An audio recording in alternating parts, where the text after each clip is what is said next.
last week. She said that we cannot have a second unit because of the size and the setbacks. So we're going to have to set up a meeting with the DRCC to see if we can merge them together because it's a one structure. If we cannot, then we're going to have to make it non-livable according to the building department. And the other violation are the windows. Several windows were removed. The frame is still there, everything is still there, but they were removed, and there was one window that was added. So I was told by the building department that I needed to wait until the illegal unit was resolved before applying for a permit, and then do a one permit for everything. So I am just waiting for that PCI to come back this week, submit it over to the DRCC, see how long they take, and whatever determination they make, then either make it non-livable or put a stairwell in between. Sometime on DRC, that's for sure. All right.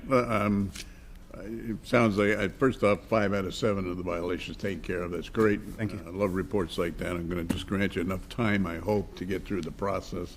Yes, sir. DRC, et cetera. I order that for item C229, case number 2520067, that lien certification be deferred for 120 days or until May the 27th, 2026. And the reason I do that is because of the 5 out of 7 already done, and obviously you're on track. Hopefully it won't take that long. Yes, sir. But I don't want to haul you back here for no reason. Yes, sir. Thank you.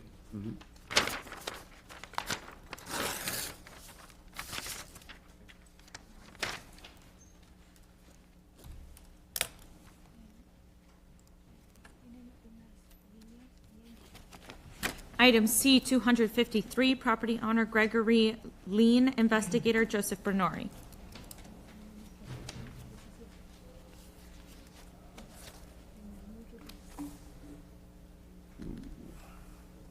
Joe, go ahead. Good morning. I am Joseph Bernori, Codes Investigator for the City of St. Petersburg, testifying in reference to item C-253, case 25-14422, regarding the property located at 9499 Treasure Lane Northeast. I was sworn in at the start of this meeting. This property is a single-family structure and is vacant. Case began on March 19th, 2025, and is a citizen complaint case. After the evidentiary hearing, a copy of the Code Enforcement Board's order was sent to the owner by mail on July 1st, 2025. The property was last re-inspected on January 23rd, 2026. 4 out of 7 violations have been corrected since this case began.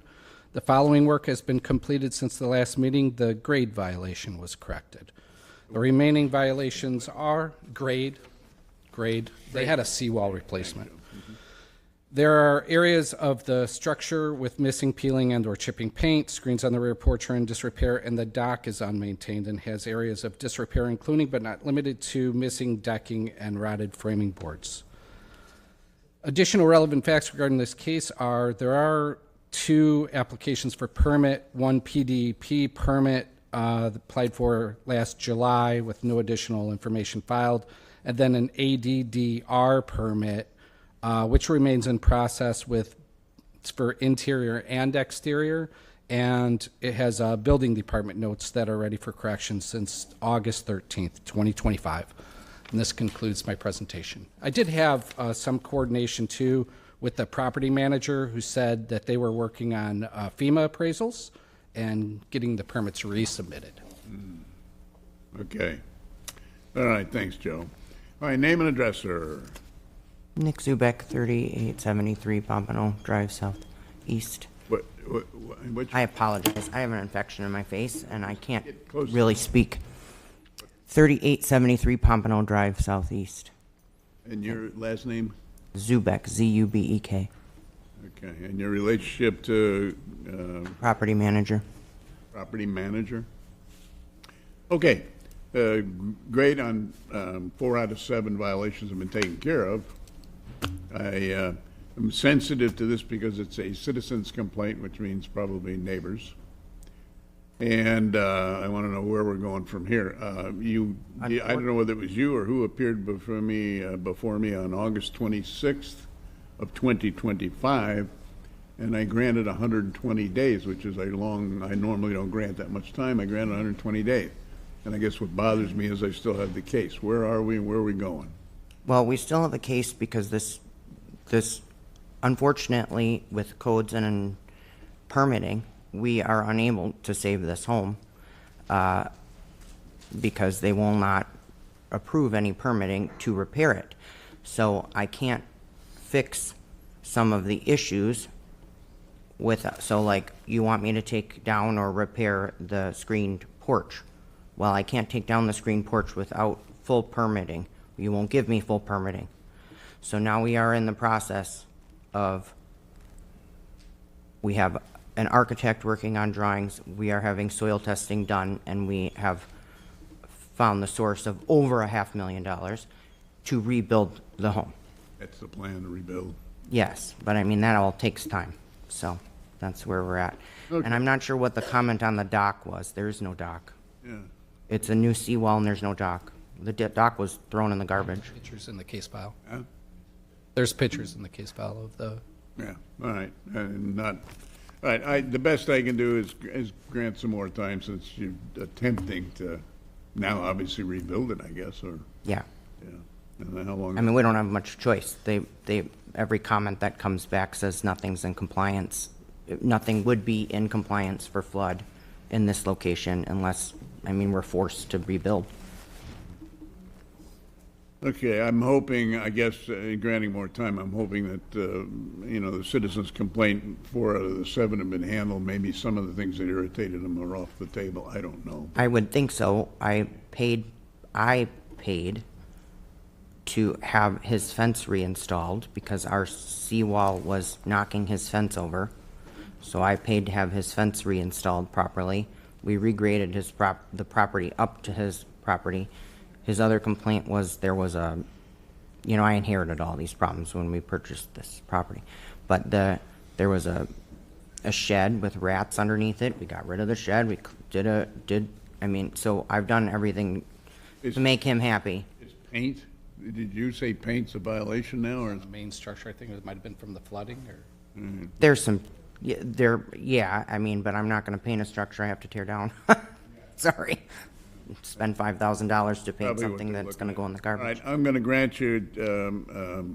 Dubek, some additional time. Since Thank you're you. Making progress, and obviously I have faith that you're going to find the end. I order that for item C-253, case number 2514422, that lien certification be deferred for 120 days, or until May the 27th, 2026. Thank you, sir.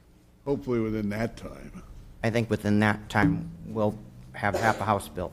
Well, if you end up before me again, that means I will have granted you 240 days. That's stretching it, so.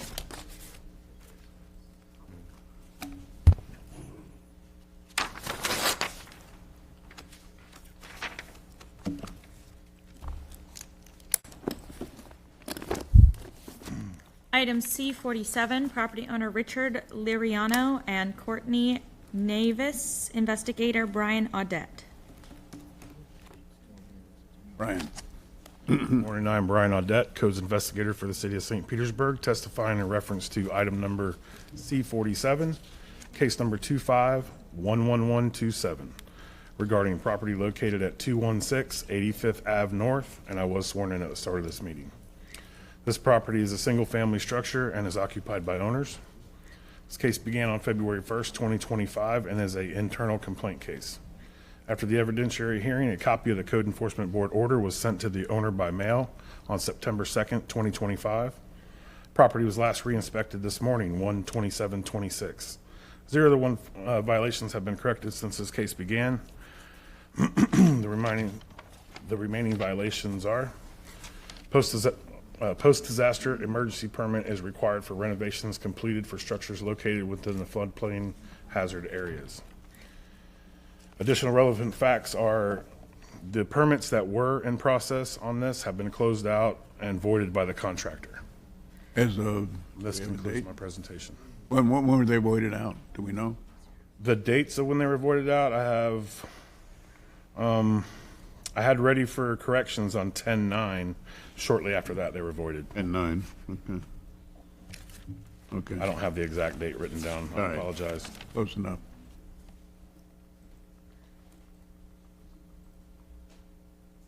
Anything else, Brian? Nope, that concludes my presentation. No, thanks. All right, Name and address, sir. Good morning, Richard Liriano, 216 85th Avenue North, St. Petersburg, Florida, 33702. Okay, Mr. Lariano, what's happening? There's a lot happening. There's a lot happening. So I'm military, so I got moved here from California in 24. 6 months later, we flooded. Got a lot going on.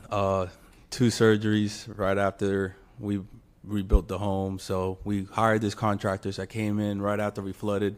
Obviously, we were desperate because we had nowhere to live. I got a 1-year-old, 3 now, but during that time. So there's a lot of moving pieces. Military's asking, hey, what's going on? Are you going to go back to work? So we hired these contractors. We've been going back and forth. Like, I've been texting him. He hired What's the name of the contractor? 24/7 in Kissimmee.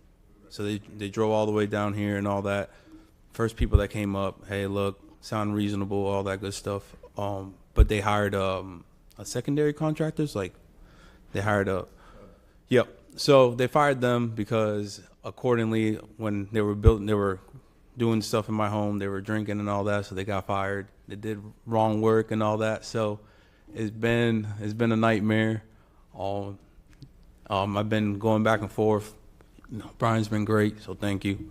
But All right, going forward, what are you thinking now? so I've been in contact with him, but at this point, I may just drop money out and just get another contractor. Give him any money? Well, we paid him already. That's the thing with the flood, and I don't know why it says voided. What's the name of the contractor?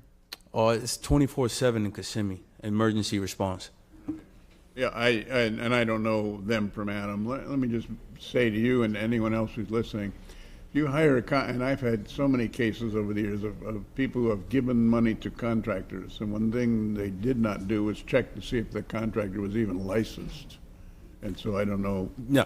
Okay, but it's a warning to anyone. If you're going to deal with a contractor, the first thing you want to know is that they are properly licensed. But go ahead. Yeah. So if push comes to shove, like I asked Brian, like, hey, if I have to get another contractor to go do everything, then that's what I got to do, because coming in July, we're going to PCS to Europe, so we don't even know if we're going to be here, so I got to get it done. Jeez. Well, thanks for your service, number one. Number two, I'm going to grant you some more time to find a Appreciate it. reliable licensed contractor. Yep. Hopefully that will do the job for you. Awesome.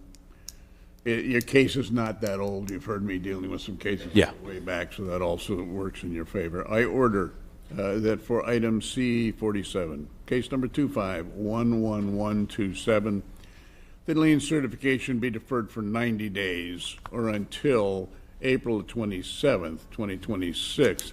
I picked 90 because hopefully by then you'll have another contractor. If there's any permitting involved, they can apply once that process happens. If the case goes on hold, we're not going to pursue you as long as you're doing something. But if nothing happens within the 90 days, Hopefully not.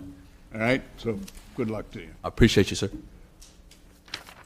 Schultz, Yes. would you entertain a short break for the staff? Yes. We are going to take a 15-minute break, and we will return at 20 of the hour. We are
All right, Hope, we're back in session. Hope, would you call the next case, please? Item C, 3-7, property owner Shirley A. Richardson and Martha A. Richardson, investigator Brayhan Gay. 307? 37, just 3-7. Sorry, hon.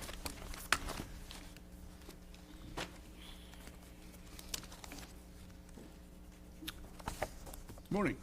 Good morning. I am Breon Gay, codes investigator for the city of St. Petersburg, testifying in reference to item number 37, case 24-4680, regarding a property located at 3300 6th Avenue South, and I was sworn in at the beginning of this meeting. This property is a single-family structure and is occupied by the owner. This case began on March 15, 2024, and is a codes-initiated case. After the evidentiary hearing, a copy of the Code Enforcement Board's order was sent to the owner by mail on July 30th, 2024.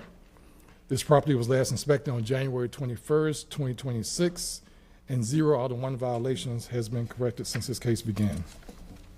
The remaining violation is roof has missing and loose shingles.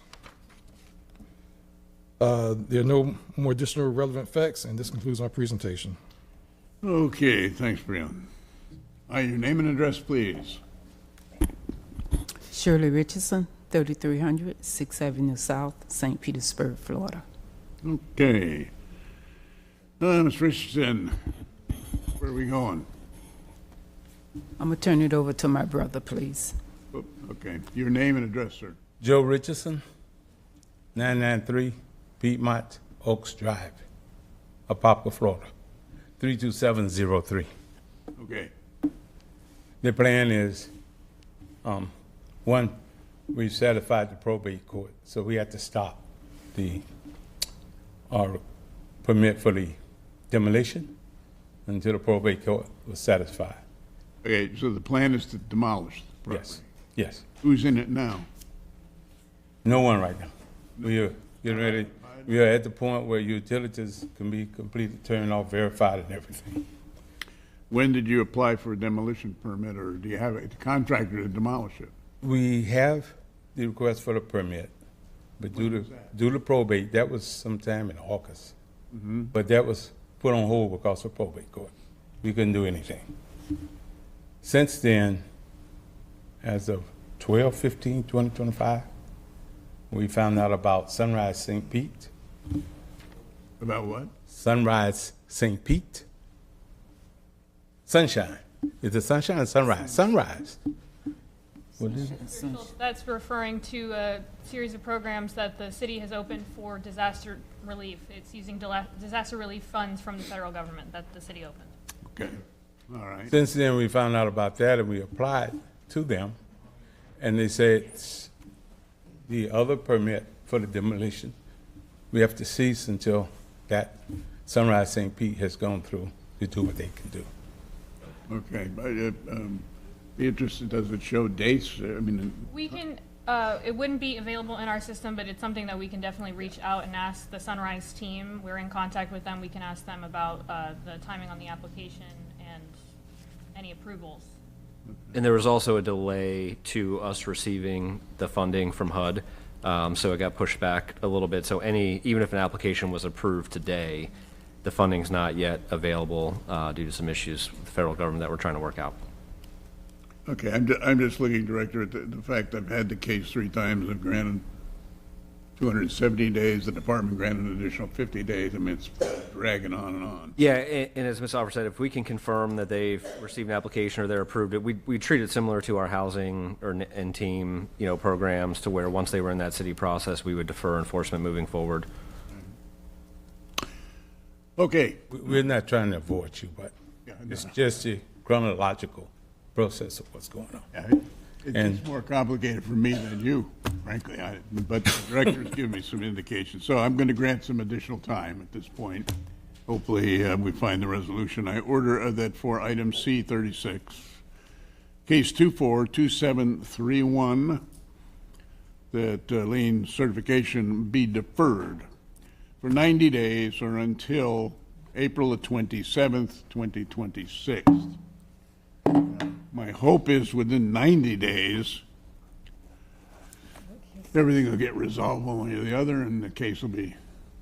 And I do that only because it's been going. I appreciate it. All I can say is I appreciate it, and Yeah, it's been on your back for a while. Hey, Mark, could you read, I think you read C36, and we're at C37. Well, you're absolutely right. And I'm sorry about that, Mr. Richardson, because I hadn't granted you 270 days. That was somebody else. I'm looking at the case just below it. But the fact is I had granted more than 240 days in the past anyway. So one way or the other, you've got what I just granted you. well, I appreciate it. And You bet. after all of this, I'll go fishing. Maybe I'll catch a gag grouper for you. Okay, so correct C37.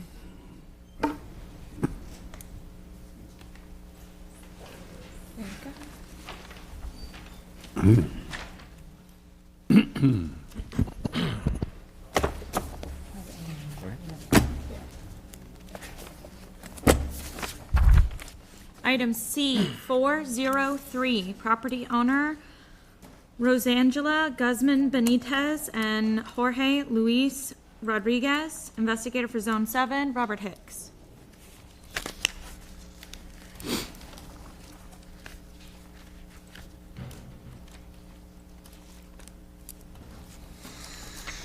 All right. Fire away. Good morning. I'm Robert Hicks, Coast Investigator for the City of St. Petersburg, testifying in reference to item C430, case 25-19781, regarding property located at 3637 63rd Street North. I was sworn in at the start of this meeting. The property is a single-family structure and is occupied by the owner. The case began on July 7th of 2025 and is a citizen's complaint case. After the evidentiary hearing, a copy of the Code Enforcement Board order was sent to the owner by mail on 10/28 of 2025. The property was last re-inspected on 1/24 of 2026 per city record check. 0 out of 2 violations have been corrected since the case began. The remaining violations are that there's a per stop work order issued on 6/3 of 2025. A permit is required for interior and exterior renovations. And there were some building materials and various items throughout the rear yard of the property. Additional relevant facts is that there is an ARES permit 25-09002224 in process for renovations per city records. The last action that I checked in plan tracking was that E-plan was approved, but that was in 9/26 of 2025. And this concludes my presentation. Okay, so it was approved in September 25. Yes, yes, Mr. Magistrate. Yep. Okay, name and address, please. Javier Mena, 12517 Rawhide Drive, Tampa, Florida, 33626. Relationship to Rodriguez? I am the contractor. Okay. Give me the scoop. What's happening? So I was here in November.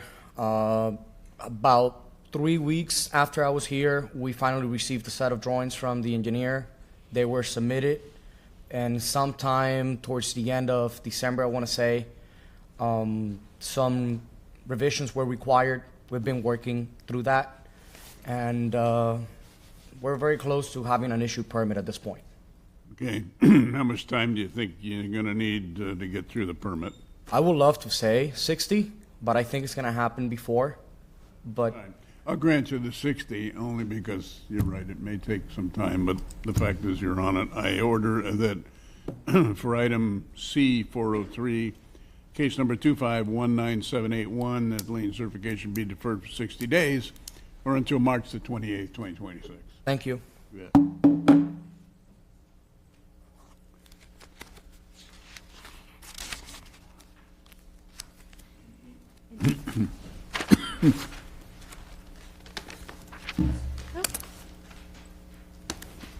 I wish they would stop jumping back.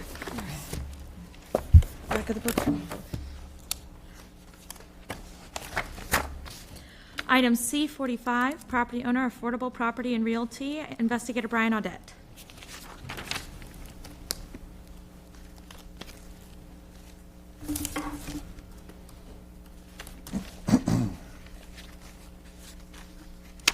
Okay, Brian.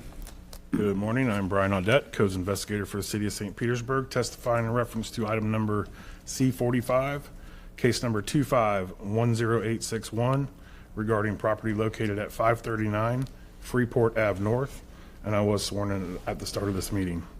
The property is a single-family structure and is vacant.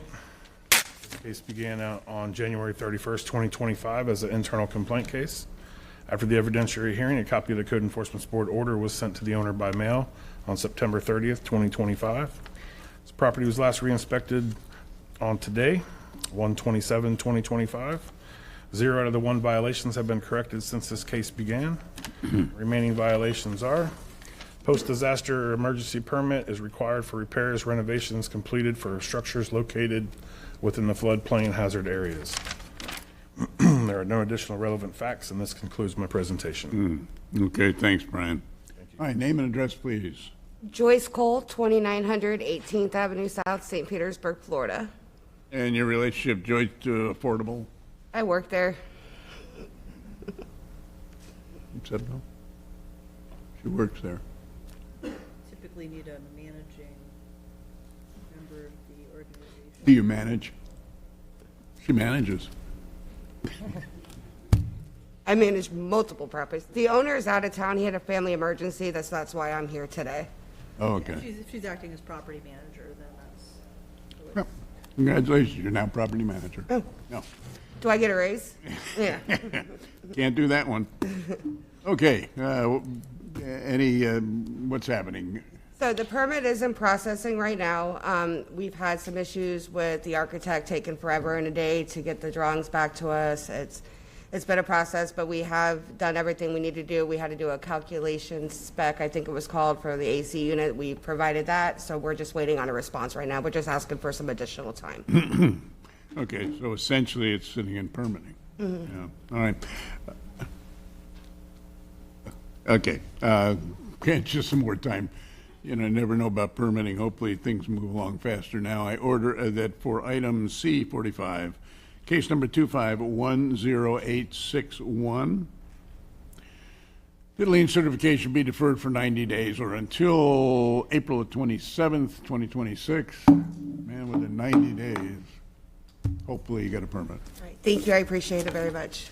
And if anyone has not heard me say, once a permit is issued, the case with codes gets put on hold pending execution of what's in that permit. Failure to do that or do anything that's in the permit, this case comes immediately back.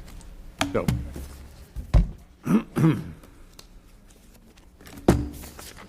Item C408, property owner Dorinda V. Carwell, investigator Zoraida Melendez.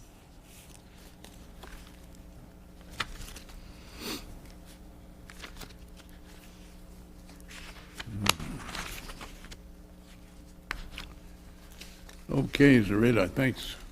Good morning. I am Zoraida Melendez, co-investigator for the City of St. Petersburg, testifying in reference to item C408, case number 255278, regarding property located at 720 38th Avenue South. I was sworn in at the beginning of this meeting. This property is a single home and is occupied by owner. This case began on January 27, 2025, and it was a citizen complaint. After the eventual hearing, a copy of the Code Enforcement Board order was sent to the owner by mail on July 1st, 2025. This property was last re-inspected on January 21st, 2026, and 1 out of 3 violations have been corrected since this case began. The following work has been completed. Some of the window seal was taken care, and also the property was painted. The remaining violations are multiple areas of bare wood around the structure, remains multiple windows in disrepair, inoperable vehicles in the backyard. Additional relevant facts in regard to this case, the owner contacted me last week, and we went over some of the remaining violations, and she emailed me some pictures this morning that everything is in compliance, so I just had to do a re-inspection. And this will conclude my presentation. Great. Thanks, Zoraida. Hi, name and address, please. Dorinda Carwell, 720 38th Avenue South, St. Pete. Okay, sorry I had to wait so long. I just heard Zoraita's report. That's a great report. She's got to go and verify, obviously, so I'll rule that way. But thank you for getting it done. Appreciate that very much. I order that for item C 408, case number 255278, the lien certification be deferred for 20 days or until, can you get out in 20 days? 20 days until February 16th, 2026. And that just gives the rate enough time to verify. But thank you.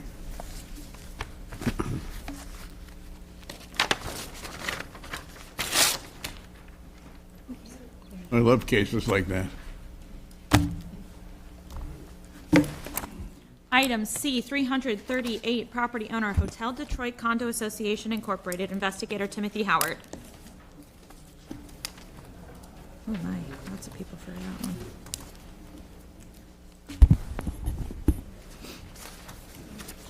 one. Okay, Tim, go ahead.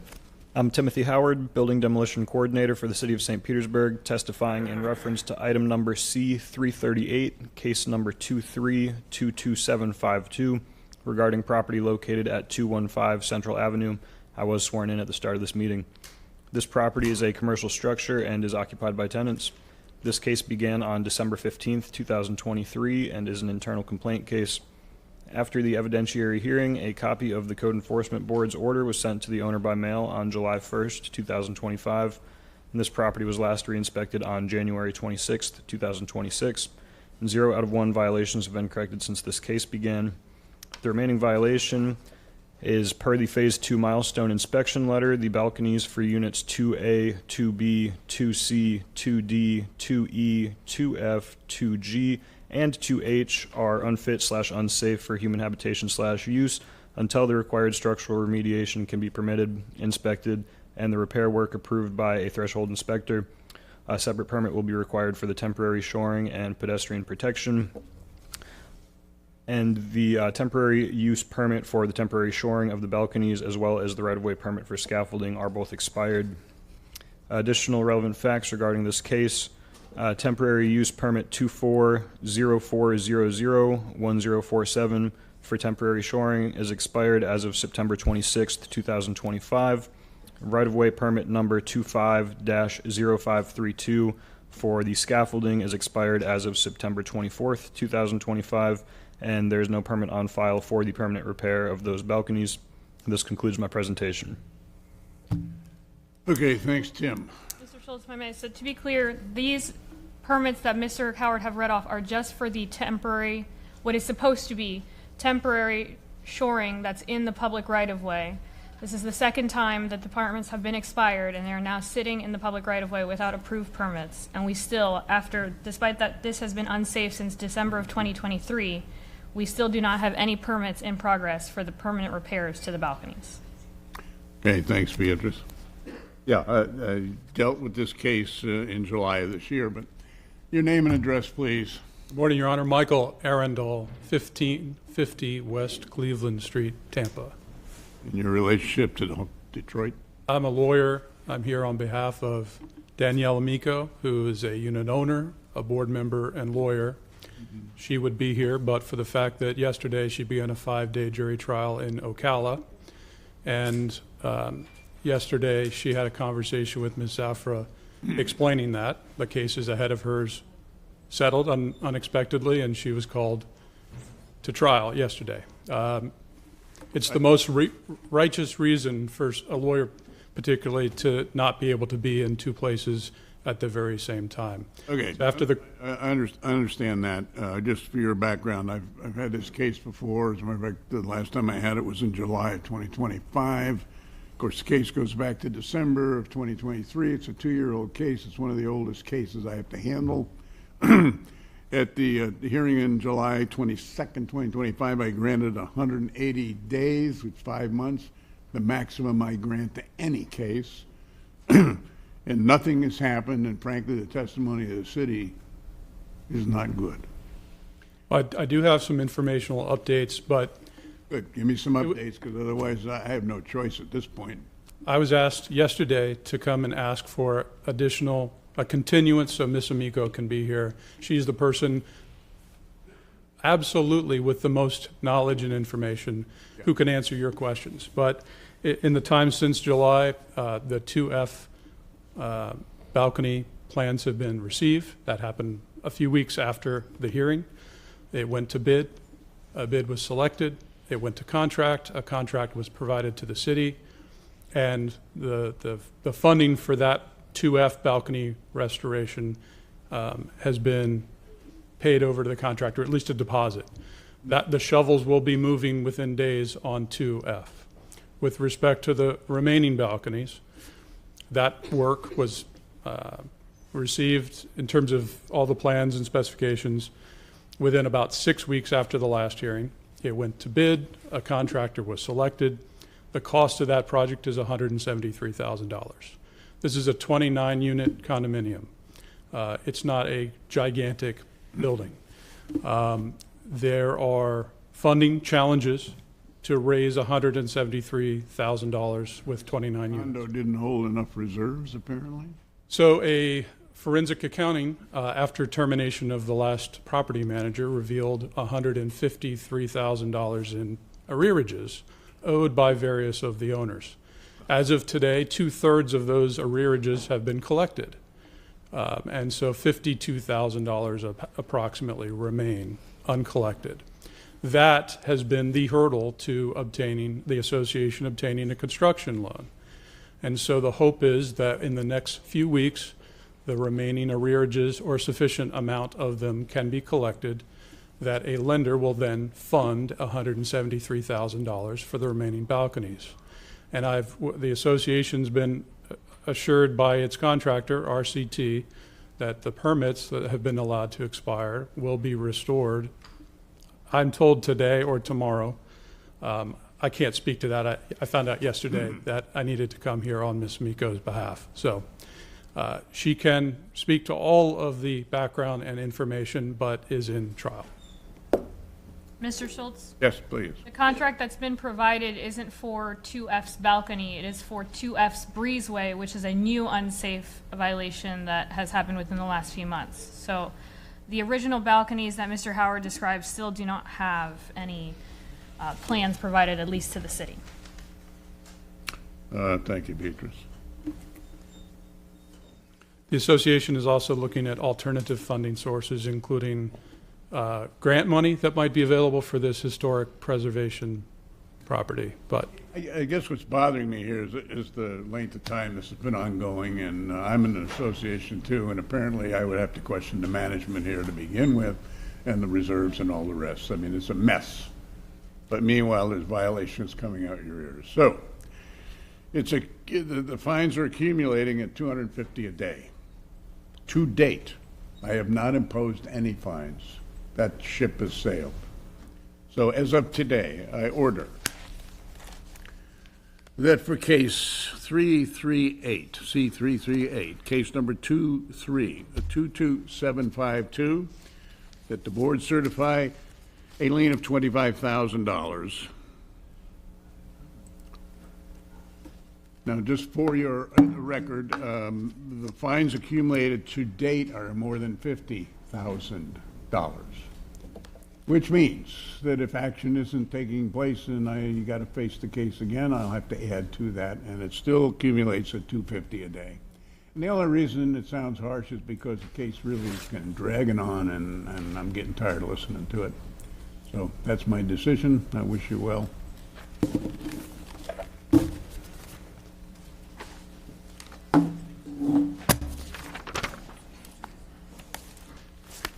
Item C, 243, property owner Bay Point Preserve, Condo Association, investigator Joseph Bernori.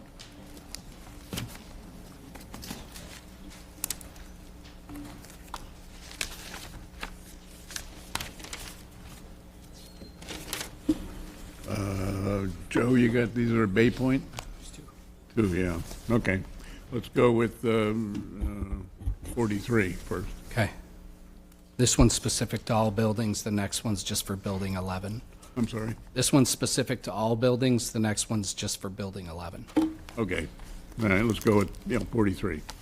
I am Joseph Bernori, Codes Investigator for the City of St. Petersburg, testifying in reference to item C-243, case 247471, regarding the property located at 11901 4th Street North. I was sworn in at the start of this meeting. This property is a commercial structure and is occupied by owners and tenants. This case began on April 29th, 2024, and is a codes-initiated case. After the evidentiary hearing, a copy of the Code Enforcement Board's order was sent to the owner by mail on June 3rd, 2025.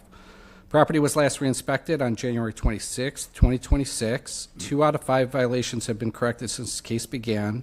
The remaining violations are: patios, porches have torn screens and rotted support columns, and there are unsecured staircase railings, and there's rotted exterior wall trim on the structures. And this concludes my presentation. Just out of curiosity, what were the 2 that were corrected? Paved area maintenance, I think there was some problem in the pool area that's been corrected, and then there was a fence that was in disrepair that's been corrected. Okay, thanks, Joe. Hi, name and address, please. My name is Colleen McNerney. I'm an attorney with Becker and Polikoff, 1511 North West Shore Boulevard, Suite 1000, Tampa, Florida 33607. My firm represents Bay Point Preserve. With me is Bay Point Preserve's contractor on this project. My understanding from my client is that a permit has been pulled or is in the process of being pulled. The work is going to be exploratory, and so they've had to retain the contractor. The first contractor they retained was cost prohibitive, so they've retained their new contractor who's here to speak more in depth, and they've also are in the process of retaining an engineer to assist with this project. When did the new contractor come on board? I'll let Mr. Chris speak. We're kind of in the exploratory phases right now. The damage in the property is extensive, and the initial contractor wasn't really prepared for what they got into. They let the permitting lapse. We're picking it up and putting the pieces back together, and we're going from there. Were you before me in October? My partner, Clinton Morrell, was. And I granted some time at that point. Correct. And I think for the reasons that the contractor spoke on, we'd be requesting some additional time. I think our hope is that we could complete this within 45 to 60 days. All right. Give me a timetable. So you're the new contractor. So how are we going to get this done and when? Well, we're going to tackle the open permits first to get those off the board. Which are what? The rotted balconies. Yeah. We have an engineer we retained. They're coming in. Like a safety situation, to me, but regardless. They're giving us a new drawing. We're going to put the new balconies in according to those drawings. We're going to submit the plans to the city. The city's not the fastest right now, so that's really what we need our time for. I hear you. Excuse me. Yeah, what I'm wrestling with, I realize the permitting process takes some time, et cetera. You're new on the block. We granted time in October. Obviously, nothing transpired, so here we are. Obviously, the contractor changed after that hearing. I'm going to use an expediter because it's just so bogged down over there right now. Yeah. All right. Joe, what were you said there were 2 violations that were corrected? You got Yeah, it was just paved area maintenance, which is an area in the pool that was in disrepair, and that's been repaired. There was a fence that was leaning into the lake that's been resecured, but the screens on the porches haven't been repaired. They had started some repairs, and then the hurricane damaged a bunch more. The rot throughout the entire exterior of 12 buildings is being piecemealed, repaired without permit by in-house contractors. And then the other was unsecured staircase railings. This is maybe 2 or 3 railings that could easily be repaired. That we'll take care of right away. The screen was worked on by the maintenance staff of the building, and they were just trying to button up what they could. There's nothing they can really attach to. Everything's rotted out, so there's nothing they can replace the screen with until it gets replaced. Gotcha. All right. I guess what I'm thinking here, and this really falls on you as the contractor, what I'm thinking here is if I grant some time, I need you to address the most immediate things, because what's going to happen, I see it coming, is everything won't be done in the time I give it, which means I'm going to get this case again. But what I want to hear is a report that a lot of these things have been handled. So I'm kind of dumping it, I guess, on you to that extent. Once I get my permit active, I will make sure everything's safe. We'll do all the safety things immediately, so there's no hazard. Yeah, and the permit is, I would make the time shorter. I'm a little concerned about the permitting process. So I'm going to sound like I'm granting you a lot of time, but I'm really not. I order that for item C-243, case number 247471, the lien certification be deferred for 60 days or until March the 28th, 2026. And I picked 60 because of the permitting process. Hopefully that goes faster and you're able to get some stuff done. Because what's going to happen is I'll bet you 10 to 1, this property will be before me again at the next, not at that hearing, but at March. I'm hoping if we come back here, we have a lot to show you. Okay. All right, now I know we got one more for you, right? Joe? You have to call it. Item C-244, property owner Bay Point Preserve Condo Association, investigator Joseph Bernori. I am Joseph Bernori, Codes Investigator for the City of St. Petersburg, testifying in reference to item C-244, case 2416072, regarding the property located at 11901 4th Street North. I was sworn in at the start of this meeting. This property is a commercial structure and is occupied by owners and tenants. Case began on August 30th, 2024, and is a Codes follow-up case. After the evidentiary hearing, a copy of the Code Enforcement Board's order was sent to the owner by mail on June 3rd, 2025. The property was last re-inspected on January 26th, 2026. 0 out of 1 violations have been corrected since this case began. The remaining violation is work has begun on this building without a permit, including but not limited to 4x4s being replaced on balconies and areas in the stairways being stripped of rotted wood. Additional relevant facts regarding this case are, as of this morning, I did have some coordination with the new contractor involved, Chris, of Plumbing Department, who let me know that there is one balcony in particular that prompted this case in Building 11, Unit 304, that there is a permit on hold for notice of commencement. It was under a different address for Building 5, Unit 304, instead of Building 11.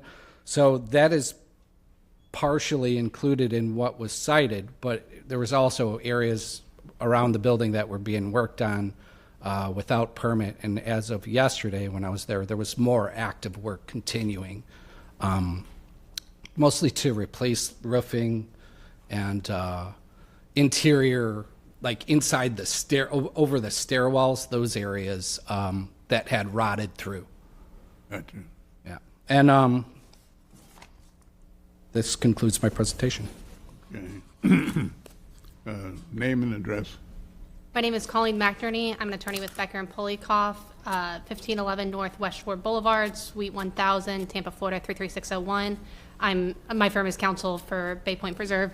With me is the association's contractor. As with the previous case, my understanding is, as Mr. Bernoni indicated, at least one permit has been applied for and is in the process. And I can let the contractor speak a little bit more about the work that is forthcoming. But again, I think we'd be asking for just a little bit more time to take care of this now that we've changed our contractors. Gotcha. The work that Joe just cited, you're doing? No, we're not. That's the maintenance for the building association, trying to fix stuff and patch stuff up so damage doesn't get worse. So who is doing the 4x4s? Maintenance? Yeah, okay. All right, I'm going to group the two cases together, I guess, at this point. So I order that for item C-244, case number 2416072, that lien certification be deferred for 60 days or until March the 28th, 2026. That keeps the cases together, and the worst case scenario is that I'll never see the case again, otherwise I'll see you in April. Hopefully not. Okay, yeah. Thank you. Thank you. Thank you so much.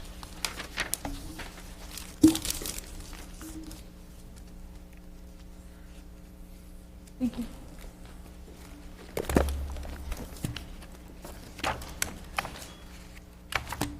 Item C-76, property owner Ava N. Bryant and James A. Bryant Estate, investigator Carl Gordon. If the violation address says none, what do I write in the re? You got it, Carl? Yes, sir. Okay. I'm Carl Gordon, Codes Investigator for the City of St. Petersburg, testifying in reference to item number C78, case number 24-13570 regarding, hold on, wrong one. I'm Carl Gordon, Codes Investigator for the City of St. Petersburg, testifying in reference to item number C76, case number 24-10264 regarding property located at parcel number 2731-1689-622-002-0050.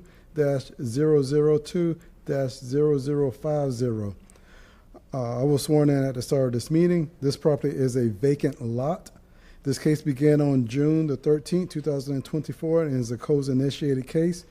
After the evidentiary hearing, a copy of the Code Enforcement Board's order was sent to the owner by mail on March the 4th, 2025. The property was last re-inspected on January the 20th, 2026. 0 out of 1 violation have been corrected since this case began. The remaining violation is prohibited use of building, structure, and or land, including but not limited to junk, debris, buckets, inoperable vehicles throughout the lot, oversized accessory structure, other miscellaneous materials. Additional relevant fact is that this parcel is next to the main residential property of 3456 13th Avenue South. So 3456 13th Avenue South is one property. The vacant lot is right next to that property too. And this concludes my presentation. Okay, thanks, Carl.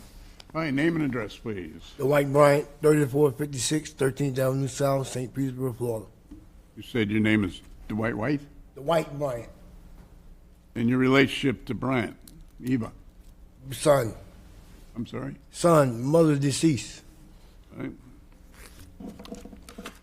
Okay, did you ever appear before me before? Yeah, we was here. Yeah. We was here last. You gave us September. Yeah. Yeah. Now, this is what's And I going. granted what in September, do you remember? 120 days, but because we was doing the probate situation.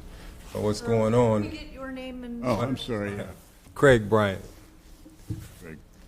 Can we get your address? 3456 13th Avenue South, St. Petersburg. Okay, yeah, Craig, okay, go ahead. All right, so. Not in that mic for me. Okay, so what's going on now? As far as the land development, attachment to the property, we took that down. That's been taken down. The vehicles, stating what vehicle is they actually talking about. Now, we move all the vehicles out of the yard because they told us we couldn't park in the yard, so now we got to park in front on as far as the driveway easement, we'll be in the road. That part. Of the vacant lot or in front of the? Well, in front of the lot. The house got a fence go all the way around both properties. So she stopped us from parking in one. Now. Are the vehicles licensed and registered? Yes. They're operable? Yes. Now, okay, the situation what we have is during the probate situation, the lawyer explained out that we got to do 3 probates on one property because I had a brother pass before my mother passed. And then I had a brother pass afterwards. So we just I traveled around and got all the relatives' information. So he asked me, can you give me an extension time to be able to process this, to make this right? But as far as the situations, as far as the items, we discharged the extended. When you say you got everything set to process. Well, we just got all the information from every relative. My brother's kids. All of them signed off? Yeah, all of them signed information to receive the letter of information from the lawyer to go through the processes. So I had to. And you have a lawyer? Yes. Name of the lawyer? I'm using Mr. Foster, Bill Foster. Give me the name of the lawyer. I'm using Mr. Bill Foster. Okay. He will handle the probate. Yes, sir. Issue. Okay. Now, as far as the extended oversized unit, we cut that off, put that back to what it was. You know, just trying to kill the situation without having too many family problems. I don't have anything on oversized. What I have is junk materials, auto. What am I missing, Carl? Due to it being a vacant lot, you can't have anything on that property because it's a vacant lot. I mean, and the containers that's there's just containers for the junk. There's 2 barrels up front for trash. But you can't legally have it there. No, sir. So it's kind of between a rock and a hard place. Yeah, and then by us being siblings, we just learning all these processes that we got to go through. So, I mean, if you can't extend it, we're trying to make it right. We done been through all the steps. Well, what are you going to do with the container now? Get it moved, or I mean, Yeah, when you're thinking about it? Just put them on the trailer outside the yard. I mean, we use them for trash, so they don't stay there all the time. So they be empty out, full, put back to the same spot, full, empty out. Okay, what I'm wrestling with is that the case goes back to March of '25, technically. Okay, I heard it in September. I think you were here in September, yes. And I granted 120 days in the hopes that you could get it cleared away and the case would be dropped, and it's not. I'm going to grant you a little bit more time because I'm believing that you're moving in the right direction. But I got to tell you, I've already granted 120 days on the case. It goes back almost a year and a half now. So something's got to happen really good. No, or you're going to end up before me again. Yeah, but initial vehicles there was a red truck and a seal coat machine that was out. That's gone. That's been gone. Okay. And we just the vehicles Carl reported are all licensed and operable vehicles. The vehicles that's there that remain. Any plates and registers on them, they can't be stored. There's nothing there like that. Okay. Now the vehicles sit out front as usable vehicles so the family members. All right, this is what I'm going to do, Carl. I'm going to grant you some additional time. Okay. Because I believe you're trying to move in the right direction. However, you're burning up a lot of time. Right now, I could certify liens today of more than $15,000. I will not do that. But keep in mind that they're growing at $100 a day, and if I face the case again, you could be looking at some serious fines. So I order that for item C76, case 24-10264, lien certification be deferred for 60 days or until March the 28th, 2026. Now, within those 60 days, a lot more has got to happen. If not, to be honest with you, Carl's inspections will continue, and you'll be before me in April. And at that point, you'll be looking at potential fines of more than $20,000 by at least my head nut. Oh yeah, it's okay. Just pays to get it done. Yeah, we could just find out all the right stuff to take care of it. Good. Sitting down with the lawyer, explained out steps. So, all right, appreciate you. Yep. All right. Item C78, property owner Elizabeth Robinson Curry and David Lee Curry Jr., investigator Carl Gordon. 7-8. 7-8. Okay, Carl. Yes, sir. I'm Carl Gordon, Codes Investigator for the City of St. Petersburg, testifying in reference to item number C78, case number 24-13570, regarding property located at 3705 18th Avenue South that was sworn in at the start of this meeting. This property is a single-family structure and occupied by tenants. This case began on July the 31st, 2024, and is a codes-initiated case. After the evidentiary hearing, a copy of the Code Enforcement Board order was sent to the owner by mail on April the 29th, 2025. This property was last re-inspected on January the 20th, 2026. 4 out of 5 violations have been corrected since this case began. No work has been completed since the last meeting. The remaining violations are after the fact permit required for the alteration of the property, the second floor porch, front porch window were closed with no permits. The first floor garage was closed and 2 bedrooms and 1 bathroom were added. New interior stairs going to the second floor. And this concludes my presentation. Okay, thanks, Carl. Hi, name Good morning, sir. Roy W. Fletcher, 5560 10th Street, South St. Petersburg, Florida, 33701. Did you say Curry? No, what's your name? Fletcher. It's my sister property. Oh. Okay. Yeah, I was here before you. Yeah, right. three times, I think. Yes, sir. Yes, sir. All right. Anyway, got 4 out of 5 done. Thank you. That's great. The permit thing. Right. So I was deployed to Venezuela. I got a call from Mr. Gordon. Told me I need to go to zoning. I went to zoning. Zoning sent me to permitting. Permitting, I talked to Miss Angela Roberts. And she told me I need to go to planning now. So that property was permitted in 1930, right?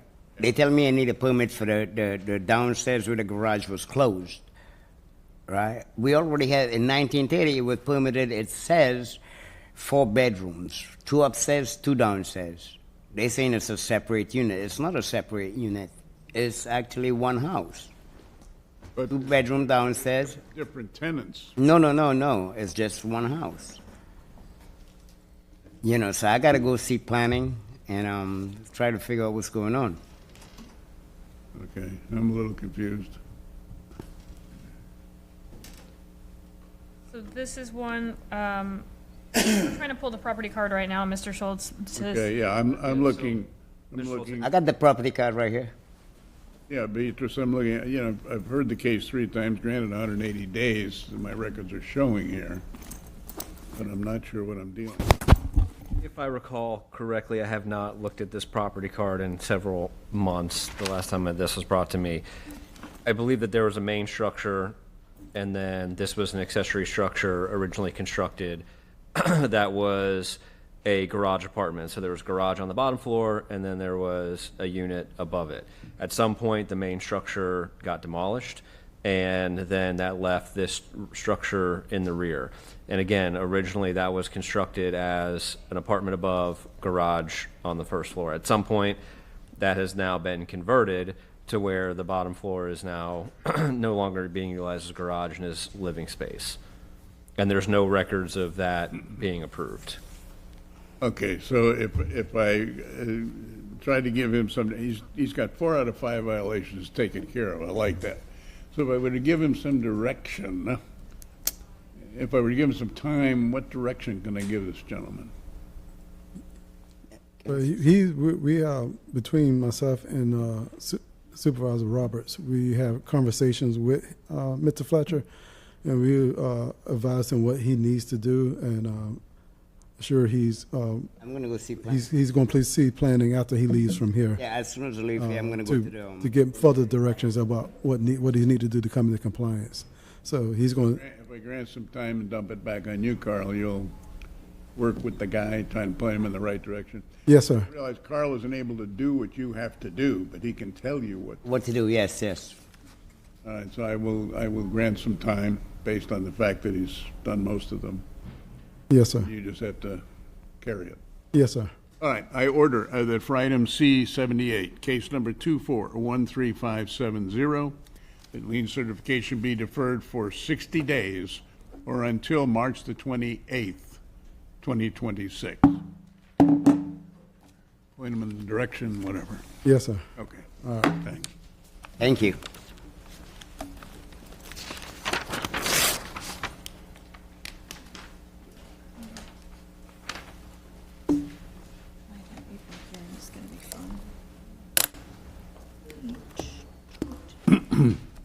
You know, I could pause long enough. There was an interesting case for anybody sitting here. You got to realize the investigators for the department aren't out to cite anybody. That's not what they want to do. What they want to do is say, hey, there's a violation, get it fixed so they never have to pursue any of this.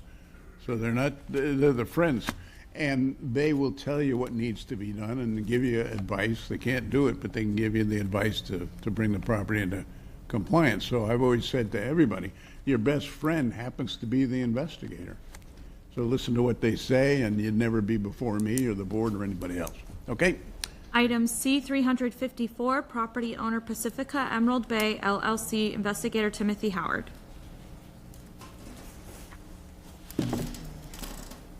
Ooh, 354? Yes. Who's here for them? There's a bunch. At least I'm showing two cases. Are there two cases? Yes, sir. Yeah, okay. Okay, 354, Tim. All right. I'm Timothy Howard, Building Demolition Coordinator for the City of St. Petersburg, testifying in reference to item number C-354, case number 24-21347, regarding property located at 3901 38th Avenue South. I was sworn in at the start of this meeting. This property is a commercial structure and is occupied by tenants. This case began on December 4th, 2024, and is a codes follow-up case. After the evidentiary hearing, a copy of the Code Enforcement Board's order was sent to the owner by mail on April 1st, 2025, and this property was last re-inspected on January 23rd, 2026.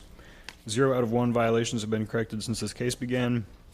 The remaining violation is, per the city building official, the following unfit/unsafe conditions exist at the property. Unit A in Building 29 has partial roof collapse and is unfit/unsafe for human habitation and occupancy. Roof repairs and mitigation of interior damage must be completed with approved permits prior to being occupied. The balcony of Unit G in Building 31 is unfit/unsafe for its intended use. Hard barriers must be installed to prevent access to both the balcony and patio area under the balcony. Repairs must be completed with approved permits. Additional relevant facts regarding this case: roof permit 2512001259 was closed with approved final inspections on December 18th, 2025. There's no permit on file for the balcony repair. Hard barriers remain in place on the second floor and none at the first floor. And this concludes my presentation. All right, Tim, I got to go back over. There was a roof permit closed in December 25? Yes, sir. So the roof issue has been resolved, but it's all, both of these are lumped into one unsafe violation. Okay. But there was no permit for what else? The second issue is the unsafe balcony. It remains in an unsafe condition. There's no permit application on file for the repair of that balcony. And that remains unsafe? Yes, sir. Okay, thanks. Hi, name and address, please. Diana Chavez, 3901 38th Avenue South, St. Petersburg, Florida, 33711. And Ms. Chavez, your relationship to Pacifica? I'm the property manager. Okay. You know, I don't know whether it was you or not, but as you know, I've had this case before and I've granted time. The most recent was in June. Yes. Case goes back to December 24, so it's more than a year. I don't understand. Where are we going? And I have obviously fined the property before. So where are we going now before I make a decision again? So the owners have a contractor in place now. They already finished with the roof in Building 29. They got the permit. So wait now. Was the roof wasn't? That's already done. Yes, sir. It is. Okay, go ahead. So the balconies, we're gonna start on that next month. So they're gonna submit permits and all that. Why? This goes back to 24. Why now? I know. I just started there, so I'm pushing. All right, I understand, and I don't hold you responsible for it. I guess, yeah. And this is only the first of two cases, obviously, and I've heard them before. I had so many. All right, anything else you want to tell me about this? Okay. Just, they're gonna start next month, so they're gonna first pull permits. So you'll see that next month. Next month, yeah. All right, I because I've granted time in the past and it's not been your responsibility, and the case goes back, I order that for item C-354, case number 2121347, that the board certify an additional lien of $10,000.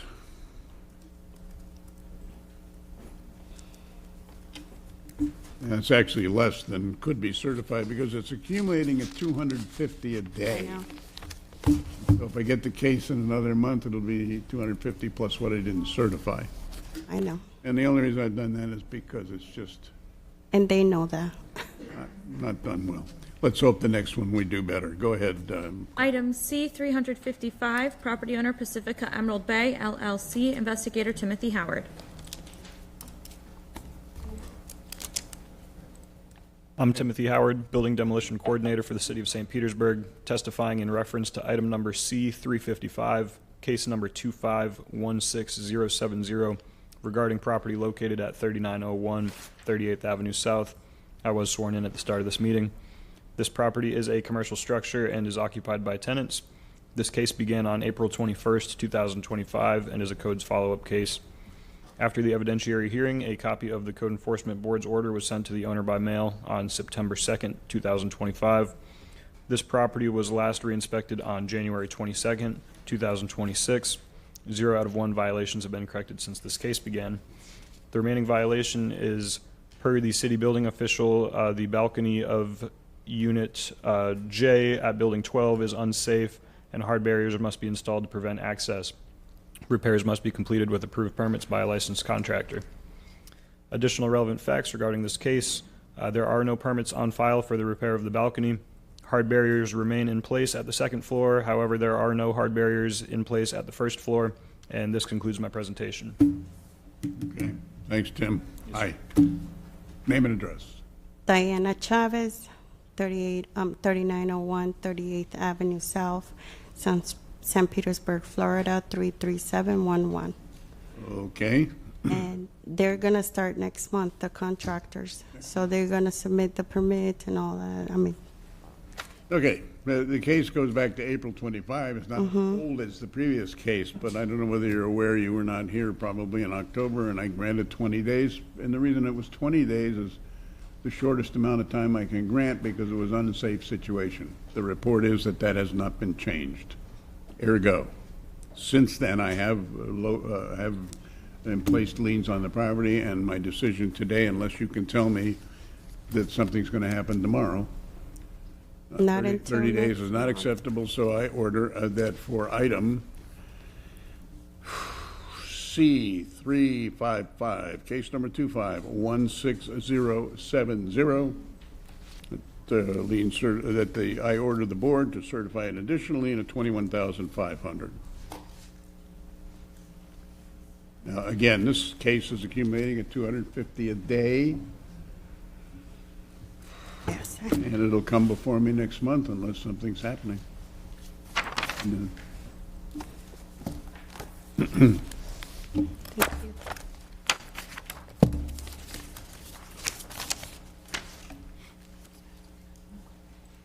Item C 245, property owner Bridgewater Place Condo Association, investigator Joseph Bernori.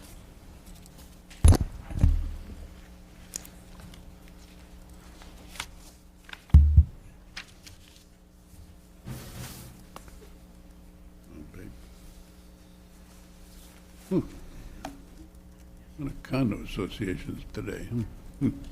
Okay, go ahead, Joe. I am Joseph Bernori, Codes Investigator for the City of St. Petersburg, testifying in reference to item C-245, case 2420273, regarding the property located at 115 112th Avenue Northeast. I was sworn in at the start of this meeting. This property is a commercial structure and is occupied by owners and tenants. Case began on November 25th, 2024, and is a codes follow-up case. After the evidentiary hearing, a copy of the Code Enforcement Board's order was sent to the owner by mail on March 4th, 2025. Property was last re-inspected on January 26th, 2026. 4 out of 7 violations have been corrected since this case began. The remaining violations are: there are several areas on these buildings that have exterior walls that are now in various states of disrepair, with wooden siding missing, cracked, bowed, chipped, peeling, rotten, stained with mildew, and a hole in the trim around the window area near Building 100, Unit 106. Please contact Construction Services. Several of the buildings have had high water flooding now, have insulation hanging from the underside of these structures. Also, the chimney caps on some of these buildings, including but not limited to Building 6, are in disrepair and or damaged.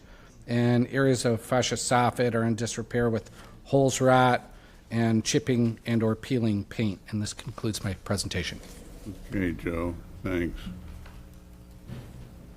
Okay, name and address, please. Good morning. My name is Courtney Lilly, and I am assisting Jimmy Wood here, who is the CAM of... Speak a little louder, please. I'm Courtney Lilly, and I'm assisting Jimmy Wood, who is the CAM of Presidio Realty. Your address too, please. I'm working on it. 115 112th Ave Northeast, Bridgewater Place condominiums. You going to testify? I'm going to speak for him. Okay, great. Wait, so what's the association? Before you do that, Joe, what were the four things that were corrected? They did repair roofs on these buildings with an approved permits and approved final inspections. They had a window violation that they repaired, some sidewalk, and pool maintenance. Oh, okay, that's And good. you could also get the relationship to the. Oh, I'm sorry, relationship to Bridgewater. Mine? Yeah. I'm his assistant, and he's the CAM. Manager, property manager. Counselor? Yeah, as long as the property manager's here. Okay. Okay, the ones that have been done, great.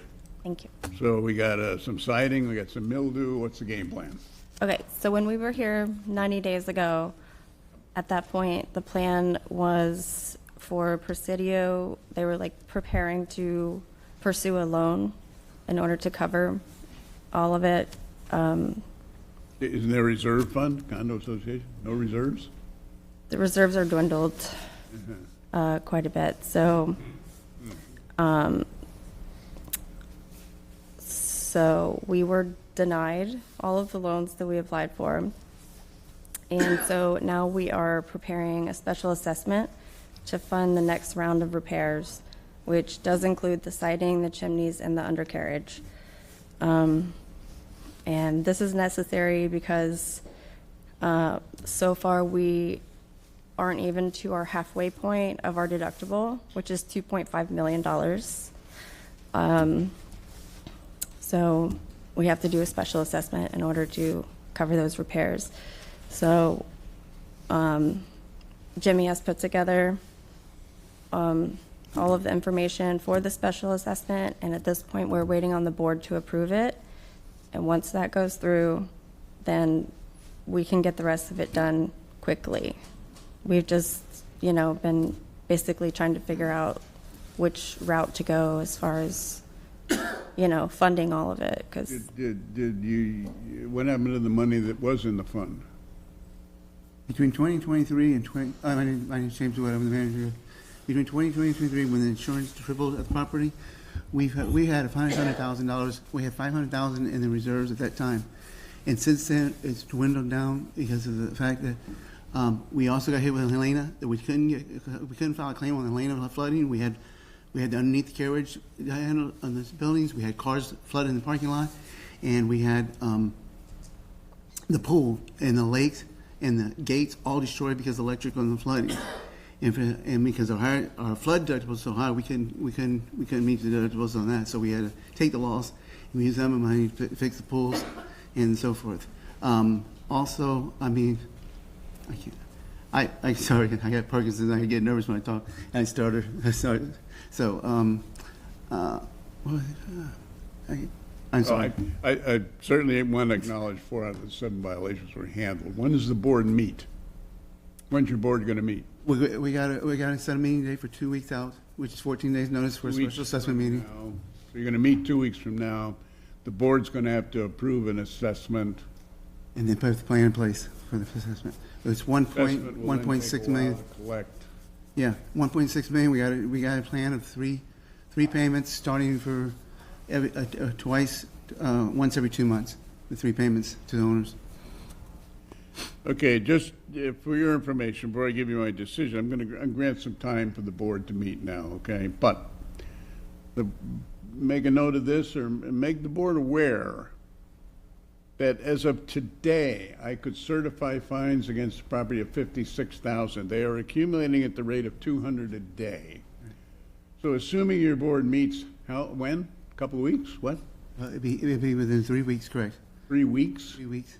Within 3 weeks. Well, all right, so that's 3 weeks times $200 a day. But anyway, bottom line is, I guess what you need to emphasize that board is that time's going to run out while I have not certified to date any liens on the property, I could certify today 56,000. If your board doesn't meet for 3 weeks, and then there's a time for the tenants and whatnot, or the owners, to submit money, we're not going to see any improvements. We're going to see violations continuing on for quite a while. Right.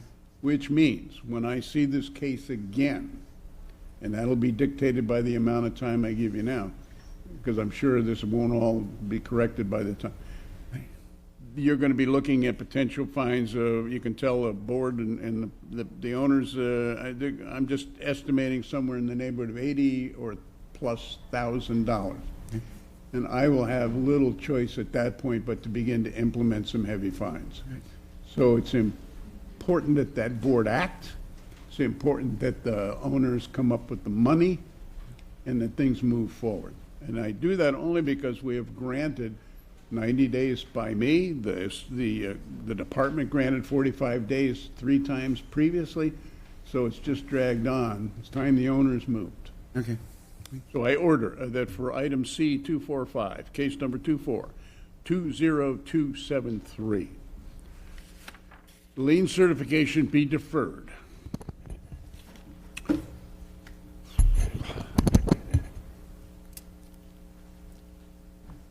For 90 days, or until April the 27th, 2026. Now, I picked 90 because I'm sure this case will be before me after that. I don't see how this all can be corrected by that time. However, what I'm going to be looking for is a report on what transpired at this place in terms of the assessments, et cetera, what the board decided to do. I would have made it even shorter, but I'm granting enough time here for the board to get its act together. After that, fines are going to be pushing close to 90 or 100,000. Yeah. Thank you. So I think you better stir the board. Can I ask one question? Sure. It was my understanding that, Speaking to the mic. sorry, it was my understanding that, like, we have 10 buildings, right? And to do the siding on all the buildings, I was told that it would be between 3 and 4 weeks per building for them to actually complete the entire building. Is that's not, would that be like a separate? You've heard me address that. Until this case is closed, Joe is going to have to deal with the case. So he's got it on his shoulders, which means he's going to be back and forth over there a lot. Okay. When the time is up, I'm losing my voice. Joe will have to report back that there's still violations. It's almost guaranteed. But at that point, if Joe can also report the progress, that this is happening, that he sees a light at the end of the tunnel for all of you, then I can take that into account and I can grant time. Okay. But keep in mind that the potential fines keep mounting at what is it, 200 a day? 200 a day. Yeah, 200 a day, potential. Okay. Okay, so I dump the burden on you. The burden falls on Joe as the investigator, but all he can do is report back, and hopefully the report is really good. So you have to stress to the owners and the board that, it's nothing to be messed with. They got to do something. Okay. Okay? We're moving on it. Thank you. I wish you guys well. Thank you. Good luck, Joe.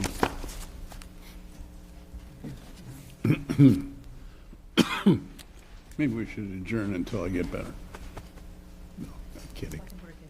Item C32, property owner Ferg Sports Bar and Grill, Inc., investigator Brian Gay. What's the number, page? 32? 32, thank you. They're not here? Earlier, he's not here. Okay. Okay. Item 34. Young. They're not here.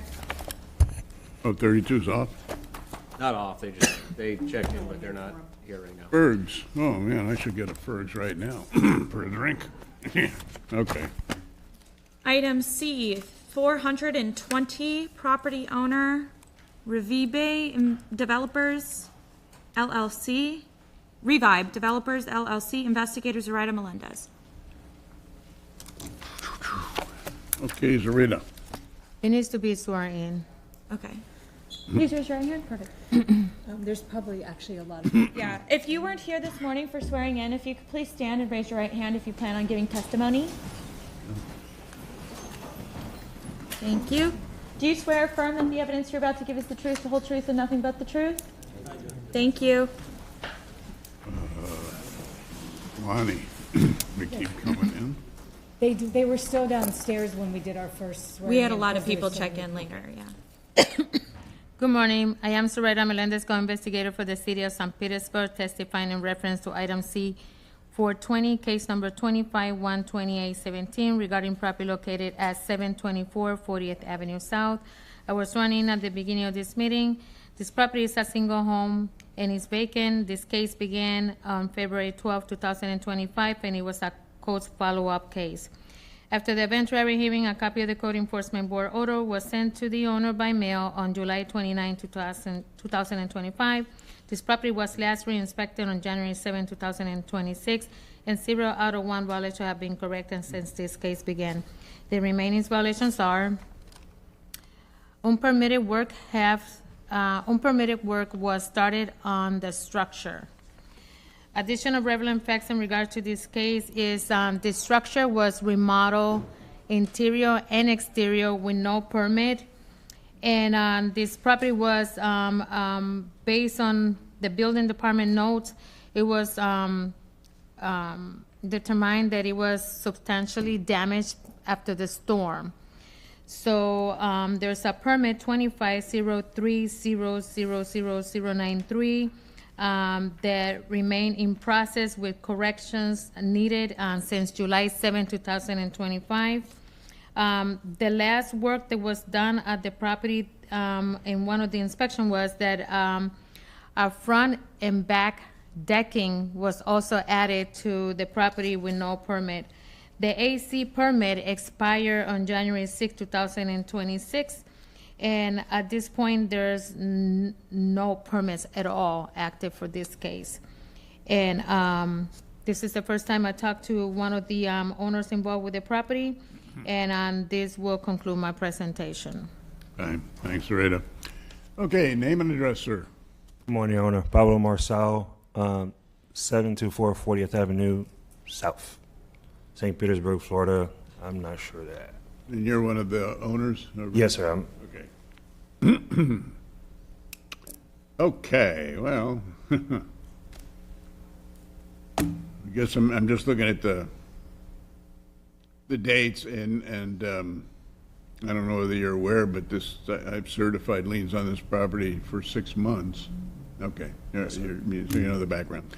All right, where are we going? So we purchased this property in end of 2024 on a partnership, and the partner was supposed to be taking care of all the logistics of it. I found out last November that nothing was done.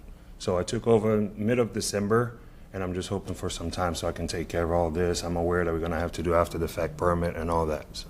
Okay, but you took over in September? December last year. Oh, December? 2025, yes, sir. Oh, okay. All right, I'm gonna give you some time then. Mr. Schultz? Yes. I'd just like to clarify here, so for this permit that Ms. Melendez was referring to, the notes from the building department are saying it is deemed substantially damaged. So there is a bit more involved of a process than just pulling a permit here. So they provided the contractor of record all of this, and we can obviously print it out and provide it to you as well. You'll need to either do a private appraisal to figure out if you can bring the value of the structure down or bring the cost of the construction down, or demolish the home, vacate the bottom floor and build above, or elevate the home. There is a limit to how much you are able to build on this. Its current value of the permit is over 49% of the structure value. So that's what the building department sent back in July. Okay. It's a one-story unit, right? Are you asking me on your structure? Yeah, it's a one-story unit, so Yeah, you mean so I they have would to- say, their notes in the permit are saying to become FEMA compliant, you could abandon the first floor and instead build above. Okay, But the first floor would not be able to be used as finished space. okay. So we can provide you a copy of the notes that we have, Yes, if ma'am. that would be helpful. Yes, ma'am. Okay, given what Beatrice has just disclosed, I'm going to grant some time. Zareta, this dumps the, Zareta, this keeps the case active for you. Yeah, I did also inform him to make sure he be in contact with the permitting department, because there's a lot of information that he needs to be aware of. Okay. If I grant you time, I'm going to count on you to get together with permitting, listen to the direction that the department's giving you. Yes, sir. All right. Definitely a priority. Okay. I order that for item C420, case number 25-12817, the lien certification be deferred for 120 days or until May the 27th, 2026. I picked 120 days as arbitrary because we're dealing with permitting, we're dealing with a lot of things that you're going to have to deal with.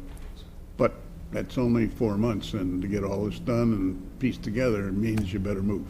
Gotta get on it. Yes, sir. I really wish you luck. Thank you.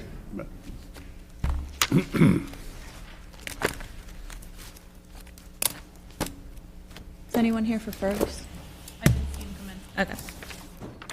Item C249, property owner Constance D. House, investigator Joseph Bernori.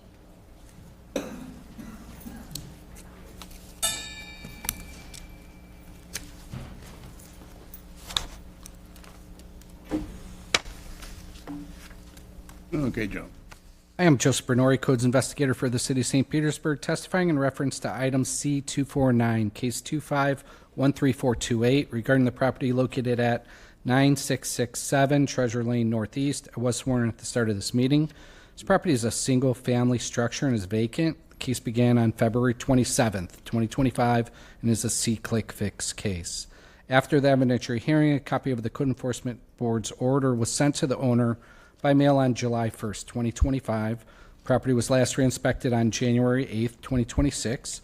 0 out of 5 violations have been corrected since this case began. The remaining violations are fascia soffit is in various states of disrepair, damaged, missing, with peeling, chipping paint. Roof of the carport is damaged. Permit may be required for repair. Please contact Construction Services. There's a small section of the exterior wall missing in the front of the structure. Junk and debris improperly stored in the front of the structure. Sections of the carport ceiling are hanging in disrepair, and there's an awning on the side of the structure that is damaged. And this concludes my presentation. All right, thanks, Joe. All right, name and address, sir.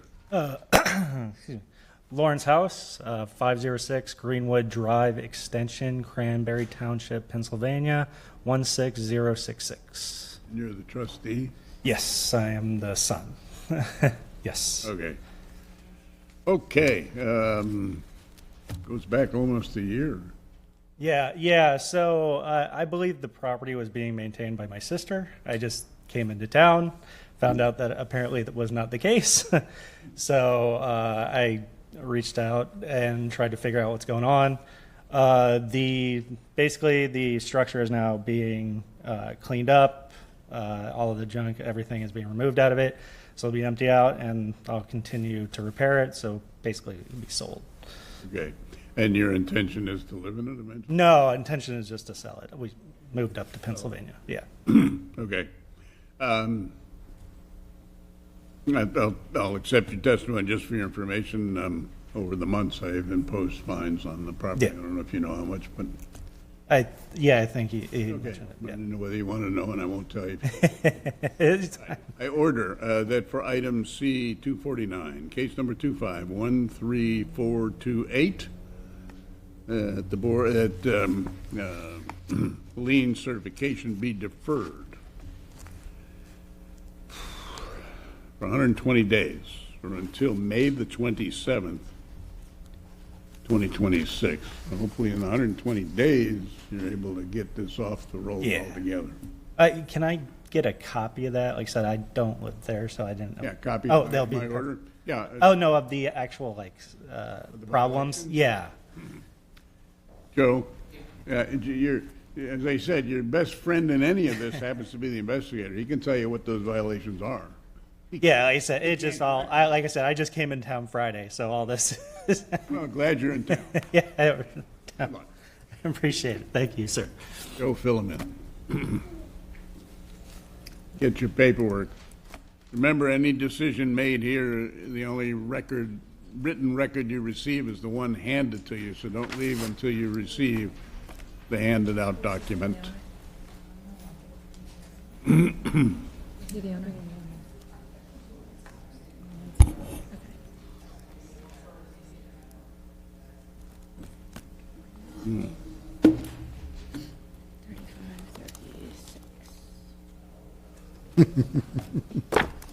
Item C89, property owner Thelma Kyler Kelly and Marion Kelly Estate, investigator Carl Gordon. All right.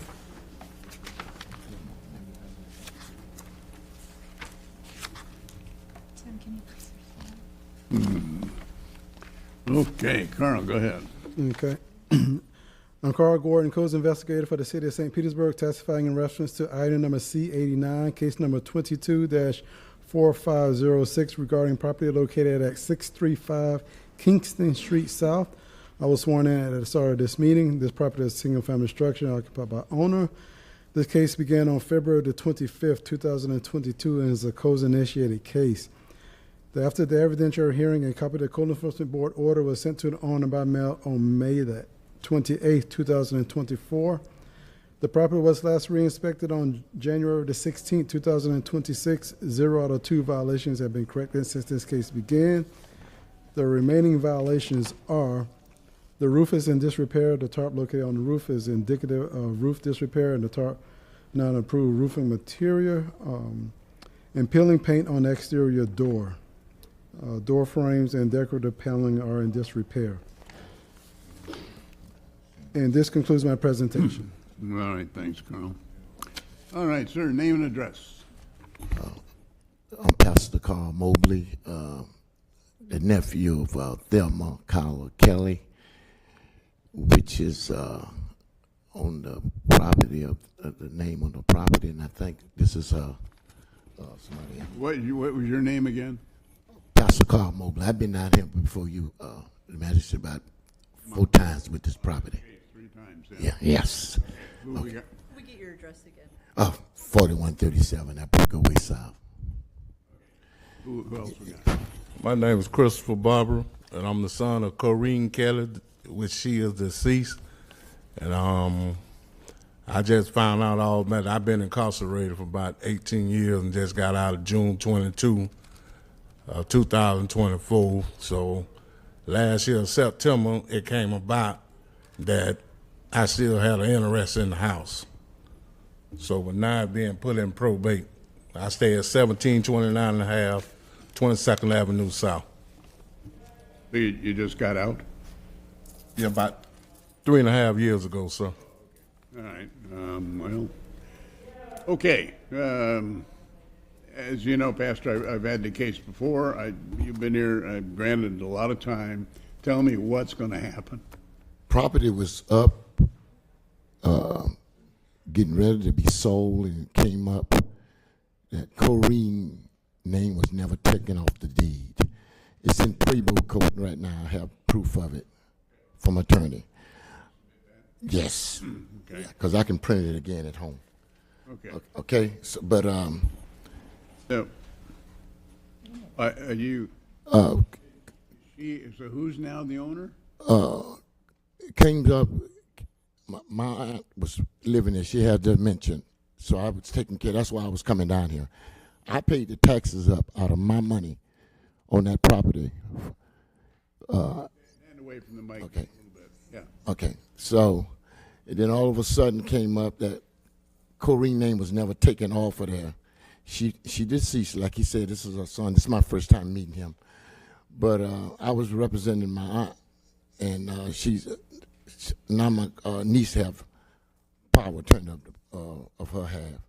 So it's in Preble Code, and they're gonna need some time to sort this out because, as this is my first time saying I met him, and he gonna represent, I guess, his mother's half, and my niece is doing my aunt half. It's just it's been tied up. The property was up for sale, was sold until they did a title search, and deeds came up. But my aunt was living in that house for 30-something years by herself. after Kelly passed and paying the taxes on it. So, Okay, but, so the intent is to sell the house? yes, Okay. Are you aware, Pastor, that I have over the course of the time, and it's been a long time, certified liens on the property? yes, I have. Yeah. Aware of the amount? Yes. It's amount in the past. Now I got this out the mailbox the other day. It's 2,800. If you can give them time enough to get together and sort it out, and Well, the 2,800 was what I certified in December. that's yeah. Yeah, but there's a lot more certified. You don't know what your plan is on the property, but a lot more certified than that you should be aware of. Okay? I'm going to grant, even though I have granted on 3 different occasions, 225 days of extended time. Based on your testimony, I'm going to grant a little bit more time to see if this can all piece together. Right. But I just wanted to make you aware that there's a fine accumulates on $100 a day while the property is out of compliance. And I have certified a large amount over the period of time because this case goes back quite a way. All right? Yeah, I'm aware of it because But it's a lot more than the 42 or the 2,800 you just mentioned. That's the last certification I did last month. But it certifies every month. Okay, that no one appeared. There were times when no one appeared at hearings. There were times when you were granted, or the property was granted extra time. So there's a history here. I will grant some more time for you to try and spearhead or guide what's going to happen.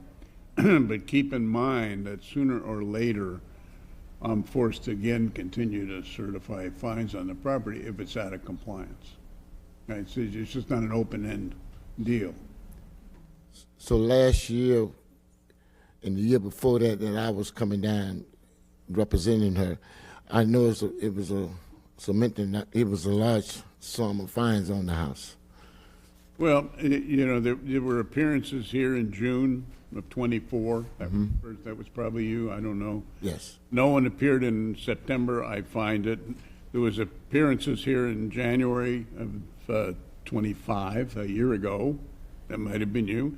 No one, and I granted 120 days to try and bring everything into compliance. That didn't happen. So in June of 2025, I certified additional fines.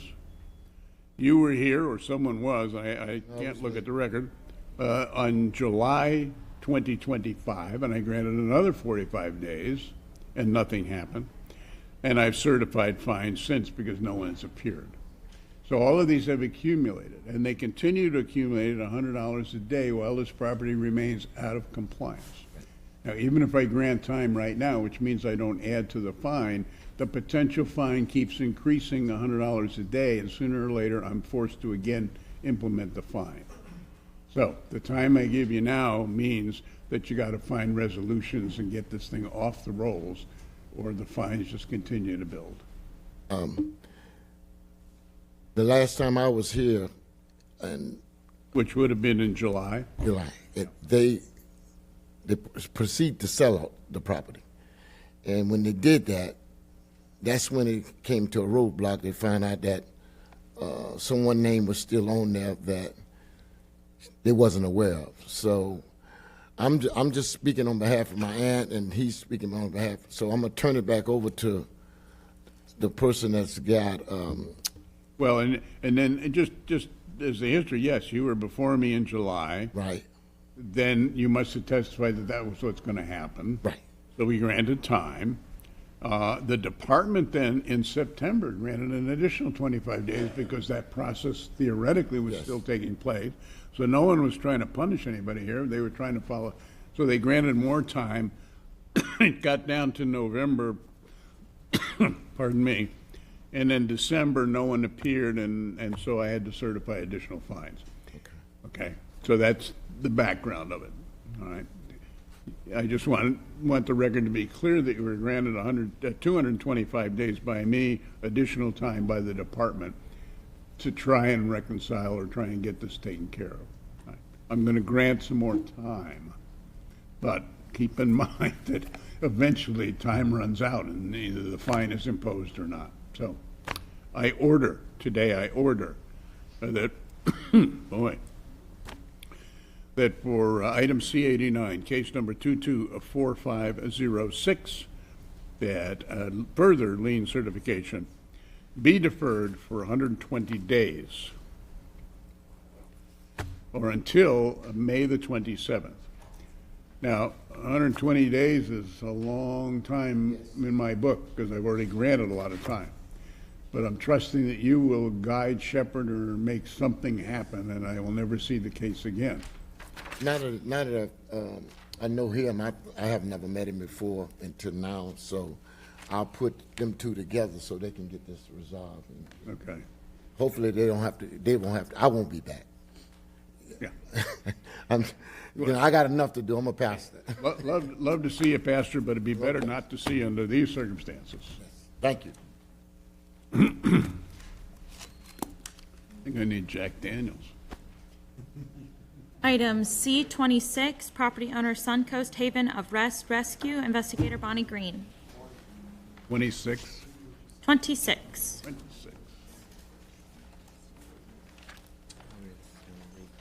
I'm Bonnie Green, Codes Investigator for the City of St. Petersburg, testifying in reference to item number C26, case number 22-22258, regarding property located at 1763 9th Avenue North. I was sworn in at the start of this meeting. This property is a commercial structure and is vacant. The case began on October 20th, 2022, and is an internal complaint case.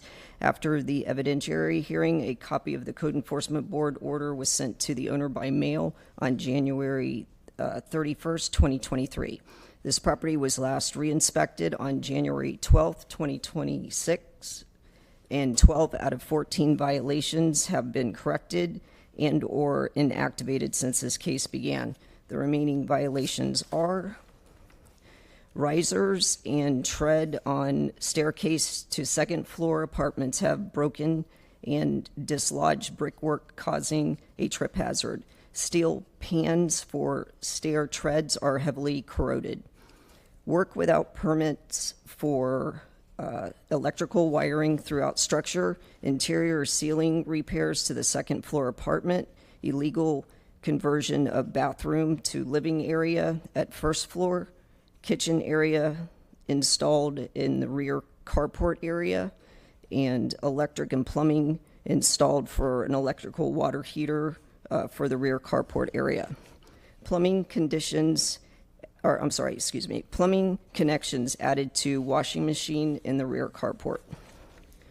Additional relevant facts regarding this case: there is an active ACOM permit on file for the scope of work excluding the staircase that was reissued on September 18th, 2025, with no inspections noted as of today's date. This concludes my presentation. All right, give me the end there, Bonnie.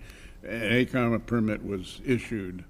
Originally issued August 2nd, 2024, and then it was reissued on September 18th, 2025. Okay. That permit was for what? For interior work they were converting some of the rooms, different, there was illegal illegal conversions for bathrooms that were made into living rooms, and then a kitchen area installed, water heater, washing machine, electrical and plumbing all installed as well. Got it. Okay, thanks.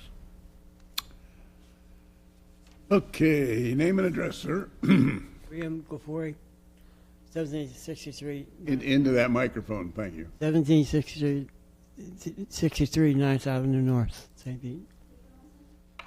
William Gofori, Gfouri. Okay. Well, Mr. Kafori, you've heard the... We get the relationship. Oh, your relationship to Suncoast. A manager. I'm sorry, your relationship? Manager. Manager. Okay. Okay, first, I acknowledge the 12 out of 14 done. That's I great. did. Yeah. However, the ones that are still pending are rather serious, and before I hear your testimony, I need you to be aware, and I don't know whether it was you or not, but I've been looking at this case for a couple of years. I have granted, in a number of hearings that I have granted, almost 300 days. The department granted 125 days. You've been granted more than 400 and almost 50 days to correct the violations. That's When just the that? background, so you're well aware. It's got a big history. I've also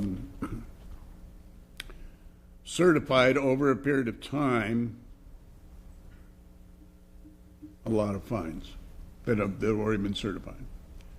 So now what I need from you before I make my decision as to what to do today is what the game plan is to correct the violations you just heard Bonnie read to you. Is there a game plan? Is there a timetable? Otherwise, I'm looking at a case here that's, as far as I'm concerned, one of the oldest cases I've had to deal with. It should have never come this far. Yes, sir, I understand. Okay, so what's your game plan? Is there one? We, after hurricane, our roof fell off, and we had to dry in rooms to spend money. Speak a little louder for me. Is that better? Yeah, oh, great. I had a stroke, so I talk a little slow. Okay. We had to patch the roof and dry it in so it stopped leaking on the ceiling upstairs. Yeah. So they spent a lot of money on that.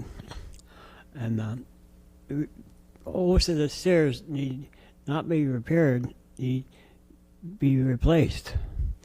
That's about $16,000 or $17,000.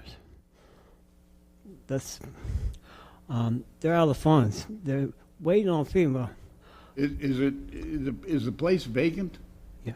Oh, it is. Okay. There's 3 people that stayed in there and about. So it's not vacant.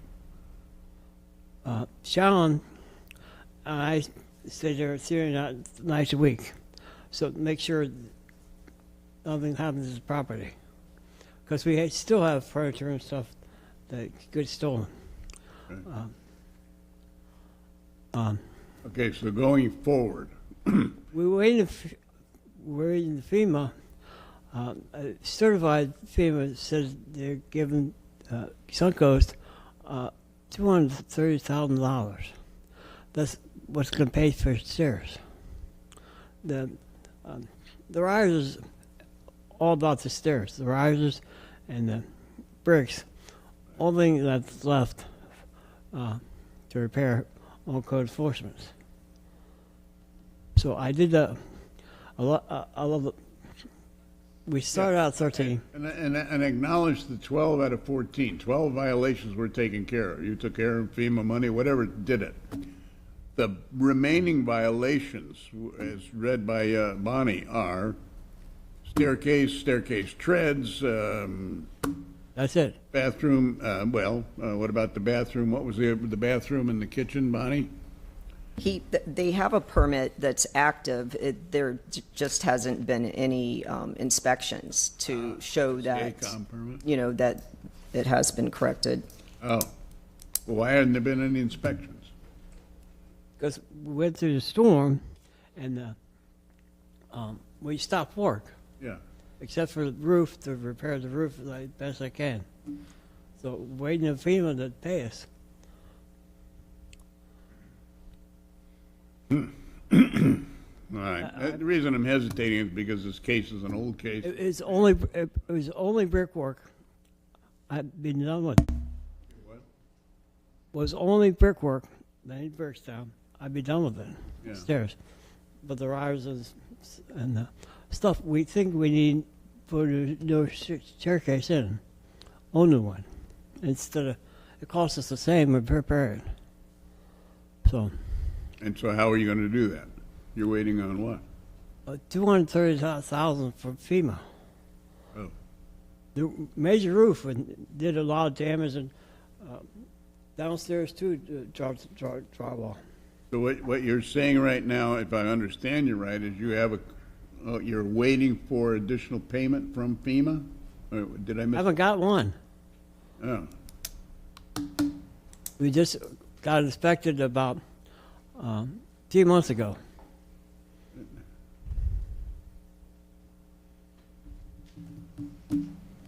There's quite a few businesses like us going through the same misery. All right, I get.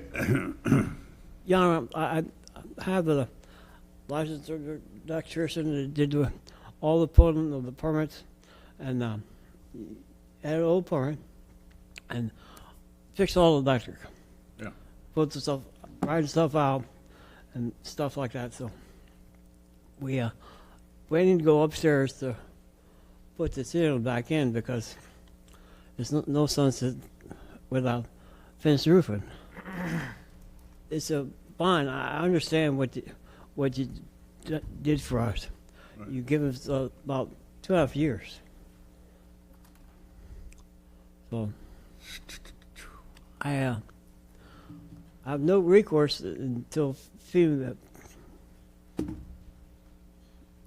We're in a non-profit organization. Right.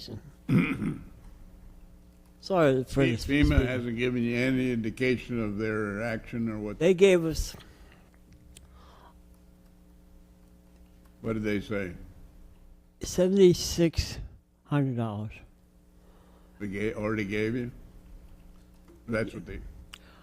But we have our roof is about 20 squares. Yeah. So it blew off. Tore off. Okay, but we spent but that's been repaired. No, it's just dried in. It's like black paper on the roof. Guess I didn't write down, Bonnie, the roof. I don't have anything Not on your for list. the roof that. Oh.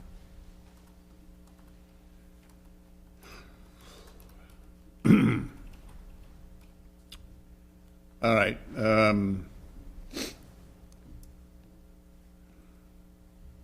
Let me try one more thing, and I'm trying to give you credit for 12 of the violations have been corrected, so that's great. 12 out of 14, Bonnie, was your testimony, and I think it's wonderful. These other ones, I'm having a little trouble dealing with. However, the conversion of the bathroom, etc. I don't know what she's saying. Huh? First of the what bathroom? Well, all right, let me do this, Bonnie. Although I have granted a ton of time, I will grant a short amount of time to resolve any questions as to what violations exist, the bathroom, whatever it is. And I'm doing that because I'm trying to recognize 12 out of 14 violations were corrected. Can I say something? Yep. You give me 2 weeks. I'll get with her and see what's going on. I'm going to allow enough time, and Bonnie, I kind of dumped the case back on you, but I'm going to allow enough time for Bonnie to consult, or you to consult with Bonnie. She will share specifically what needs to be done. Worst case scenario is if it is not done in the time I give you, you'll have to appear before me at the next hearing or whatever that is, and we can address it at that time. I want to be sure, I'm going to give you enough time to be sure you understand what needs to be done. She will point you in the right direction, got to get it done, but she will be specific as to what needs to be done to get this off the roll. Okay? Okay. Bonnie, I don't know what your schedule is, but I order that for item C26, case number 22258, the lien certification, be deferred for 45 days or until March the 13th, 2026. Now, in that 45, obviously, you'll counsel them. Hopefully, something will happen. Sure. That means, sir, that if it's not in compliance by March, you will have to appear before me late March. Okay. I think the first time I appeared here, you were about 30 years old. That's long. Yeah, well, but you got 12 out of 14 done. It's like almost the end of the race. Bonnie will tell you what needs to be done. You need to make it happen. I don't really want to see the case again. Okay. And neither do you. No, sir. Okay. Thanks, Bonnie. Thank you. Thank you.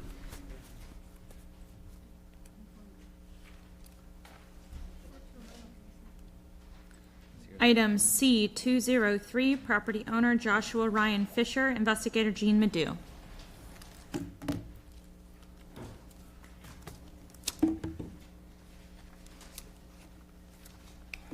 Okay, Jean. Good afternoon. I am Jean Madu, Codes Investigator for the City of St. Petersburg, testifying in reference to item number C 203, case number 24-12886, regarding property located at 405 10th Avenue Northeast. I was sworn in at the start of this meeting. This property is a single-family structure and is occupied by its tenants. This case began on July 23, 2024, and is a see-click fix case.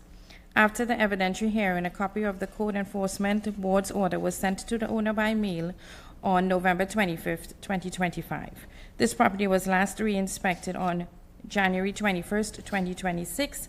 0 out of 1 violations have been corrected since this case began.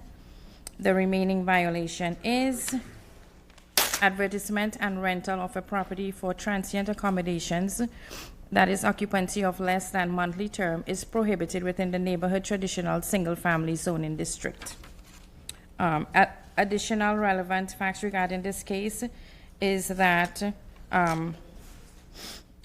you were able to book 5 nights from April 19, 2026, and then from May moving forward, all other dates were blocked off. However, from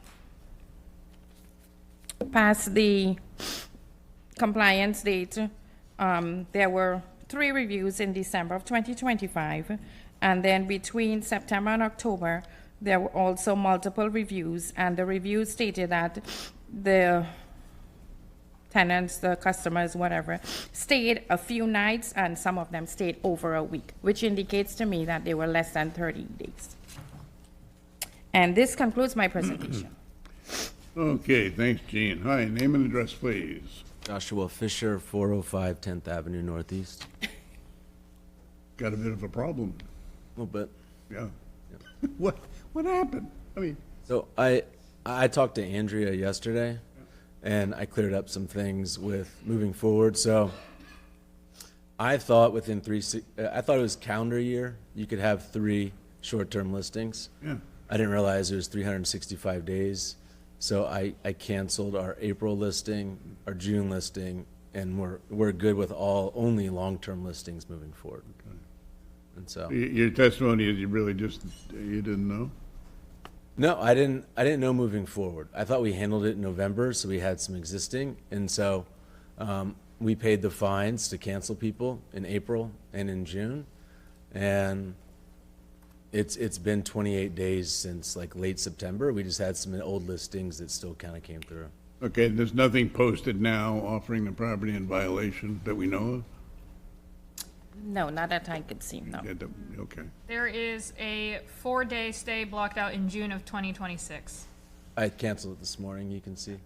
When you can, could you please provide the Yeah, I can show it. cancellation to Yeah. Jean or to Miss Brown downstairs? Yeah. But that's the only one that shows. That's the only thing I see on the calendar currently. Okay. I order that for item C203, case number 24-12886, that lien certification be deferred for 10 days or until February the 6th. Beatrice, I picked 10 days. It's verified. You've been verifying it, so I don't know what else to do with the case, except that 10 days it'll disappear, right? Yes, 10 days will be sufficient to get us the proof of cancellation, and then we'll continue to monitor it. If we see additional reviews, we would bring the case back. Okay. Okay. Yep, thank you. Sorry you had to wait this long.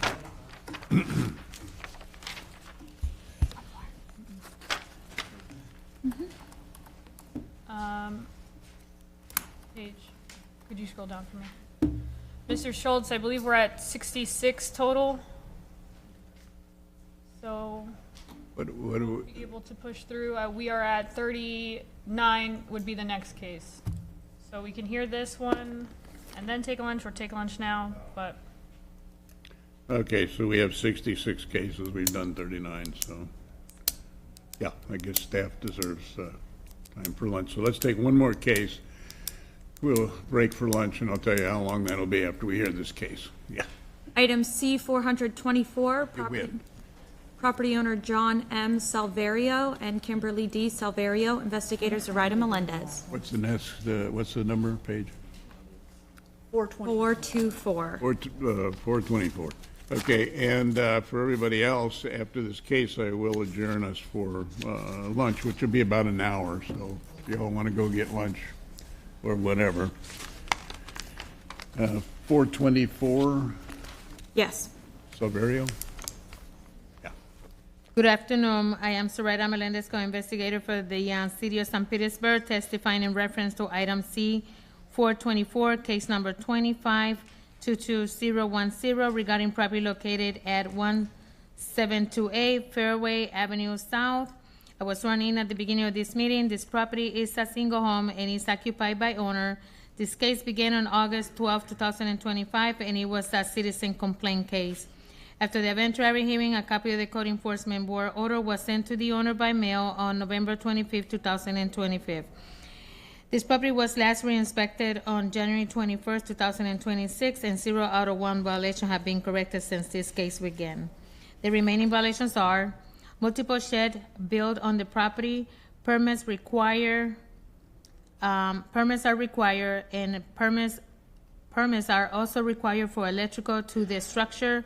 In addition, possible encroachment violation to the property line, and the owner needs to contact the building department. Additional relevant facts in regard to this case: there's a permit 2508002152 that remain in process. Additional plans needed to be submitted for review, and the owner is working on that. So. And this will conclude my presentation. Okay, so I don't know whether you know this or not, Zaria. So that it's a citizen's complaint. So I'm gathering from the testimony, maybe the citizen thinks he went over this. But the owner have few sheds built in the backyard that requires permit, and that's why it's taking a little bit longer, because they also needs to make sure that it's not encroaching into the other property as well. So that's why they require more plans to be submitted for review. Got it. Okay, thanks. Hi, name and address. John Salverio, 1728 Fairway Avenue South. Okay, John, what are you doing? So I submitted the plans for the permit, and those weren't stamped. So I have an engineering company now that is getting that done. As soon as I have those back, I'm hoping by this week. They told me that last week. Hoping, fingers crossed, that I will resubmit. And I've already spoken with zoning, and they said that once the permit is applied, then I should see about moving the structure so that if it is encroaching, it won't be in violation of zoning. Okay, sounds like a plan. Yes. Yeah. All right, I order that for item C 424, case 25-22010, that lien certification be deferred for 90 days or until April of 27th, 2026. So you have to get approval, whatever revisions, whatever. I hope so. Yeah. Thank you. Say hello to your neighbor. Yes. Yeah. I don't know what else to say. Get your papers. Yeah. Okay, the hearing is now adjourned and will reconvene at 1:30. We'll turn at 1:30. Copy that, thank you.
All right.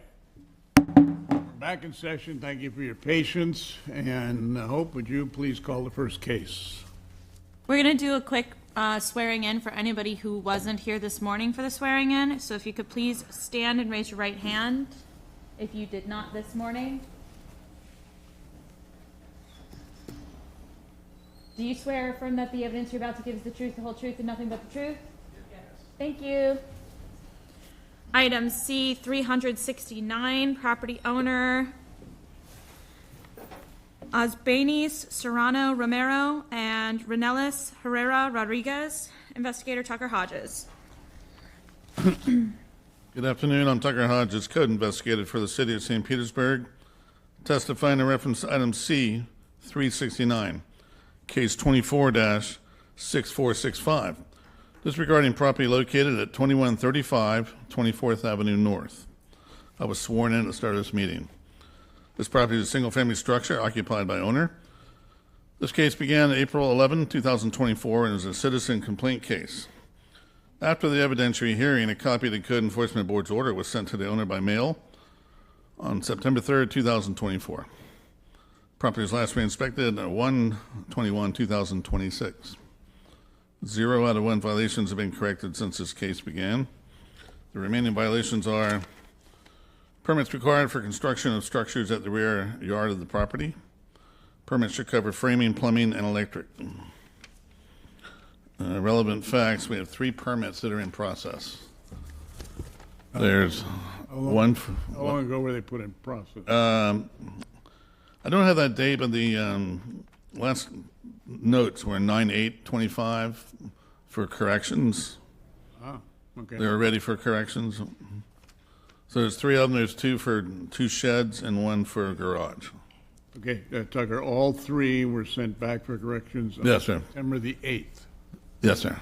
Thank you. Okay. What we have is, looks like sheds built in the property for housing. Okay. So they've got full electric, plumbing, everything, but they never got permitted before going forward with it. So now they're trying to reverse it and get after the fact permitting. But the permits, I want to make clear before, because I've dealt with this case before, the permits were sent back for correction. When? I've got it as of 9/8. Each one is ready for corrections. So I've got 3 separate permits. Yeah, they were all, so more than 4 months ago they were sent back. Yes, sir. I just wanted to. Oh, and this concludes my presentation. Okay. Okay, thank you. Hi, name and address, please. Speak into that microphone. Rainelis.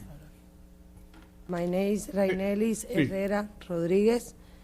2135 24th Street, Avenue North, Florida 33713. What is your last name? Herrera. Not Romero or Rodriguez? Herrera Rodriguez, Romero Serrano, my husband. Okay. I'm sorry? Yeah, we'll just need his name and address, but he's the owner. Oh, okay. Me translate. Okay. Yeah. Sorry. Okay. So you're going to say anything?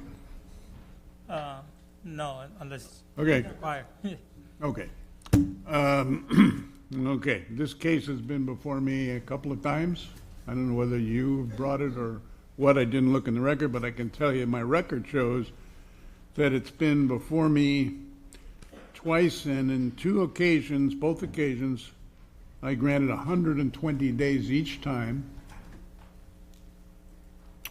And the department granted an additional 25 days. So I don't understand why we even have the case. What's happening and what is going to happen here?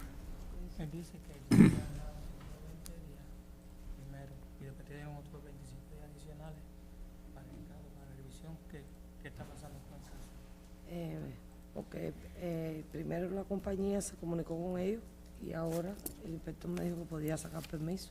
Okay, Es que no me habían dicho qué era lo que tenía que hacer. Okay, she said she didn't know what would proceed next. She said that she was waiting for the contractors getting communication with the. Who is the contractor? ¿Quién es el contratista? His name, su nombre. One moment.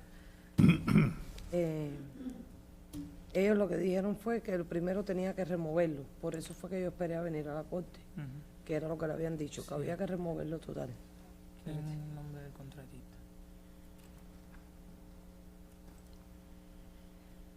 Okay, while she's looking that up, Tucker. That's him. In September, they were sent back for corrections, right? Yes. Presumably, when they're sent back, Este debe ser el nombre de la the contractor would have received those? Yes, would have been emailed to the E-plan. Yeah, okay. Aquí yo tengo. So these are oversized buildings. One's too close to one of the neighbors, so that's going to be moved. And that's all in the permitting. It tells them all that stuff. They're supposed to remove the electric from one of them. But so permitting would have required them to be removed, or zoning, or Zoning. Zoning, yeah. And nothing has happened.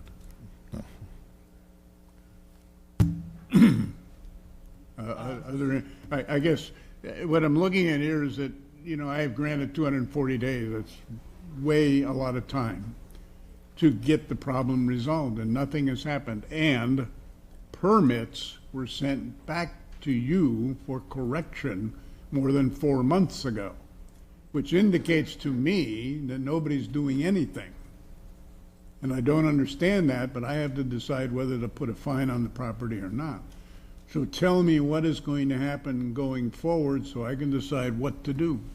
Dice que va qué posición va a tomar ahora para seguir con el proceso. si me- ¿Qué tú vas a hacer para Si poder me resolver el plan? autorizan a sacar mis permisos y a seguir adelante, quiero hacer lo correcto para...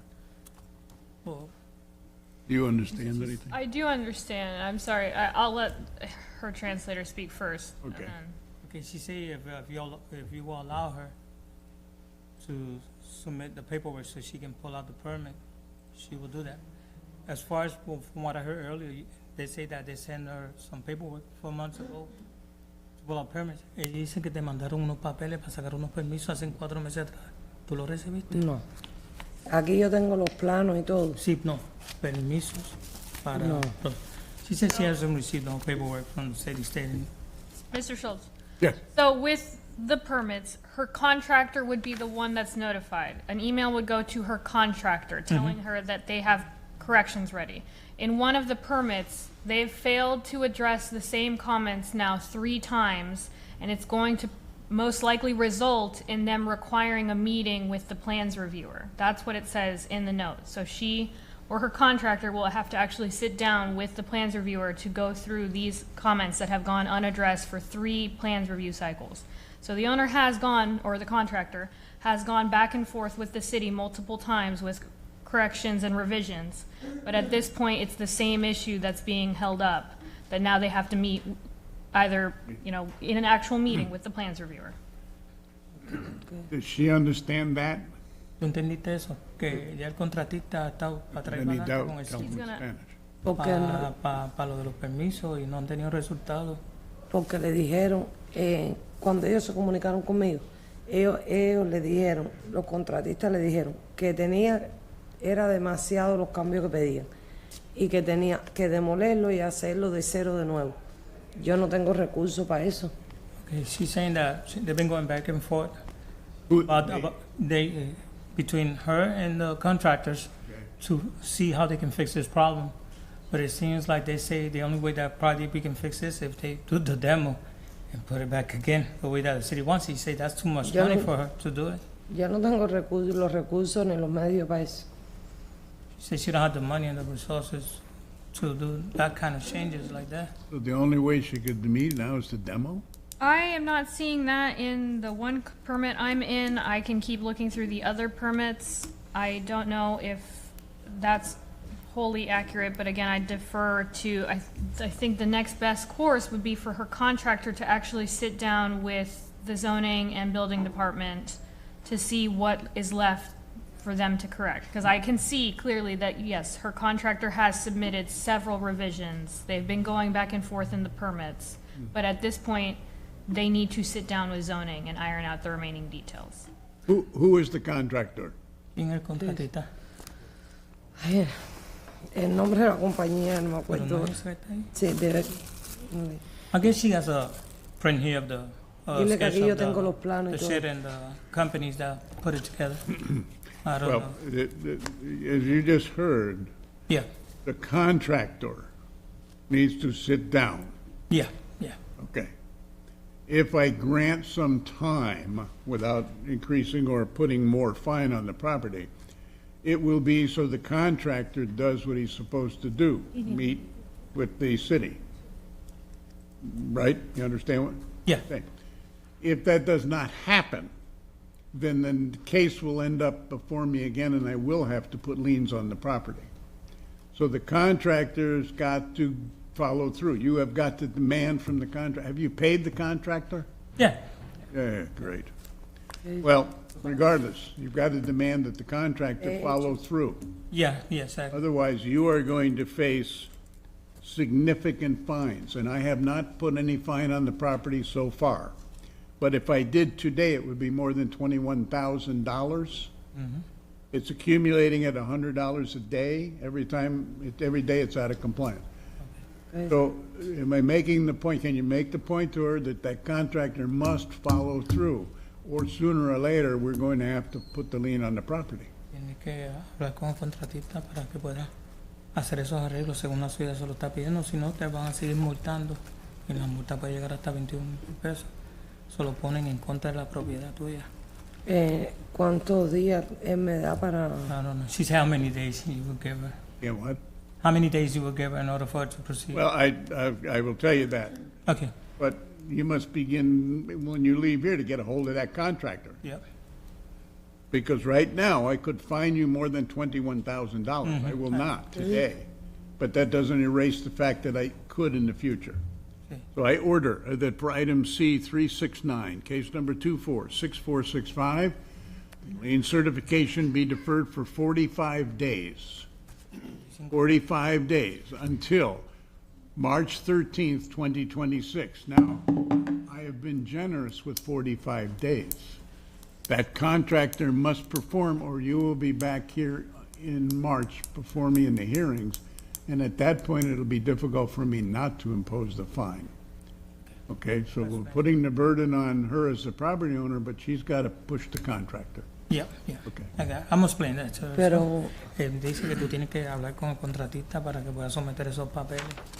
Estar fuera de sus manos, si no lo hace en 45 días. Pero porque ahora te van a mismo no citar. tengo multa. Ah, no, ahora mismo no. No, pero va a acumular. All right. Good. All right, thank you. Thank you so much. Thank you, Beatrice.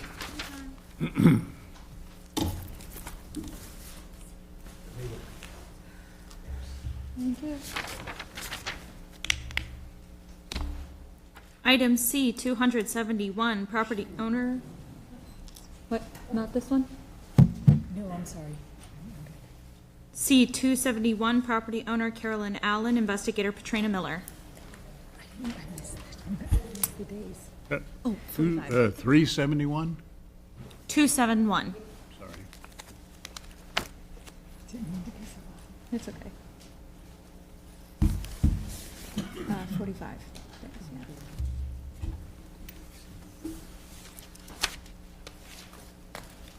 Okay, Katrina. I am Patrina Miller, Codes Investigator for the City of St. Petersburg, testifying in reference to item C-271, case number 24-000-18561, regarding property located at 766 20th Avenue South. I was sworn in at the start of this meeting. The property is a single-family structure and is occupied by tenants. This case began on October 21st, 2024, and is a citizen complaint case. After the evidentiary hearing, a copy of the Code Enforcement Board's order was sent to the owner by mail on July 1st, 2025. The property was last re-inspected on January 21st, 2026. 3 out of 7 violations have been corrected since the case began. The following work has been completed since the last meeting. Exterior wall has been repaired. The crawl space has been covered. The remaining violations are items including but not limited to appliances, tarps, and miscellaneous items stored outside, in the rear yard. Inoperable vehicles outside of a enclosed structure, which would be the white RV that's stored on the west side of the property. There are no additional relevant facts, and this concludes my presentation. What were Patrina, what were the 3 violations that were corrected? So it was the window glass, window screen, and an illegal unit.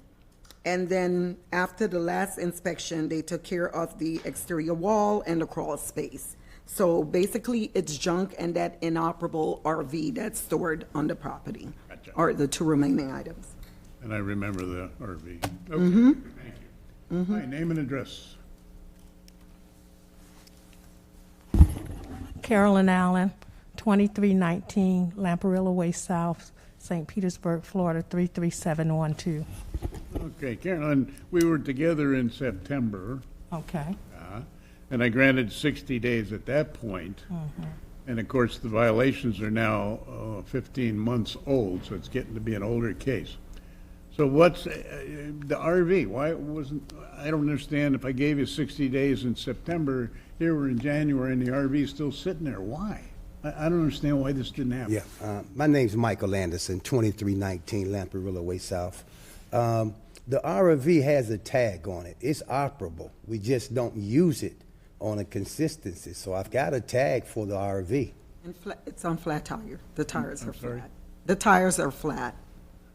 So unless the Pretty tough tires to were drive that way. inflated. The tires are low. They're not flat. I'll fill them up today. They're not flat. Okay, Yep. let me set that Okay, aside for a minute. What about the other four violations?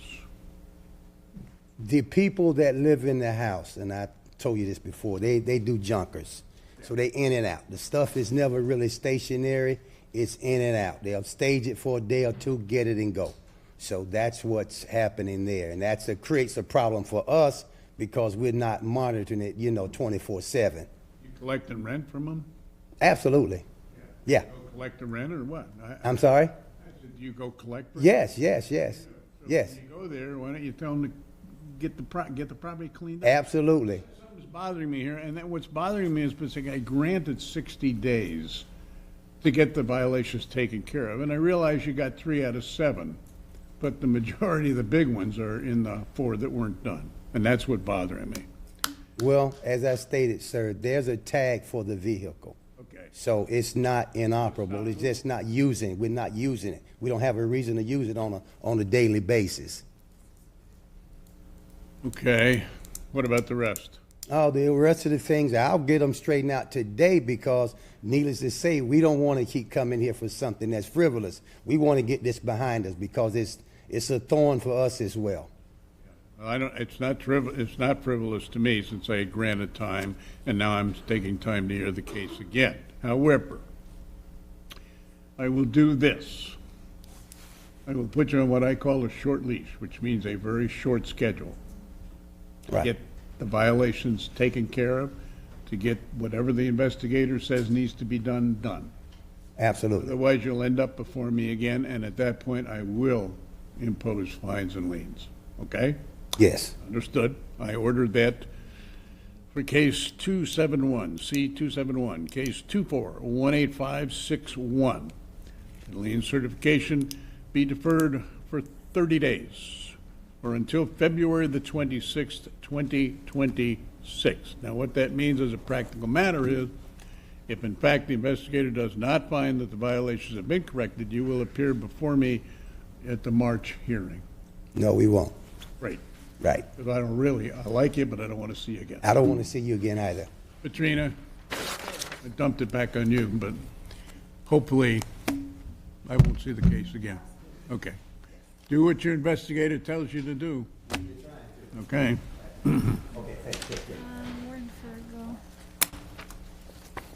Item C388, property owner Terrence Monroe, investigator for Zone 18. Brian Greenman. Brian. Hello, I am Brian Greenman, Codes Investigator for the City of St. Petersburg, testifying in reference to item number C388, case number 24-13718, regarding property located at 2520 10th Street South. I was sworn in at the start of this meeting. This property is a single-family structure and is occupied by the owner. This case began on August 1st, 2024, and is a codes follow-up case. After the evidentiary hearing, a copy of the Code Enforcement Board's order was sent to the owner by mail on April 29th, 2025. This property was last re-inspected on January 21st, 2026. 2 out of 5 violations have been corrected since this case began. No work has been completed since the last meeting. The remaining violations are: the fascia located on the structure is in disrepair, rotted/damaged wood located on the fascia. The soffit located on the structure is in disrepair, rotted/damaged wood located on the soffit. The soffit boards are not properly attached to the structure. The roof on the structure is in disrepair. Damaged shingles/roof covering on the structure. Broken, cracked stucco/wall material located on the exterior walls of the structure.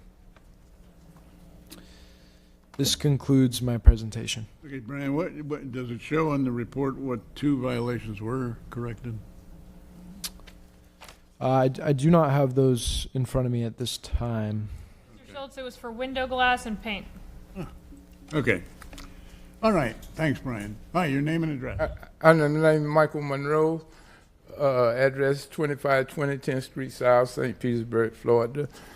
And I'm here under pretense my nephews and Terrence is in Texas, and he's property owner of the house. My brother passed away. Me and my brother were staying together at the time when he passed away, and was stipulated down that I was to stay there at the house, but he's not willing to do what I'm willing to do to get this thing straightened out. So he's supposed to have been flying in here today to come here because I told him, you know, what's going on, and that he's going to put everything in my name where I can get stuff did. I can get everything done, but I can't, it ain't in my name, you know, and nobody don't really want to help me because, it's not in my name. So if it's in your name, then you're going to hire somebody, or I can get everything done. I can get stuff to going. You're going to do it, or you're going to hire? I'm going to hire. I got a contract on it now to do the roof and everything. IROC Construction. Oh, okay. All right. All right. Well, he's a close enough relative. He's a close enough relative. He's not Terrence. No, But okay, acceptable. yeah, he's family. Okay, I'm going to give you some time to get it done. I'm trusting your testimony that you're going to get it in your name and you're going to make it happen. Make it happen. That's right. Understand that if you don't and you end up before me again, you don't want to do that. Oh, me. I appreciate you everything you've done. Yeah, I learned a lot by sitting here. Okay, I order that for item C388, case number 2413718, the lien certification be deferred for 60 days or until March the 28th, 2026. In 60 days or less, get it in your name and get it done, and I wish you well. All right, appreciate you. Bergs? Okay, one moment. 32, excuse me. Sounds contract.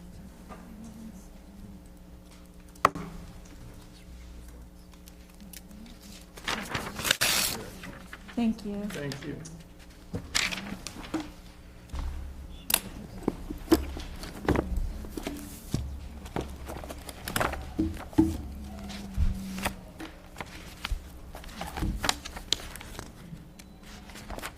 Item C32, property owner Ferg Sports Bar and Grill, Inc., investigator Brayon Gay. Good afternoon. I'm Brayon Gay, codes investigator for the city of St. Petersburg, testifying in reference to item number C32, case 25-22743, regarding the property located at 2411 Fifth Avenue South. I was sworn in at the start of this meeting. This property is a commercial structure and is vacant. This case began on August 21st, 2025, and is a C-click fix case. After the evidentiary hearing, a copy of the Code Enforcement Board's order was sent to the owner by mail on December 23rd, 2025. This property was last inspected on January 21st, 2026, and 1 out of 2 violations have been corrected since this case began. The following work was completed since the last meeting. Fence has been repaired. The remaining violation is permit number 2103000581, expired on November 9th, 2024, without any final inspections. Without what? Without final inspections. Final inspection. They had a permit in order, but they didn't complete it for the final inspection. No additional relevant facts, and this concludes my presentation. Okay, thanks, Brian. Your name and address. Yes, my name is Richard Robertson with HR Contractors. My address is 2501 Keystone Court North, St. Petersburg, Florida, 33710. Okay, this building's vacant? How come when I go to Berg's, it's loaded with people? This is on Fifth Avenue. I was going to say I'm being served by somebody who in there. No. Anyway, what's Okay. happening? So originally, what it was is I had a private provider doing the inspections, and unfortunately, he fell through due to the fact that he had a death. Well, actually, his wife passed away, and then we lost, contact with him. Because in that structure. But I did resubmit, and I also uploaded it into the portal on 17th of this month, and waiting for approval. So basically. Okay. I order that for item C32, case number 2522743, that lien certification be deferred for 60 days or until March the 28th. Permits by then. Well, then we're in trouble. Thank you. Baseball season. Thank you. Yeah. Thank you, sir. Get your paperwork. Paperwork for you. Don't forget, the only written record you'll receive of this hearing is when you're handed it here. Don't leave without it. Richard Robertson. Don't leave home without it. I hope my voice goes down. Must be the wind. Need to go to Ferg's.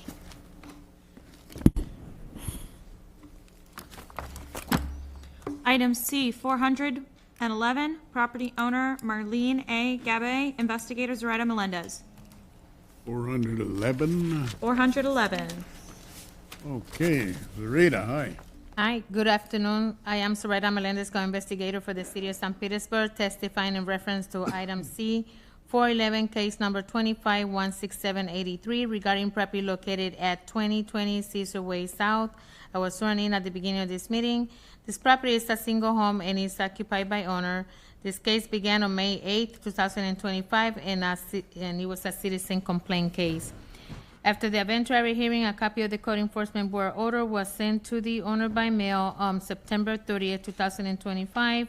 This property was last re-inspected on January 21st, 2026, and 0 out of 1 violations have been corrected since this case began.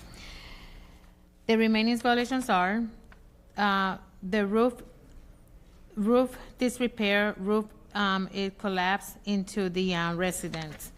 So additional relevant facts in regard to this case. So this property have a roof damage. There is roof areas where it caved in, and there's I was able to see a tarp in another section, and also the owner was on the list for the end team, but I guess that there was no communication, so that's why the case was brought back to magistrate. But I haven't had any contact with the owner either, so, and this will conclude my presentation. But it's occupied by the owner? Yeah, it is occupied. Okay. And, okay, all right, thanks, Rita. Hi, name and address, please.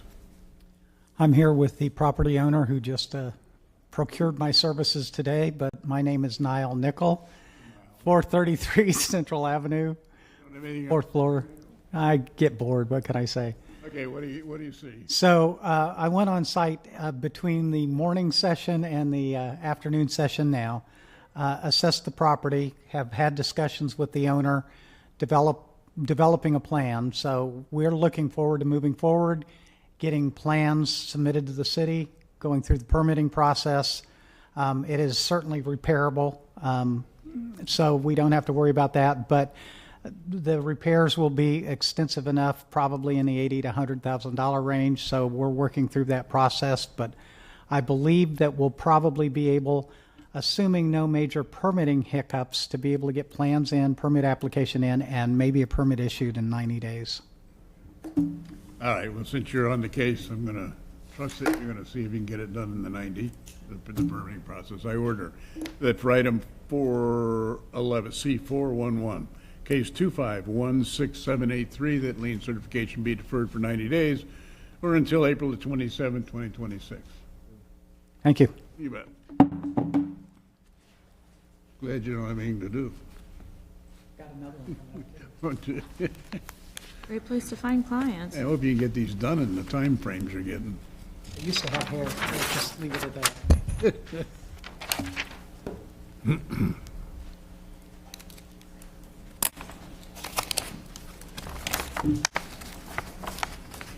So it's going all the way back to the front of the book again.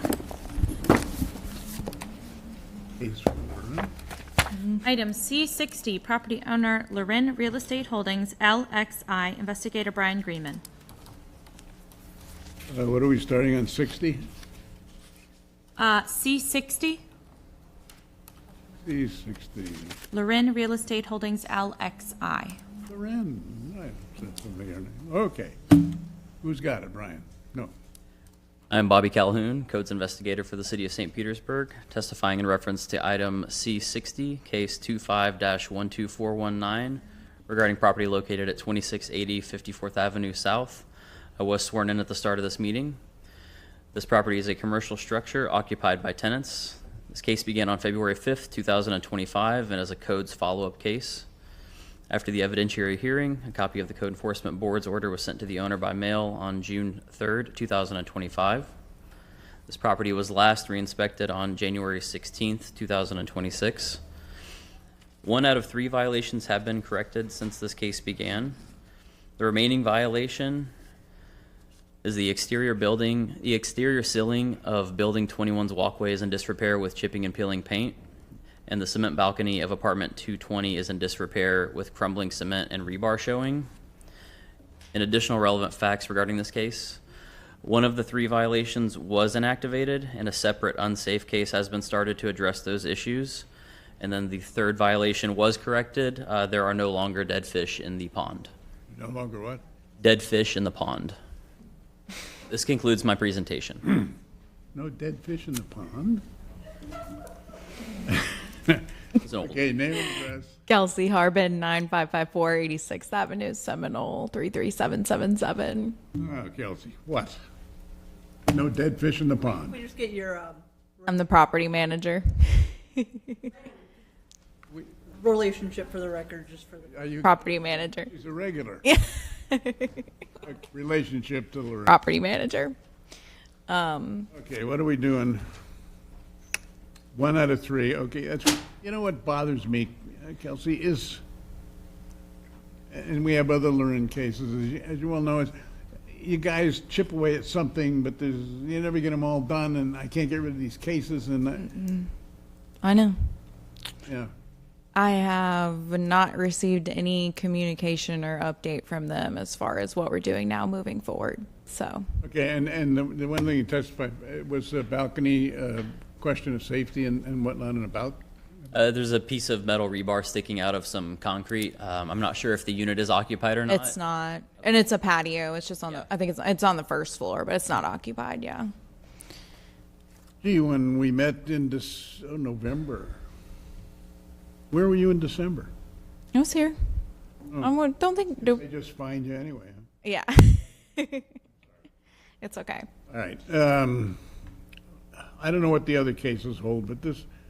They're all going to be the same answer. I have not gotten any update or communication from them moving forward about what they're doing. So, And each time you've been here, I have not certified the full fine. mm-hmm. Oh, yeah. Oh, I know. I thought to make a point, not to you, to them.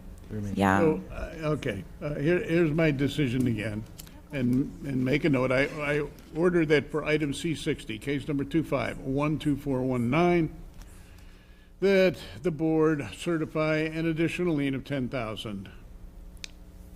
Now, for your notes, it could have been 25.3. Yeah. So it's Thank still you. under because of your. Right. Thank you. You're welcome. Okay, what else do we have? Item C62, property owner Loren Real Estate Holdings LXI, investigator Bobby Calhoun.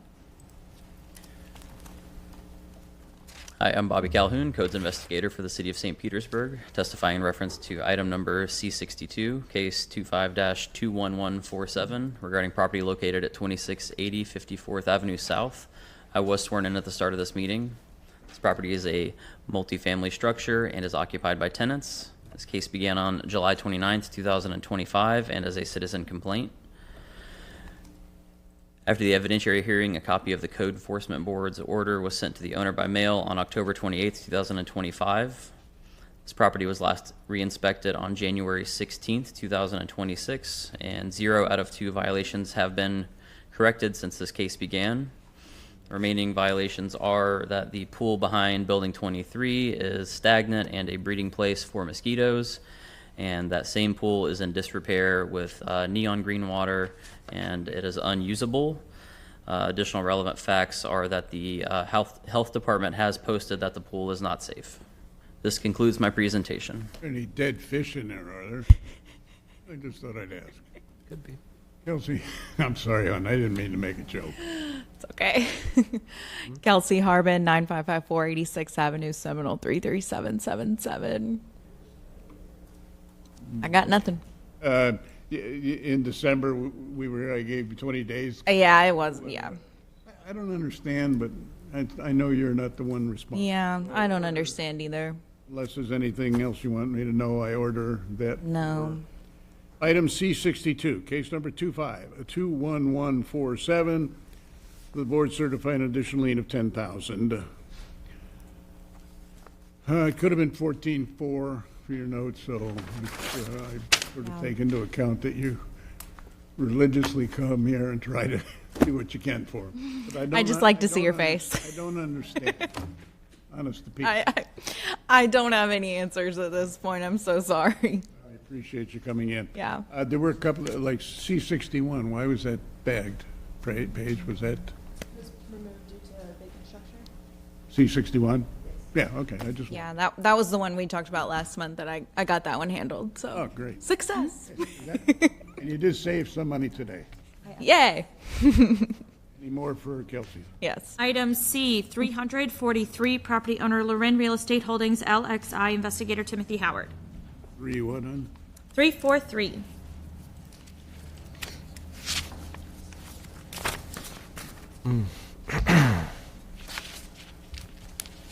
Okay, okay.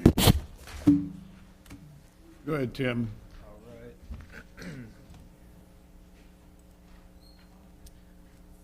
I'm Timothy Howard, Building Demolition Coordinator for the City of St. Petersburg, testifying in reference to item number C343, case number 23-21734, regarding property located at 2680 54th Avenue South.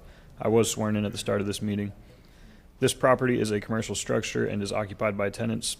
This case began on November 29th, 2023, and is a codes follow-up case. After the evidentiary hearing, a copy of the Code Enforcement Board's order was sent to the owner by mail on April 2nd, 2024, and this property was last re-inspected on January 22nd, 2026. 0 out of 1 violations have been corrected since this case began. The remaining violation is joist rot and disrepair on the second floor balcony, impacting both first and second floor units. These are apartments 239 and apartment 237. A permit's required to repair the balcony.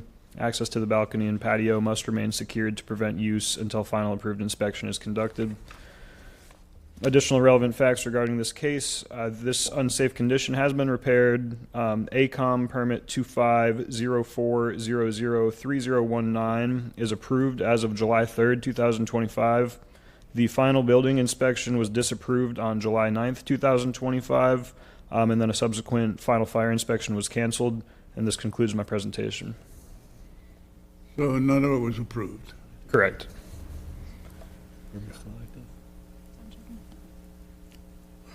Kelsey?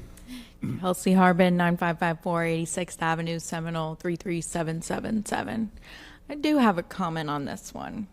So we have made some progress. As you may recall, last month we spoke that the holdup for the final permit approval was that they haven't had the fire inspections completed. The fire inspections as of this week have been completed. There are two things that are still pending. One of them is a permit that we're still waiting to get from the city to replace one of the panels in the building. And then the other one, which was just a quote that we got approved to finalize the rest of the fire stuff that needed to be resolved. So they are moving forward on that one, because I did reach out. I've spoken to the fire marshal. You know, they're trying to do whatever they can to figure out why I can't get them to come out to approve the permit because of their holdup, even though, again, it's the city at this point, because we do have the permit that's been pulled. It just hasn't been approved. It's not in review stages or anything. So once that's done, because the repairs have been completed, we can get the final inspection. It is just a matter of like that one thing kind of holding it up, but that they actually have been moving on. Mr. Schultz? That's all, you know. The permit is expired, so you will have to have Yeah, well, of course it is. So, yeah. When did it expire? December, this last month. Oh, just last. Okay. So you can't call for you'll need to reactivate it so you can call for these inspections. Okay, Kelsey, I'll grant some time on this one. I think I granted some time in December. Yeah, I think it was just the short thing. And again, we were waiting for a couple things, but the ball has rolled. It really has on that stuff. So I order that for item C 343, case number 2321734, that lane certification be deferred for 30 days or until February the 26th, 2026. Thank you. And for your notes, you can tell them I could have certified $68,000. So it really would pay to get it off the rolls. yeah, it would have paid to get it off in 2023, but yeah. 68 grand. Yeah. Okay, what else do we have? Item C344, property owner Loren Real Estate Holdings LXI, investigator Timothy Howard. I'm Timothy Howard, Building Demolition Coordinator for the City of St. Petersburg, testifying in reference to item number C344, case number 2322674, regarding property located at 2680 54th Avenue South. I was sworn in at the start of this meeting. This property is a commercial structure and is occupied by tenants. This case began on December 14th, 2023, and is a codes follow-up case. After the evidentiary hearing, a copy of the Code Enforcement Board's order was sent to the owner by mail on April 2nd, 2024. This property was last re-inspected on January 22nd, 2026. 0 out of 1 violations have been corrected since this case began. The remaining violation is the patio area at Building 11, Units 113 and 112 cannot be used under the current condition due to a state of disrepair at the post on the far right side of the patio. A permit is required for the full repair/replacement. As of March 18th, 2025, emergency post shoring has been completed, and an after-the-fact permit will be required. Additional relevant facts regarding this case: ACOM 2504003041 is approved as of August 29th, 2025, and there have been no inspections under this permit, and this concludes my presentation. Okay, thanks, Tim.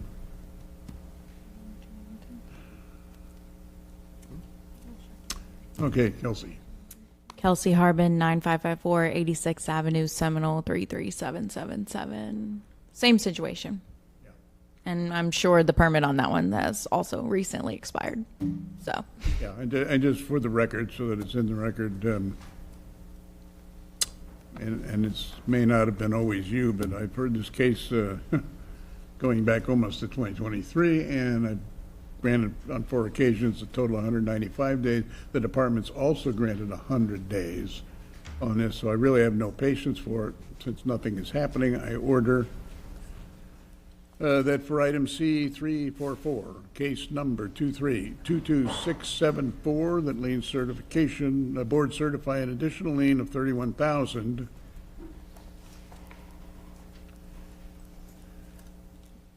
Now, that one you didn't save any money on, but sort of irrelevant because, and you're going to love this, there's already imposed, I had already imposed $91,000 over the years. Wow. So, Yeah. well, it just, come on. Oh, I understand. It's just accumulated. Yeah. So anyway, that's my decision on that one. What else do we have for Kelsey? Item C346, property owner Lurin Real Estate Holdings LXI, investigator Timothy Howard. I'm Timothy Howard, Building Demolition Coordinator for the City of St. Petersburg, testifying in reference to item number C346, case number 2418632, regarding property located at 2680 54th Avenue South. I was sworn in at the start of this meeting. This property is a commercial structure and is occupied by tenants. This case began on October 22nd, 2024, and is a codes follow-up case. After the evidentiary hearing, a copy of the Code Enforcement Board's order was sent to the owner by mail on January 28th, 2025. This property was last re-inspected on January 22nd, 2026. 0 out of 1 violations have been corrected since this case began. The remaining violation is, per the city building official, the rear stairs of Building 22 are unfit and unsafe due to ceiling/roof disrepair. All repairs to the roof must be completed by a licensed contractor with approved permits. Hard barriers are required to prevent access to the stairs until all repairs are completed. Additional relevant facts regarding this case, the hard barriers are in place preventing access to that unsafe area, and this concludes my presentation. Okay, so definitely the barriers are there. When you were here in December, I gave you 20 days to get, and you got the barriers up. Great. Yeah. Okay. It still goes back a way, but is there any talk about the roof and the, okay. Well, is it occupied? Yeah. I don't know if that building still has occupants in it at all. All right, Kelsey, I'm looking at the fact that this case goes back to 2024. I had already certified liens of more than $66,000 on the property. At this point, it's almost ridiculous to do that, but I must do something. So I order that for case number 346, case 2418632, that I order the board to certify an additional lien of $10,000, which could have been 24.5, so it's still below. But Thank you. yeah, some of the Lurin cases, I know I don't want to dump on you, but I know. it's just insane that they haven't been taken care of. So Yeah. anyway, do we have any more? That was the last one. Last one. I think so. See you next month. Okay. Thanks for coming in. Of course. Item C257, property owner Properties LBJ LLC, investigator Joseph Bernori. 257. Yes.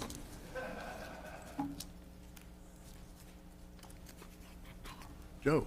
All right. I am Joseph Bernori, Codes Investigator for the City of St. Petersburg, testifying in reference to item C257, case 2516868, regarding the property located at 9570 Sun Isle Drive Northeast. I was sworn in at the start of this meeting. This property is a single-family structure and is vacant. Case began on May 9th, 2025, and is an internal complaint case. After the evidentiary hearing, a copy of the Code Enforcement Board's order was sent to the owner by mail on September 2nd, 2025. Property was last re-inspected on January 22nd, 2026. 0 out of 1 violations have been corrected since this case began. The remaining violation is permits are required for work in a flood zone property, including but not limited to the installation of a new entryway.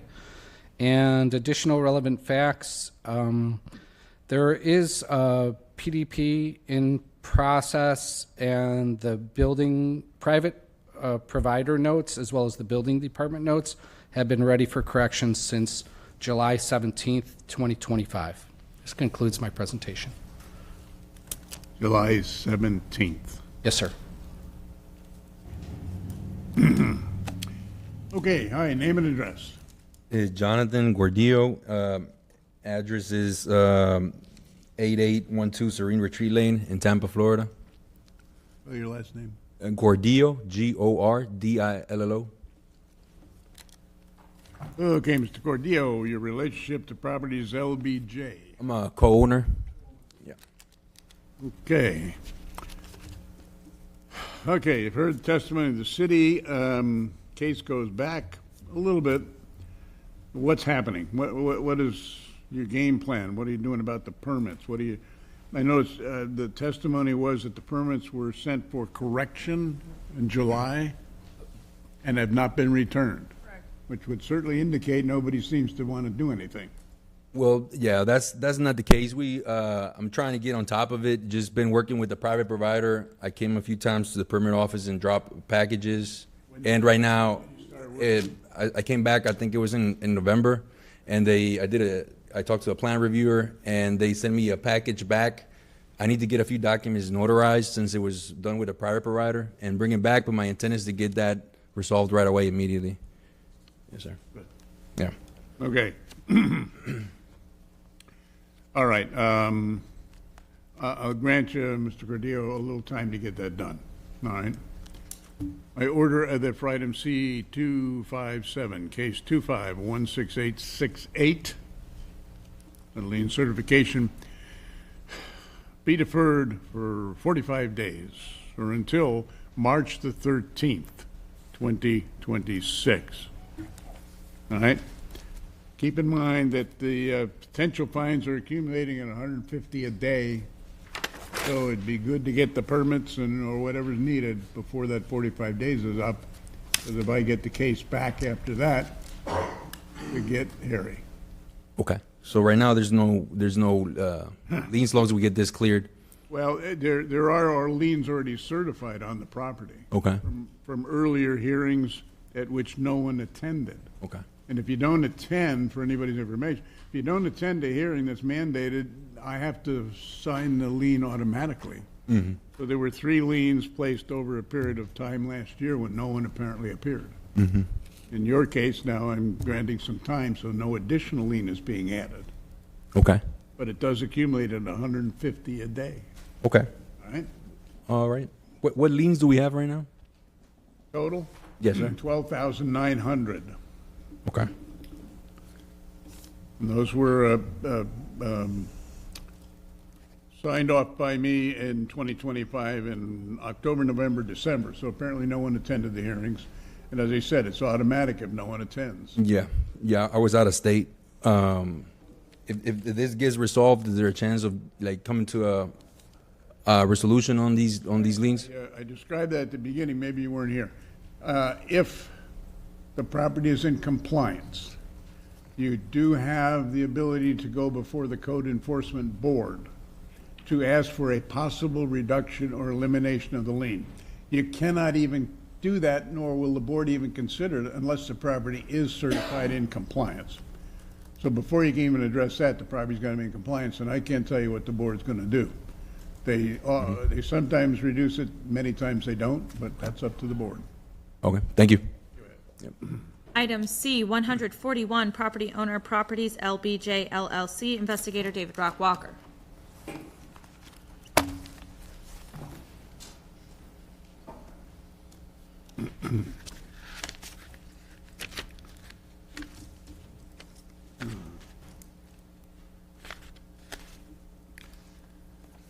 Okay, let's try this one. David? Good afternoon. I'm David Rock Walker, Codes Investigator for the City of St. Petersburg, testifying in reference to item C-141, case 25-24192, regarding property located at 715 40th Ave Northeast. I was sworn in at the start of this meeting. The property is a single-family structure and occupied by tenants as my guest due to the utility billing. This case began on September 15th, 2025, and is an internal complaint case. After the evidentiary hearing, a copy of the Code Enforcement Board order was sent to the owner by mail on December 23rd, 2025. This property was last re-inspected on January 22nd, 2026, and 0 out of 1 violations have been corrected since this case began. The remaining violations are a complete remodel of property without approved permits, including drywall, flooring, kitchen, and bath upgrades were done. There is a PDEP permit 25-07000216 that remains in process with no response to request from permitting department since July 17th, 2025. This concludes my presentation. Okay, thanks, David. Hi, name and address again. Jonathan Gordillo, 8812 Serene Retreat Lane in Tampa, Florida. Okay, Mr. Gordillo, what's happening on this one? On this one is the same thing. Started working with the private provider, and we were we hired an licensed engineer and architect to do the inspections, and he has a signed letter certifying the inspections were done. So I just need to follow through, same as the other property, to make sure everything's delivered. And I'd also came to follow up with this one in November, but I was, my package was kicked back, and so I was out of state the last 2 months, so I'm trying to get that resolved right away also. Okay, this one,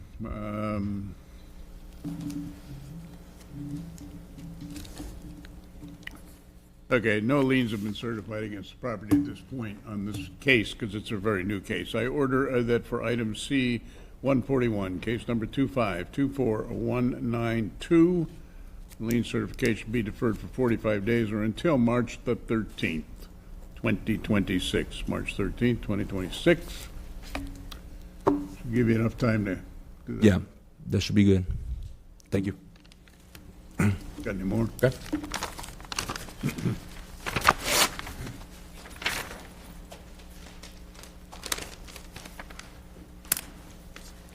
Thank you. Item C43, property owner Jamie Lee Washington, investigator Brian Audette. Brian.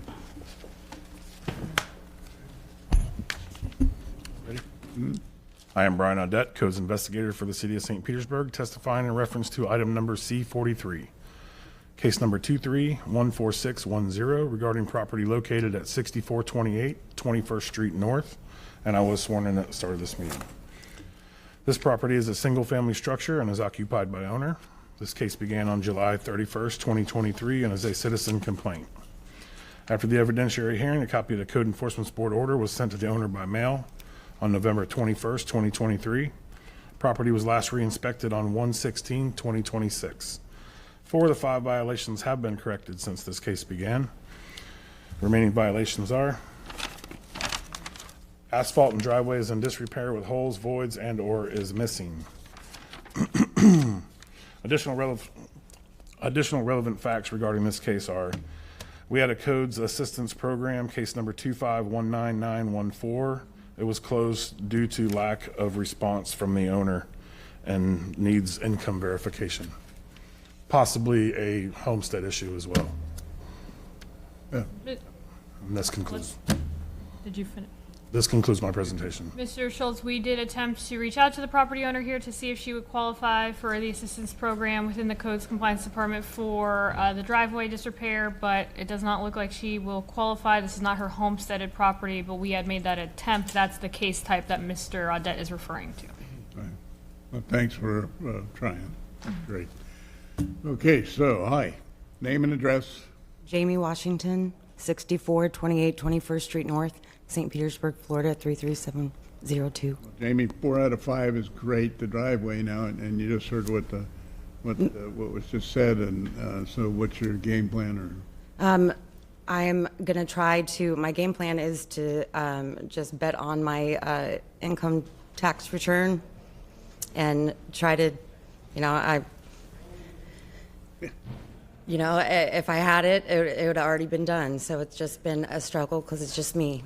All right, and we've tried to help where we could. So, I know I've granted you a lot of time, but you got 4 out of 5, and that's great. So I'm just going to grant you some more time and hope somehow enough money.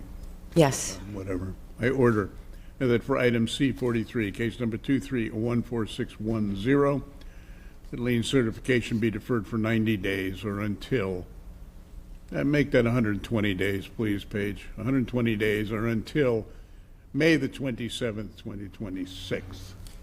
And I went that far out, hopefully because you could save enough money, but also I want to recognize that you obviously did everything you could on the 4 out of 5, so. Yes, I did. Okay. Thank you very much. You bet.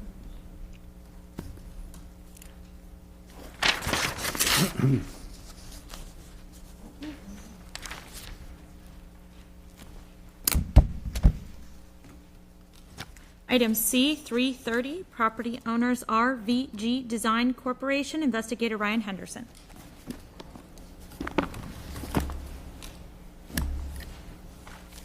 Are they here? I don't know what they look like. Violation address 2234 14th Avenue North, RVG Design Corp.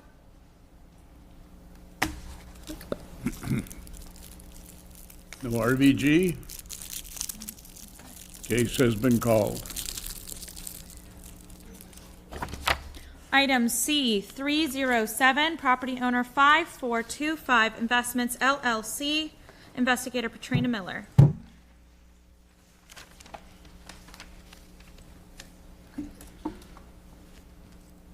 When you're ready, Petrina. Yes.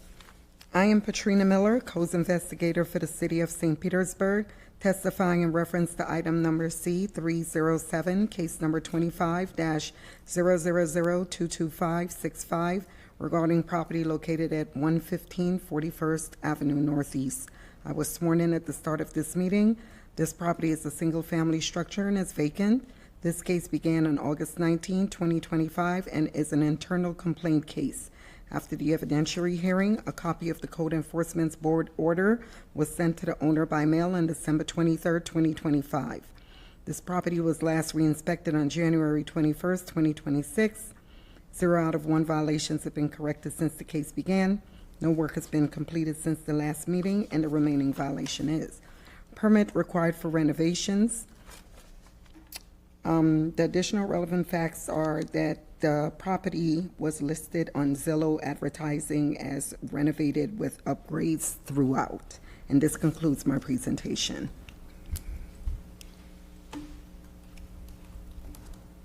Petrina, give me that again. The property was on Zillow. Yes, listed, well, advertised that it was renovated throughout with upgrades. And so we needed a permit for that, for all the renovations that were done, because pictures were included.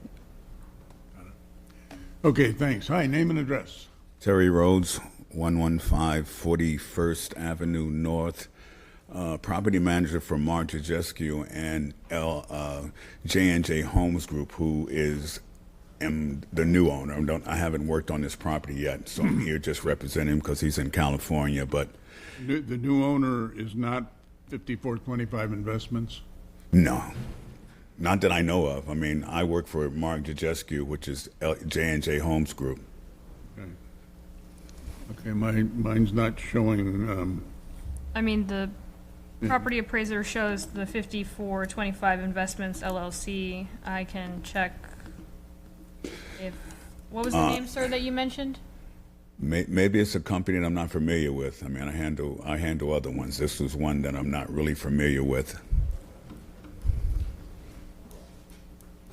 Yeah, Beatrice, I'm just showing my case as 5425 Investments LLC. Yes, so you said Mark Jajescu. Yeah, he's the registered agent for the 5425. Oh, okay. Yeah, I didn't know. Okay. Sorry about that. He's a serial entrepreneur. Okay. Tell me what's happening. I'm not sure, but I think what is happening is that he just needs a little bit more time because we just finally found a GC to work on whatever needs to be done. I went over to city, over to municipal this morning, but they insisted obviously that the contractor's name be on the permit application. Okay. The whole case was so new. It's not one of the old cases that we've been handling, so I'm just going to grant some time to go ahead and get that straightened out. I order that for Item C307.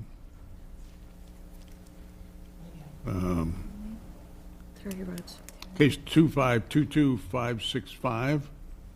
Lien certification be deferred for, go 90 days at this point to April the 27th. And I went 90 because the permitting sometimes can be, I don't know. Okay, no, that's fine. I mean, hopefully something happens before then. All right, thank you.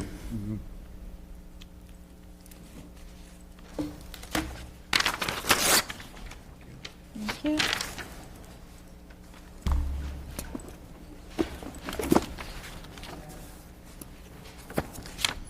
Item C96, property owner Maria Nomikos, investigator Carl Gordon.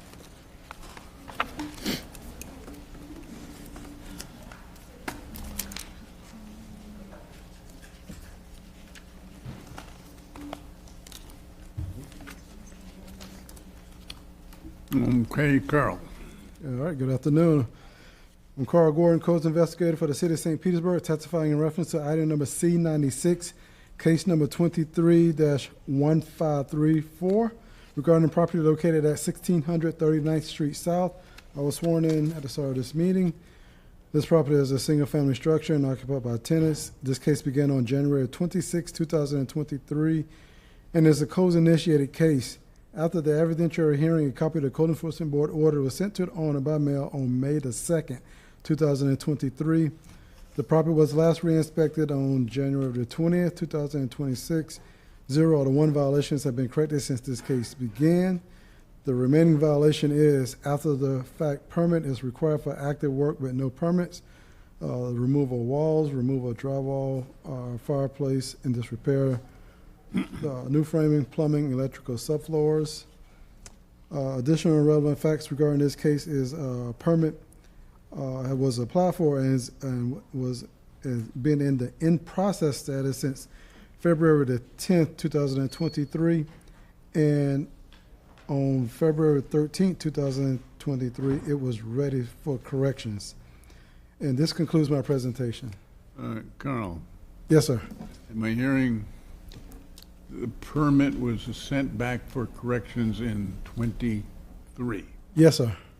Just want to make sure I was hearing right. And that's the latest that Yes. anything had? Yeah. No. Okay. All right, thank you. The property owner will describe it, but I know that she's previously had issues with finding an engineer to sign on to the project. I think that's what the testimony has been at the last few times that she has appeared. Okay, hi, name and address. Maria Nomikos, 320 43rd Street South, St. Pete, Florida, 33711. Okay, Maria. I know, number of architects, and today I actually brought an architect with me. I mean, he's a real architect? Last I heard. Give me your name. Richard Donahue. 3317 Valencia Road, Tampa, Florida, 33618. And you're a real architect? I got a card that says so. Okay. He's done a couple of buildings. Oh, this is, and I'm laughing, but as you know, and No, we know. Your architect doesn't know, but I have heard your case 1, 2, 3, 4, 5, 6, 7, 8 times. I know. Okay. We've been through 100 days. So anyway, I am excited that this may be something at the end here. He came today to me, thank God. The phone call was put out yesterday by a friend of mine, the architect that I was working with before that kept telling me we're almost done, we're almost done. He's ghosted on me for 2 weeks. I've been chasing after him, and he's completely ghosted on me. Send So him your now money? we have Richard. He did come and see the home, and he knows about the violations. I let you speak. I mean, Yeah. Your name has to go on record, so tell me your name. Oh, Richard Donahue, 3317 Valencia Road, Tampa, Florida, 33618. Great. Well, all right. So how are you going to solve this problem and get rid of it? Well, I got a call this morning at 8:30 that this woman needed an architect from a mutual friend of ours. Okay. So I wrote down and visited the property, and I told her I'd stay till this hearing. We'll probably go in there Friday to measure and look at the violations that have been written up, and then produce what needs to be produced to submit for permitting. Okay. All right. just for your background, and Maria, you know, as I say, I've granted You've been generous. moment time. And I want to grant a little time for him now to assess the situation. However, don't want to scare you. However, the potential liens that I have not certified to date are $132,000. Okay. And it's still 150 day that adds up, and there's nothing I can do about that except certify it. So I'm going to grant you some time to take a look at this. What's going to happen, I can tell you right now, is there's no way you're going to solve all the problems in the time I'm going to give you. What I'm looking for is that Carl will eventually report back that something is happening, or you'll come back to the next hearing or whatever it is and tell me what's happening. I don't want to suddenly hit you with 132,000. Right. That's been the whole. But keep in mind that, you know, of all the cases you probably heard me today, yours goes back about as far as any I've ever dealt with. And I've granted probably 600 days is way beyond what I would normally even consider. So I need you now, the burden's going to fall on him to make something happen. And in this time frame, I order that for item C96, case number 231534, that lien certification be deferred for 45 days or until March the 13th, 2026, which means that worst case scenario is in 45 days you'll be back because you'll be ordered to the hearing on March 24th. But at that point, we can get a report of what's happened, et cetera, et cetera. Okay, in the meantime, the potential fines still accumulate every day. All right, but welcome aboard. Sir, Really love to it's see. a little more than 45 days. To, Well, you will be back here. That does not mean I won't grant more time at that point, but what I'm going to want to hear is what's happened. okay, 'cause In other words, if you come in and say I haven't done anything, if you come in and say I haven't done anything, it could cost her $130,000. Mr. Schultz, as well, I mean, for the architect, we would defer the case if we see that you've already submitted plans and you're just waiting on the city to review them. We would Okay. defer the case. Then I would not get the case. It would be deferred by staff. okay, But the investigator, in this case Carl, is the guy who will report back to staff what he so sees we'll and what's just happening. stay in contact with Carl. Absolutely. Like I've tried to tell Okay. you, the best friend in all of this is the investigator. I have a good feeling about this one. He actually had lunch with me. Did he pay for the lunch? Yes, he I did. did. All right, well. Okay. But Well, stay in touch with I Carl. charge 20% of the lien. It'll come back around. Stay in touch with Carl. Thank you. Item C, 382, property owner Dolores Hines, investigator Brian Greenman. Number again? 382. 82. I am Brian Greenman, Codes Investigator for the City of St. Petersburg, testifying in reference to item number C382, case number 2410504, regarding property located at 2044 12th Street South. I was sworn in at the start of this meeting. This property is a single-family structure and is vacant. This case began on June 17th, 2024, and is a codes-initiated case. After the evidentiary hearing, a copy of the Code Enforcement Board's order was sent to the owner by mail on March 4th, 2025. This property was last re-inspected on January 21st, 2026. 3 out of 8 violations have been corrected since this case began. No work has been completed since the last meeting. The remaining violations are chipping, peeling, missing paint located on the exterior walls and various areas of the structure, broken/missing window glass located on the structure. The exterior walls located on the structure are in disrepair, rotted/damaged wood located on the exterior walls. The rear balcony is in disrepair, rotted/damaged wood located on the balcony. A permit is needed for repairs to the balcony.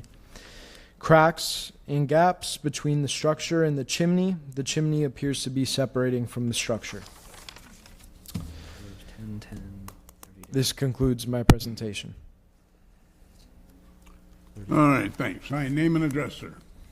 Good afternoon, Charles Hines, I have two addresses. My first one is 5404 East Cortland Boulevard, apartment 216, Flagstaff, Arizona.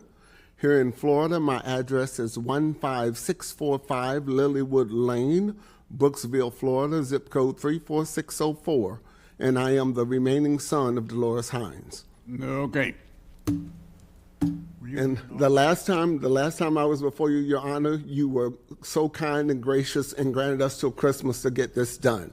Unfortunately, we suffered a financial setback last year, in that after we did everything that we needed to do and all of that, I got approval for a home equity loan, and due to a clerical error on the mortgage company's part, it was canceled the day before signing because they approved it under me.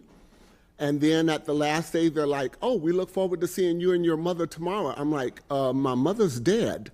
And then they're like, we can't do this without your mother." I'm going, I mean, you've given me all of this hope, and I'm going, this is the day before signing, and you're telling me now? So we got kicked all the way back to square one.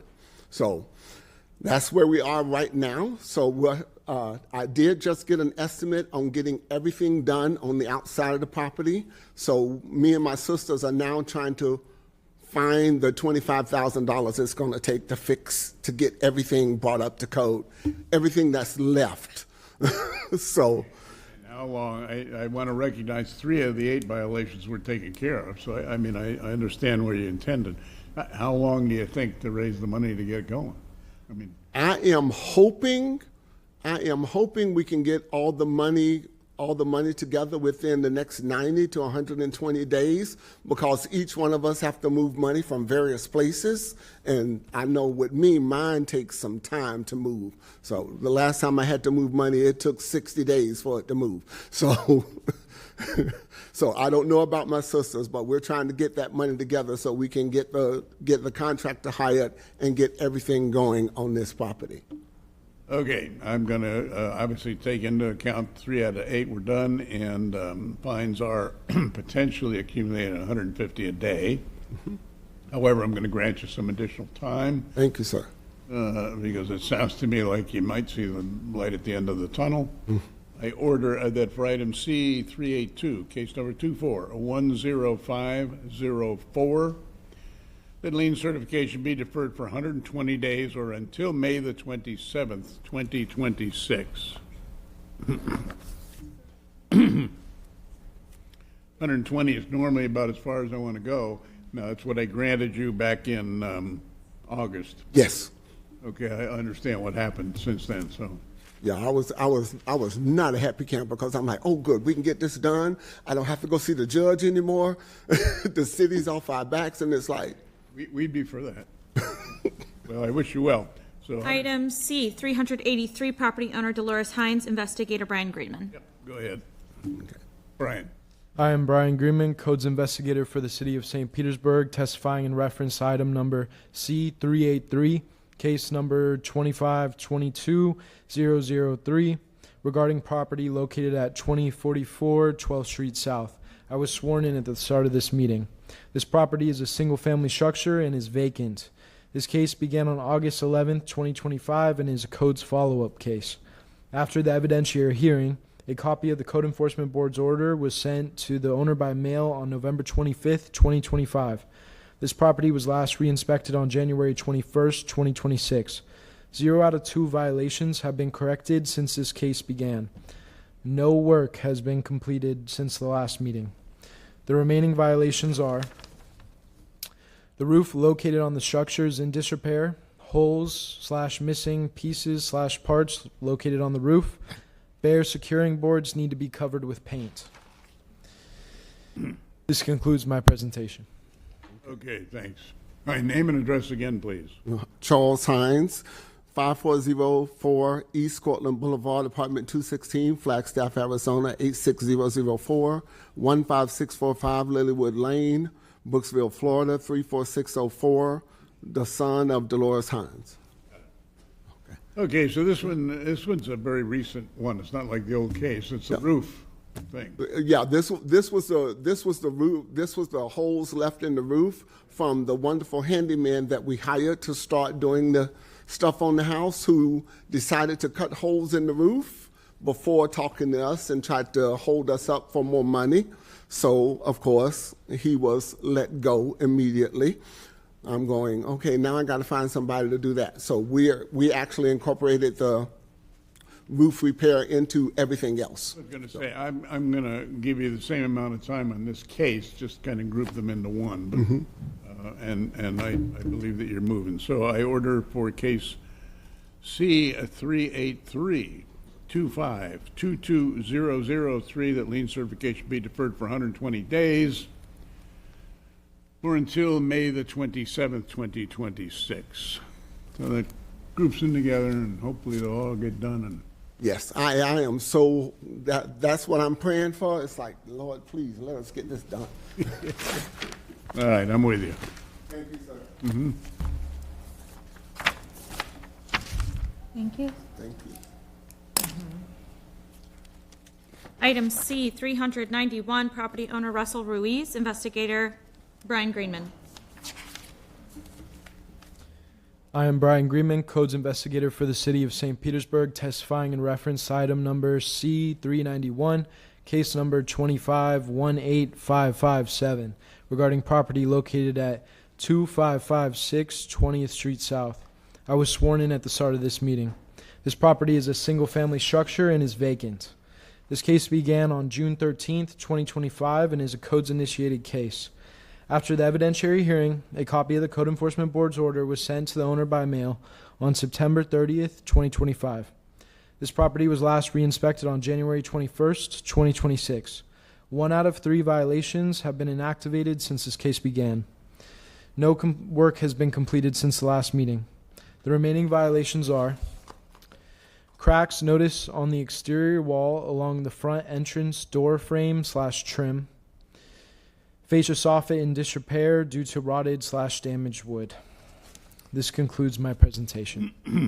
All right, thank you. Name and address, sir. Russell Reese, 1926 26th Avenue South, St. Petersburg, Florida, 33712.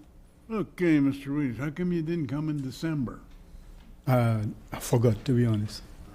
When I checked people, Okay, it was too late. you've heard the city, the cracked door, cracks around the door and the fascia. What's your game plan? Well, I had some other stuff there I was doing, like the AC, and I was changing the windows. I had to pull permit for both of them. So I'm getting ready to do these 2 little things now, Okay. The door, I'm going to be replacing. Right. And the cracks, I'll be taking care of. The cracks around the door. Yeah. Okay. All right, I'll grant you some additional time to get that done. The case is very new anyway. I order that for item C, 391, case number 2518557, the lien certification be deferred for 60 days or until March the 28th, 2026. Appreciate Give you it. enough time to get those taken. More than, yeah. Thanks. Yep. All right.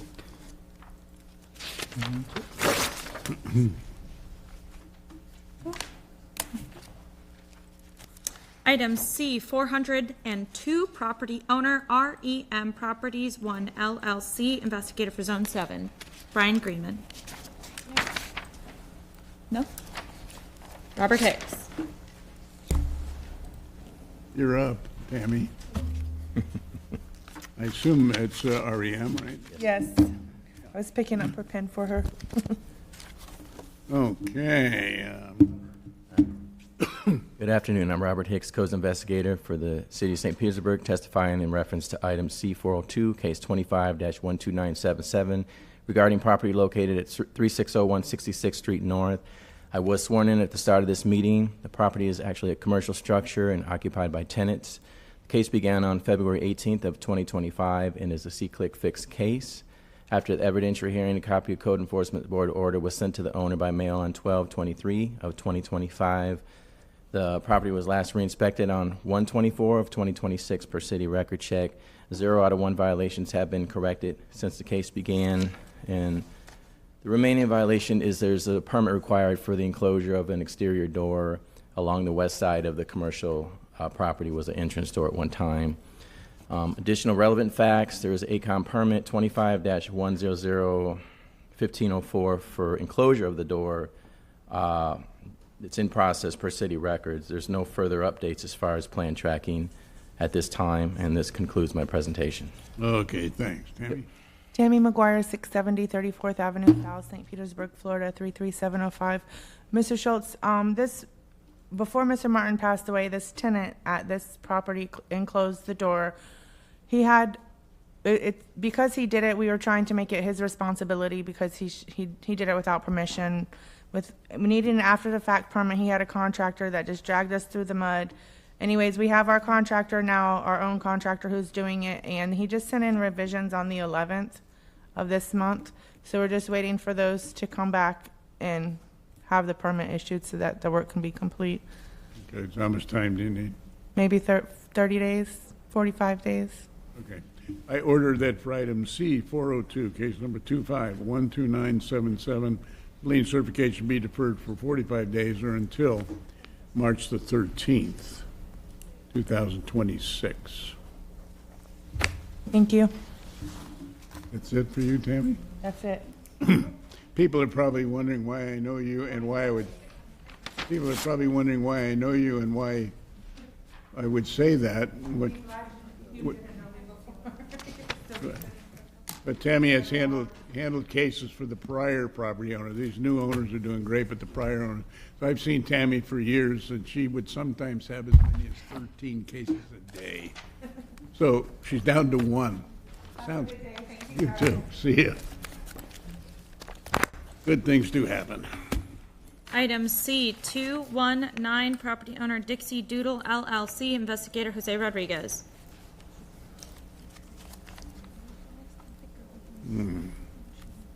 Jose. Yes, sir. I'm Jose Rodriguez, Codes Investigator for the City of St. Petersburg, testifying in reference to item number C19, case number 25-16178, regarding property located at 978 9th Avenue South, and I was sworn in at the start of this meeting. It's a single-family structure and is occupied by a tenant. This case began on April 24th of 2025 as a tenant complaint case. After the evidentiary hearing, a copy of the Code Enforcement Board order was sent to the owner by mail on July 29th of 2025. The property was last re-inspected on January 20th of 2026. 4 out of 10 violations have been corrected since this case began. Following work has been completed since the last meeting. Grease-type material removed from exterior wall. Garage door and storage door repaired and painted. Light globes have been replaced. Wood fence panels removed from the rear structure. The remaining violations are multiple areas of fascia and soffit and disrepair, chipping and peeling paint, and that includes also on window frames, missing window screens, junk, trash, and debris. One of the items I saw that remained was the tree portion of a palm tree that was just cut down, just hasn't been removed yet, but it still was on property. Also, areas of fence and disrepair, the rear of the property. Exposed rotten wood around main structure, crawl spaces open. And there are no additional relevant facts regarding this case, and this concludes my presentation. Jose, what were the 4 you got? The 4 again were the grease-type material removed from exterior walls, garage door and storage door have been repaired and painted, light globes replaced, and wood fence panels that were removed from the rear of the structure that were in disrepair, and also mixed materials on the rear fence. So they had to remove the wood panels. Gotcha. Yes, sir. Okay, thanks. Hi there. Hi. Name and address. Peggy Edwards, 6283 3rd Avenue South. May I ask, when was the last day? What was the last day you inspected that? 20th, January 20th. Okay. Because we have other stuff done. That's why I just didn't know. Wait. Yeah. All the stuff done? Yes, all the fence. Oh. The fascia and soffit and all that? They're not that big of an area. It just blew off. It's a huge 2-story. It's probably as tall as the ceiling, so I just haven't had anybody over there yet to finish that. But the crawl spaces were all done except for, actually we walked it, except for one area because there's cats under the house. So I thought you said it was okay to leave this one spot open because we're trying to catch them to get them out. I didn't want to seal them up under the house.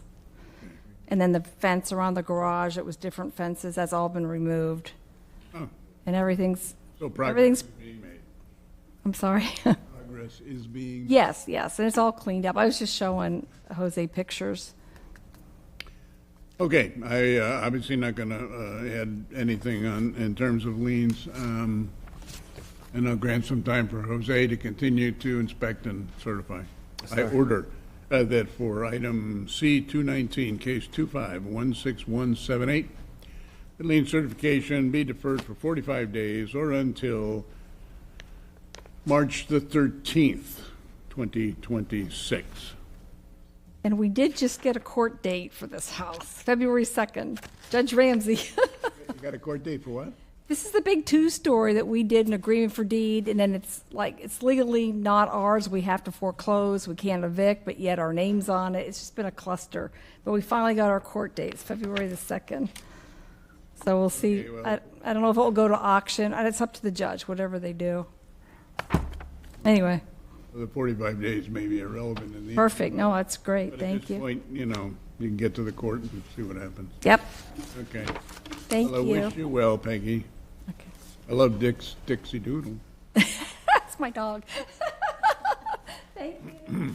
Item C-381, property owner GFJH Holdings LLC, investigator for Zone 18, Brian Greenman.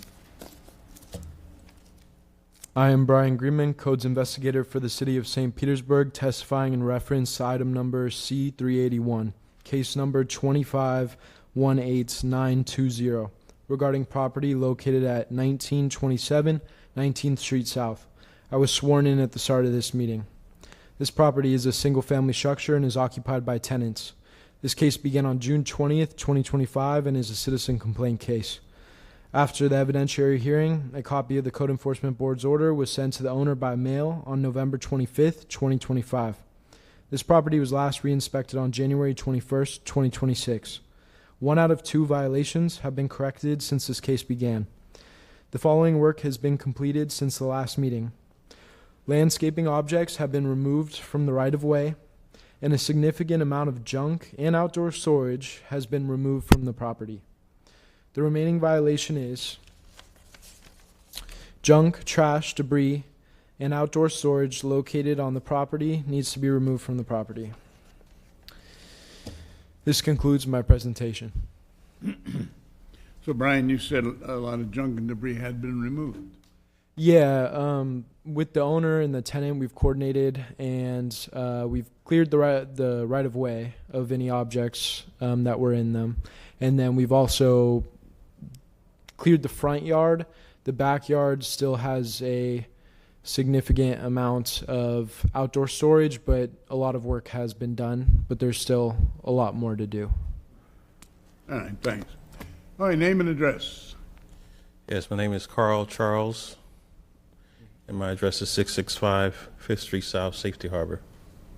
And your relation to GFJH? Property manager. You're a property manager? Okay. Okay, well, you've heard the testimony of the city. 1 out of 2 done. Apparently the front's good, the back's not? Yeah, I'm coordinating with the owner and the tenant to get those last remaining items resolved.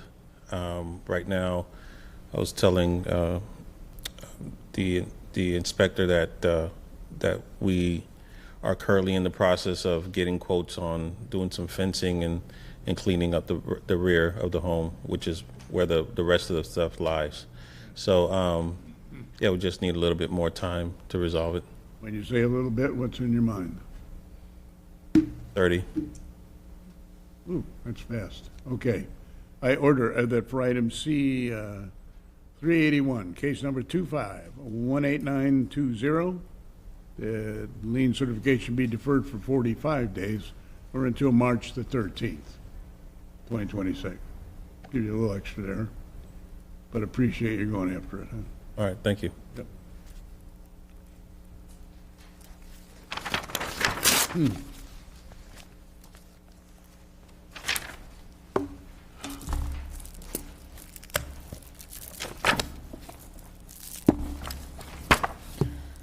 C200, property owner Stanislaw Chebarek and Stanislawa Chebarek, investigator Jean Madu. Hi, Gene. Hi.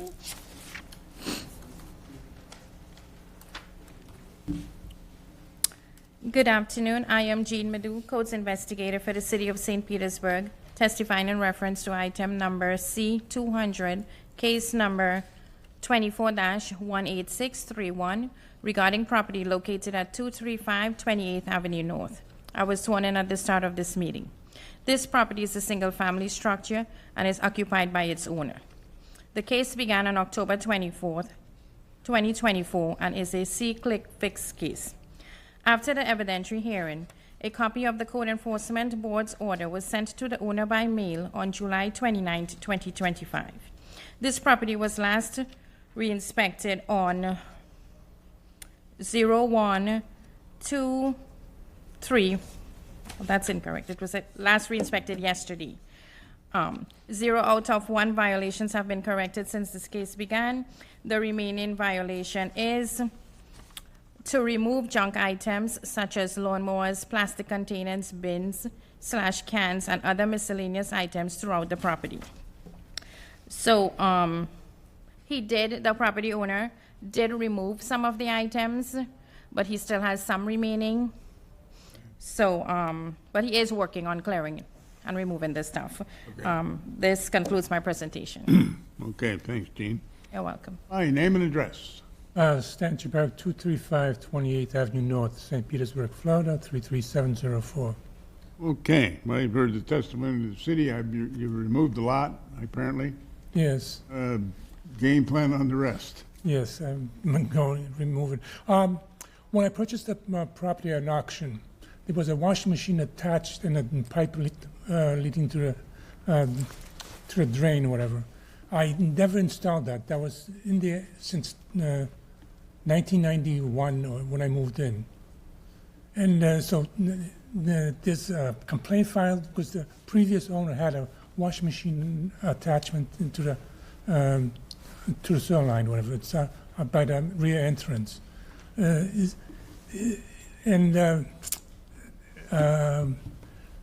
Bullock, the guy who came from the code inspection, I think in 1982, he said that was granddaddied in, because and now they find the offense in that.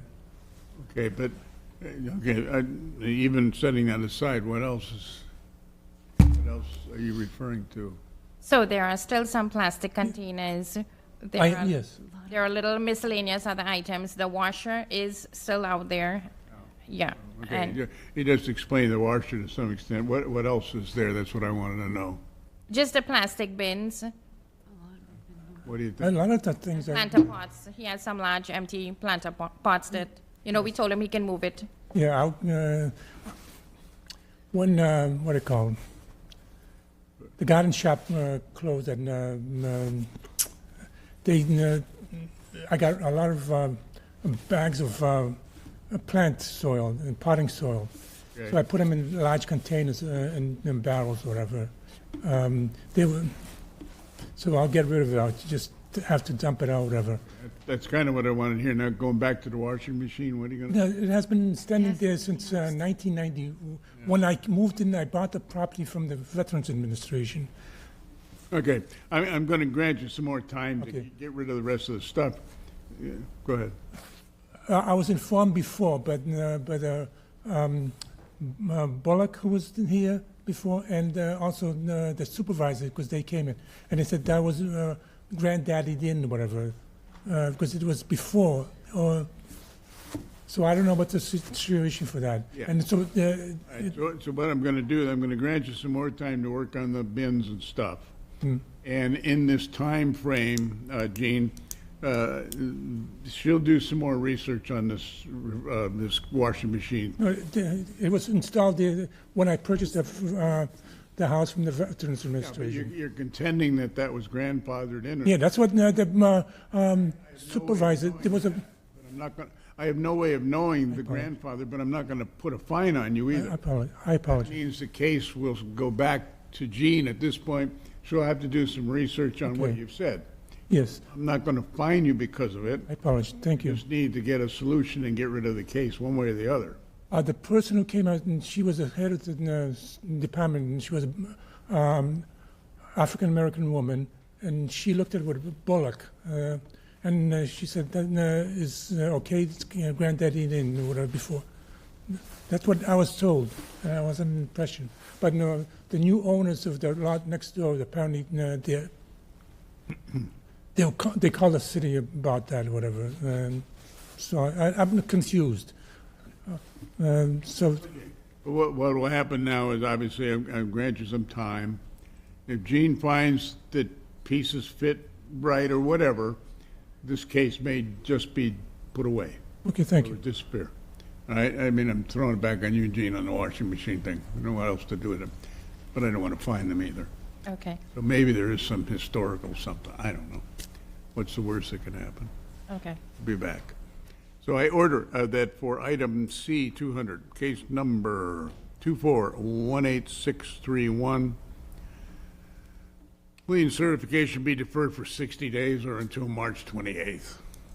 Sometime in that time frame, can conclude one way or another, and if necessary, we'll redo it. Okay, thank you. All right? Okay. Thank you. I'll get rid of the stuff. Yeah, I'm assuming you get rid of the other stuff. It's the washing machine issue that. Yeah, I was just curious because I was told that was that will be that's granddaddy in. It was in there when I purchased the. And it may be. I'm not old enough to know these granddaddy things. I don't know either. I was kidding, but anyway. I've thrown it back on Jean, the investigator. She'll look into it. One more item. How about this fine or whatever? What? There's a lien put on. There's a lien. $2,600. Oh, well, the lien was placed on the property on December the 16th because no one appeared at the hearing. Get a notice. I can't answer that. All I can do is tell you, because the law automatically says if no one appears, I must certainly. We never got the notice or whatever. I can't deal with that one way or the other. And I don't know how you verify that. If your address is correct on the records, the property direct, we use property addresses, correct? Correct. From the property appraiser, the owner of record would get it. And that was the address used. Right, and it's also posted at the property. And it's posted at the property. Posted what's how? I can't answer that.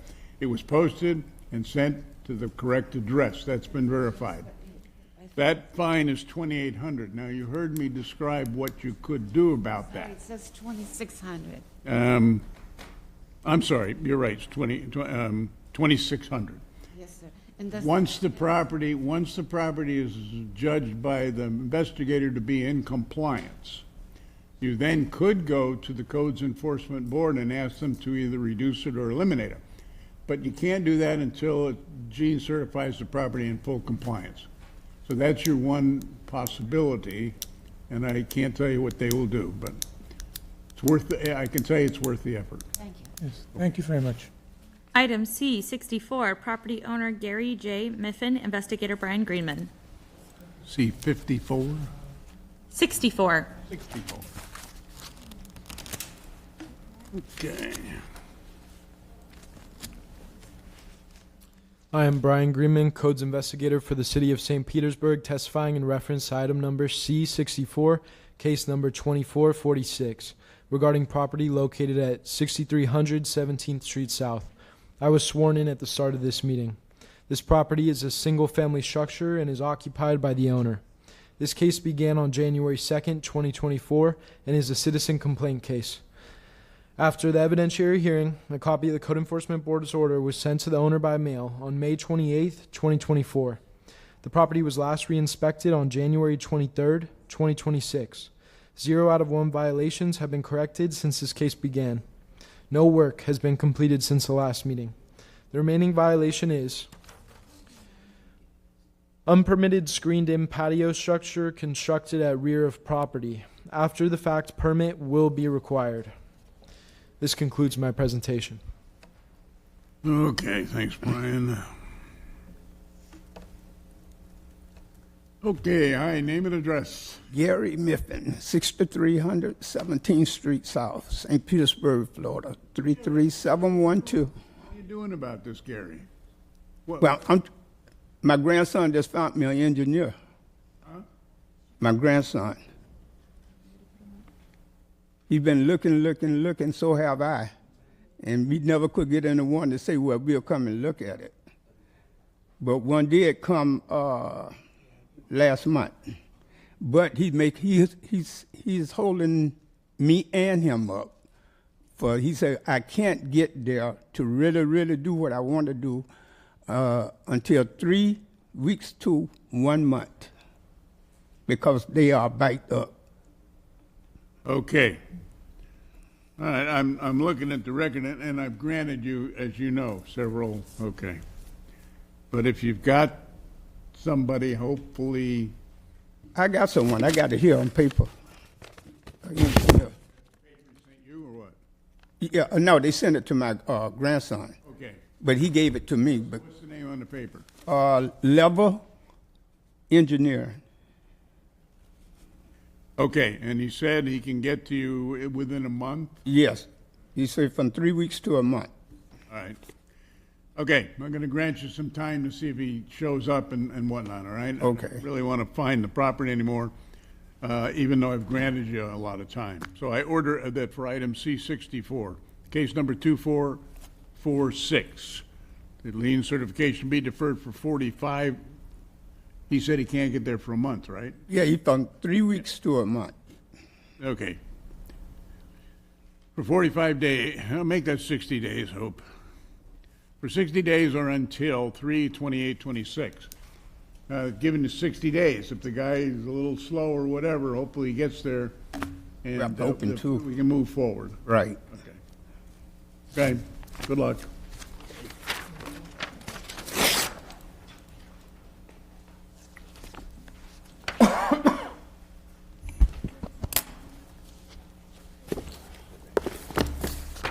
Item C, 232, property owner Barbara Fitzpatrick and Joshua Reed, investigator Jose Rodriguez.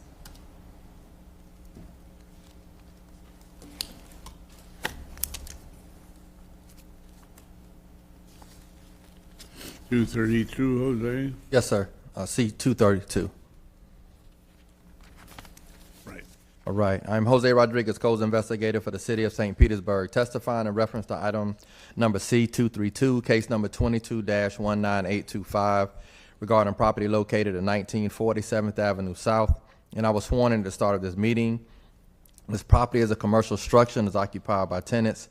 This case began on September 16th of 2022 as a codes-initiated case. After the evidentiary hearing, a copy of the Code Enforcement Board order was sent to the owner by mail on February 28th of 2023. This property was last re-inspected on January 20th of 2026, and 6 out of 7 violations have been corrected since this case began. The remaining violation is a permit is required for windows and window frames installed in structure. Additional relevant facts regarding this case are there's an ACOM permit number 23-120000625, which remains in process. The last action was November 13th of 2025. It was ready for corrections from the fire department. And this concludes my presentation. Okay, thanks, Jose. Sir, your name and address. Yes, it's Richard Reed, and the address is 1940 7th Avenue South.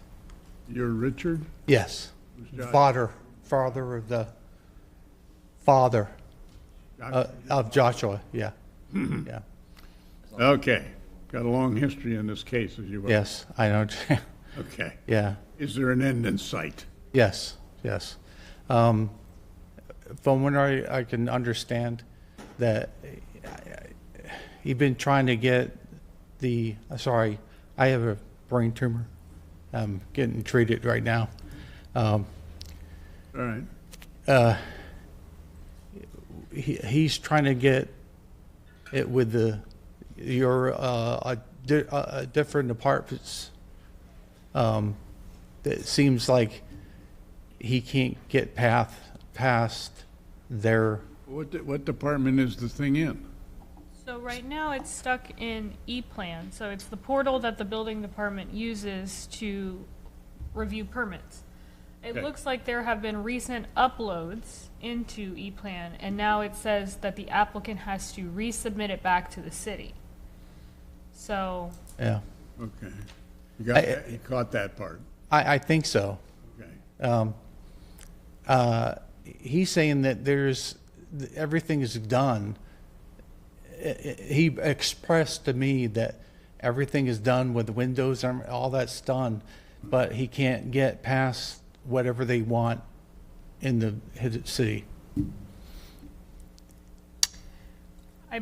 Mr. Schultz? Yes, please. It would be worthwhile. I understand that ePlan system is not always the easiest for new people to navigate, so it would be best if you or your contractor, whoever's working on it, would go and speak with someone actually at the building department, because if it's just that they can't get past a certain screen, the building department does have the ability to retrieve a task back from the applicant. So if Okay. everything's ready and they just don't know how to get to the next part, Okay. they just need to speak to somebody at the building department. Okay.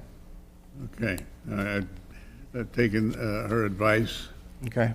Please, because as you know, Yes. I've handled this case and granted so much time. Right, So right.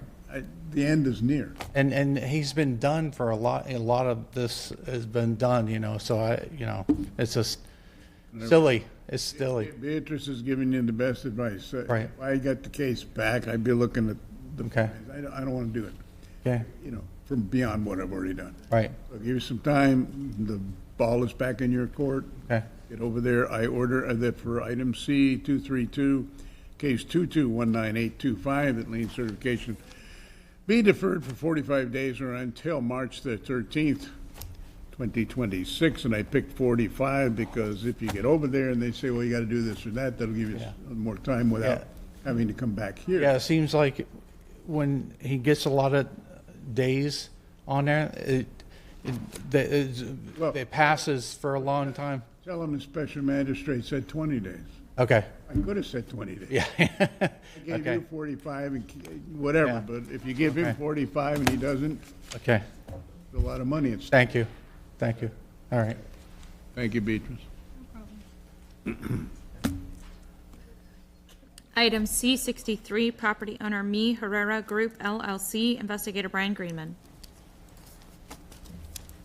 C63. A long play. I'm Brian Greenman, Codes Investigator for the City of St. Petersburg, testifying in reference item number C63, case number 2514970, regarding property located at 1320 Coral Way South. I was sworn in at the start of this meeting. This property is a single-family structure and is occupied by the owner. This case began on April 1st, 2025, and is a citizen complaint case. After the evidentiary hearing, a copy of the Code Enforcement Board's order was sent to the owner by mail on July 1st, 2025. This property was last re-inspected on January 20th, 2026. 0 out of 1 violations have been corrected since this case began. No work has been completed since the last meeting. The remaining violation is the fence offset along of Coral Way South should be back 30 feet from the property line.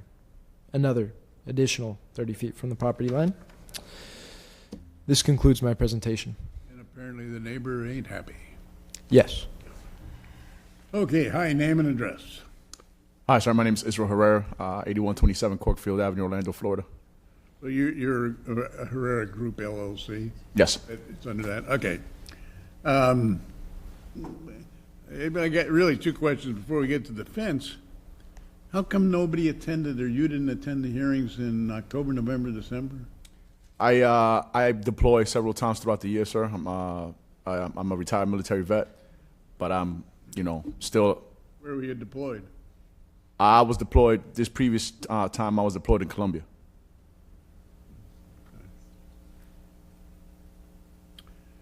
Okay, well, you've heard the testimony of the city. Unfortunately, because no one attended, whether you were deployed or whatever, but no one attended, I had to certify some funds. Yes, sir. You've heard me explain how you could deal with those once the property's in, okay. At this point in time, what's your game plan to move the fence so the citizen next to you stops complaining? Well, we've actually moved that fence. I had a contractor go down there and move that fence. I guess it wasn't to the compliance of the city. and I tried to get with the investigator to try to get, to try to show me where we need to be, because I thought that we were good from there. He provided a picture for us. We went and moved it from the original spot that it was at. So there has been work done there, even though I wasn't here. I had my team go down there. But I guess we have to remove another panel and a half, I guess, from the curb. That's really what I wanted to know. From the curb is what I want to know, the clarification, in order to, I guess, see the view from a car coming out of that driveway is what I'm trying to see. Because at the end of the day, when we moved it, we moved that fence closer to the wall, because it wasn't to the wall when we got that notification. But I guess when we did that work, it still wasn't good enough. So I'm just trying to get a clarification here so I can get it done. Okay. So, Brian, I'm going to grant time for him to do that, and you're going to have to just follow up and hopefully get rid of the case. I order that for item C63, case number 2514970, that lien certification be deferred for 45 days or until March the 13th, 2026. Hopefully by then you can move the fence or whatever and get rid of it. Thank you, sir. Get rid of the case, I mean, not the fence. Thank you, sir. Okay. Oh, get your paperwork. You can't step out of formation without your paperwork. I know. Okay. Thank you. You're welcome.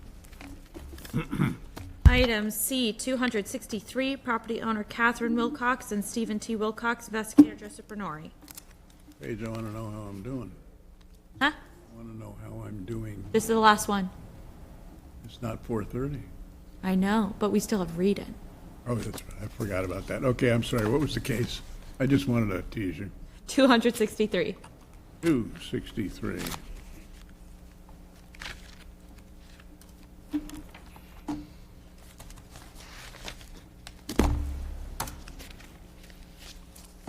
Oh, yes. Hello.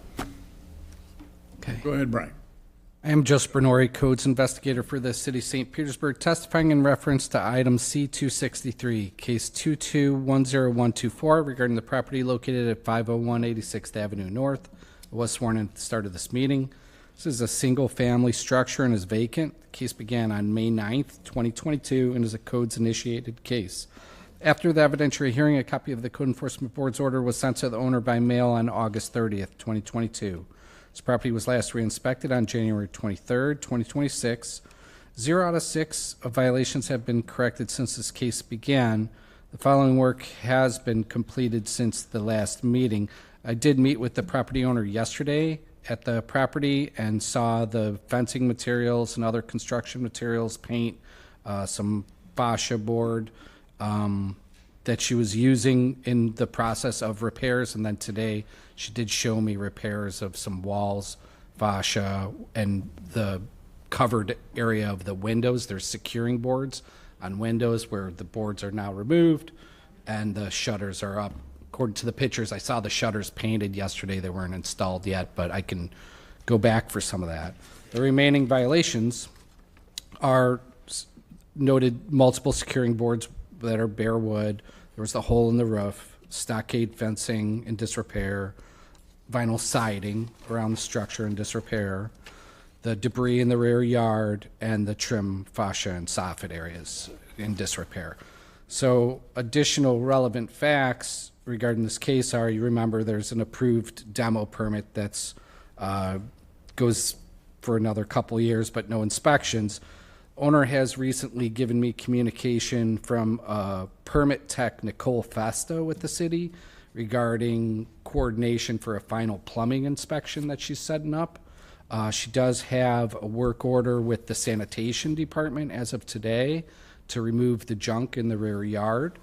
And she did give me 3 quotes for the roof. And this concludes my presentation. Okay. Okay, thanks, Joe. Hi, name and address. Hi, Catherine Wilcox, 145 Pompano Drive Southeast. Okay, Catherine, not nice to see you again, But nice to see you. Yeah, Sounds like you're making some progress. I am.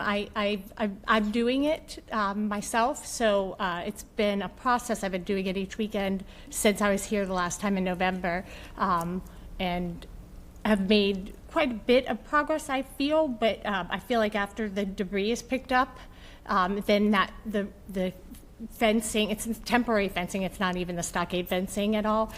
It's posts and temporary fencing, that'll all come down on Friday. And I kind of have a timeline of the rest of the things that need to be done. All the soffit and fascia is all done as of yesterday. And any of the siding that was burnt from the fire is all repaired. I did that. And I also have someone who was at the last meeting who is a contractor that's also going to give me a roof quote. But I did get some other roof quotes that were significantly high. And I was going to talk to Joseph after the meeting to see if I could get a permit to have it done by, like as an owner of the property, to have it, the repair, because it's like a 2 feet by 2 feet hole. And then have it inspected by, permitting or whatever I need to do. Okay. But that's kind of my game plan, just to get those really two things, the backyard, the fence, and the roof done. Great. Yeah, I obviously had the case a long time, as you well. Yes. But, and I want to give you time. Sounds to me like there might be a light at the end of the tunnel. Thank you, yeah, I feel that, so. Joe, you need to stay tuned in and at least point her in the right direction when she needs it. So I'm going to grant you some more time, even though, well, I don't even want to go through what I've already done. So I order that for item 263, case 22-10124, that further lien certification be deferred.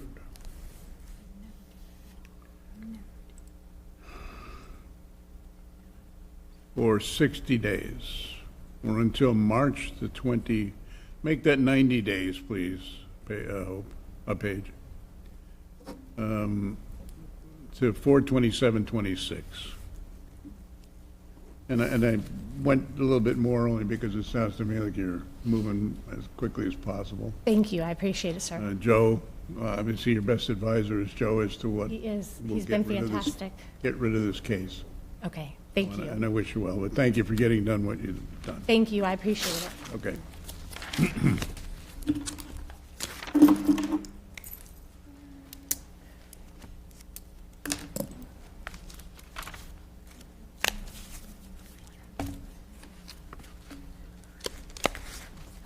Did we have anybody else sitting? I can't see behind me. Okay, nobody came back for that other one. You got me through. Why does it keep doing that?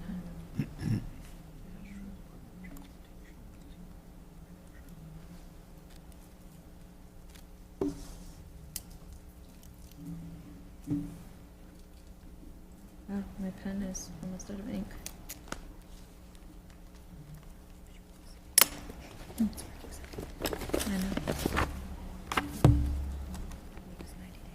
Yes.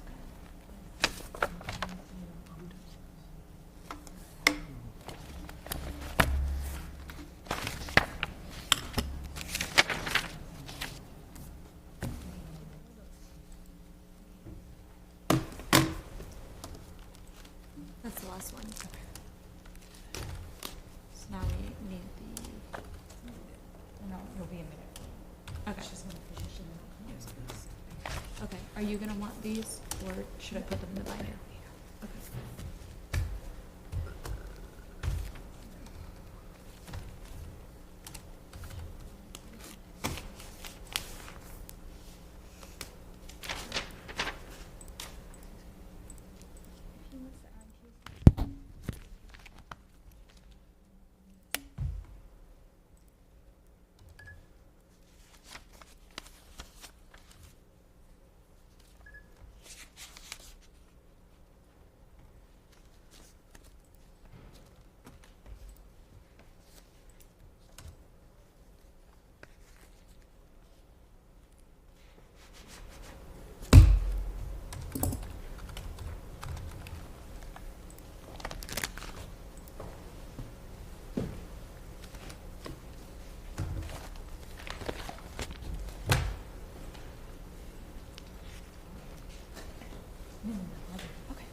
just waiting for you to finish.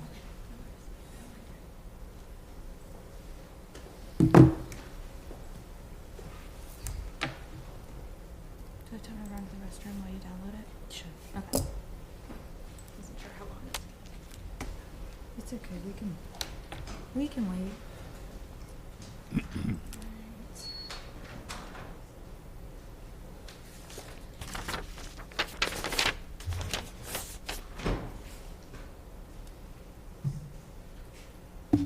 Okay, going back to Fort Wayne. Not exciting enough? Oh, okay.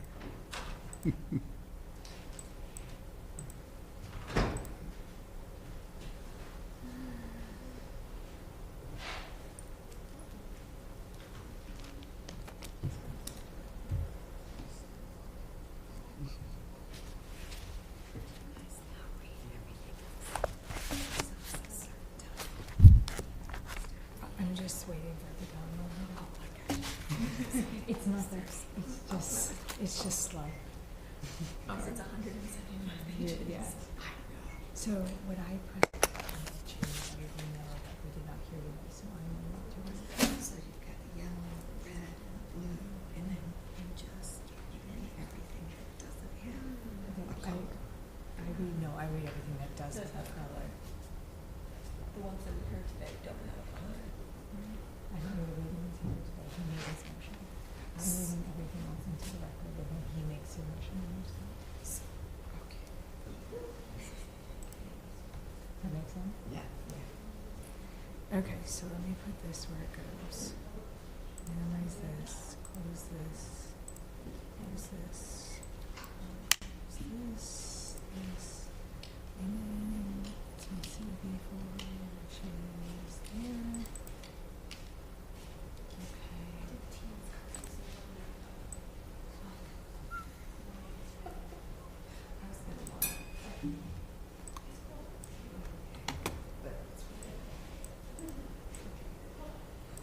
I'm used to the cold. Okay. Used to it. She's back, so. And then she puts it up on the screen, and then I read it.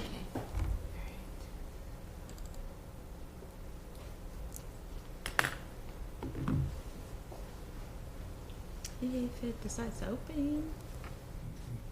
I thought it was opening. Maybe we should open it with a different system. That one worked. Perfect. Item number C1 is AM Properties Corp. Item number C2, Velocios and Georgia Christos.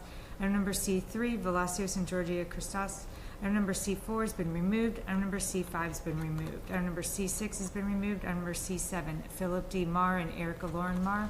Item number C8 is Mary S. McBride. Item number C9, Michael J. Neville. Item number C10 and number C11 have been deferred. Item number C12 has been closed. Item number C13 has been deferred. Item number C14 has been removed. Item number C15 has been closed. Item number C16 has been removed. Item number C17, number C18, number C19, number C20 has been deferred. Number C21 has been closed. Number C22, Judith A. Remison Estate. Item number C23, Judith A. Remison Estate. Item number C24, Judith A. Remison Estate. Number C25 has been deferred. Number C27 has been deferred. Number C28 has been removed. Number C29 has been removed. Number C30 has been deferred. And number C31, Community Prayer Band Center. Item number C33, Kalash Union Incorporated. Item number C34 has been closed. Number C35, Real 26 LLC. Number C36 has been removed. Number C37, William C. Estate. And number C39, David G. Edwards. Number C40, Nancy M. Ott Estate. Number C41, Marilyn J. Potter. Item number C42, Joel Rogers. Number C46 has been removed. Number C48 has been deferred. Number C49 has been removed. Number C50, Bailey's Scrubs LLC. And number C51, Jacqueline Marie Bernard Trustee, Clam Bayou Land Trust. Number C52, number C53 has been deferred. Number C54 has been removed. Number C55 has been deferred. Number C56 has been removed. Number C57, Jazzo Brothers LLC. Number C59 has been closed. Number C61 has been removed. Number 65's been closed. Number C66 has been closed. Number C67, Irene J. Pridgeon, trustee, Irene J. Pridgeon Trust. And number C68, Julia Reardon. Number C69, Paul Williams. And number C70 has been closed. Number C71, name has been redacted. Address is 213 544 Street South. Number C72 has been deferred. Number C73, Avangardchik LLC. And number C74 has been deferred. Number C75, Black Jizz Homes LLC. And number C77, Caprice Incorporated. And number C79 has been deferred. Number C80, Florida Tax Deeds LLC. And number C81, Fred H. Gamble and Marianne H. Gamble. Number C83, Teresa A. Harris. Number C84, HFL Trust LLC. Number C85, number C86, number C87, number C88 have been deferred. Number C90 and number C91 has been closed. Number C92 and number C93 have been deferred. Number C94 has been deferred. Number C95 has been closed. Number C97 has been closed. Number C98, Pro Flips LLC. Number C99 has been deferred. Number C100, Deborah and Randall Simmons. Number C101, Deborah and Randall Simmons. And number C102, Russell Kenneth Smalls and Kenneth. And number C101 has been deferred. Number C104 has been closed. Number C105, U.S. Homes LLC, trustee, trust number 220-933-711. Number C106, U.S. Homes LLC, trustee, trust number 220-933-711. Item number C107, Charles and Dorothy Williams. Item number C108, Selena Woods. Item number C109, 10 Myrtle Street LLC. Number C110, 10 Myrtle Street LLC. Number C111, 16th Street Investments LLC. Number C112 has been deferred. Number C113, AKGP LLC. Number C114, August St. Pete 777-7777 LLC. And number C135, or C115, I don't know what I'm saying. Number C115, number C116, number C117 has been closed. Number C119 has been closed. Number C120, Alan K. Dahlstrom. Number C121, Flip It to You LLC. Number C122, I've Been Around the World. Number C123, Jackson's Trust 1751, Jim MacArthur, trustee. Number C124, Zidan Labani, trustee, and Rayan Nawani Labani, trustee. Number C125, Marianne Lynch. Number C126, Marianne Lynch. Number C127, Marianne Lynch. Number C128 has been removed. Number C129, Marianne Lynch. Number C130, Heather Martinino. Number C131, Kathy A. Maloney. And number C132, Old House LLC. Number C133 has been deferred. Number C134 has been closed. Number C135 has been deferred. Number C136 and number C137 has been removed. Number C138 has been closed. Number C139, 44412 LLC. Number C140 has been removed. Number C142 and number C143 has been deferred. Number C144, number C144 has been closed. And number C145, Jennifer Beaton. Number C146 has been deferred. Number C147 has been deferred. Number C148 has been removed. Number C149 has been deferred. Number C150 and number C151 has been closed. Number C153, Michael and Vanessa Grigorin. And number C154, number C155, number C156 have been deferred. Number C157 has been closed. Number C158 has been closed. Number C159 has been deferred. Number C160, Wilderness Investment LLC. And number C161, Douglas D. and Barbara L. Bott. And number C162 has been removed. And number C163 has been removed. Number C164 has been closed. Number C165 has been deferred. Number C166 and number C167 has been closed. Number C168, Gregory D. Miller. And number C169 has been deferred. Number C170 has been closed. Number C172 has been removed. Number C173 has been closed. Number C175 has been removed. Number C176 has been deferred. Number C177, Melissa A. Hughes. Number C178 has been deferred. Number C179, Sebastian Martinez and Ramsey Marina Martinez. Number C180, White Cabinet Corp. Under C181, Jason and Margie Bindell.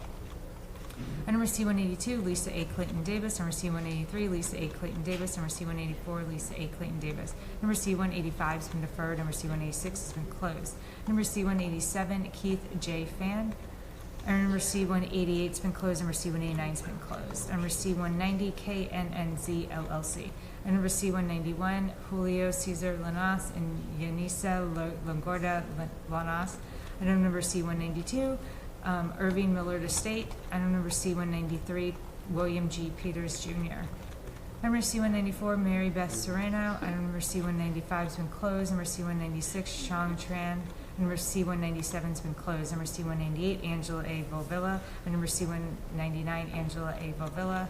And number C-201, number C-202 has been deferred. Number C-204, L.L. Heath, trustee. Hero Perez Estate Land Trust. Number C-205 has been removed. Number C-206 has been closed. Number C-208 has been deferred. Number C-209 has been removed. Number C-210 has been removed. Number C-211 has been deferred. And number C-212, Courtney C. Winters and Tracy N. E. Winters Estate. And number C-213, Danny C. Williams Trustee, Danny C. Williams Revocable Trust. And number C-214, Annie Adams Estate.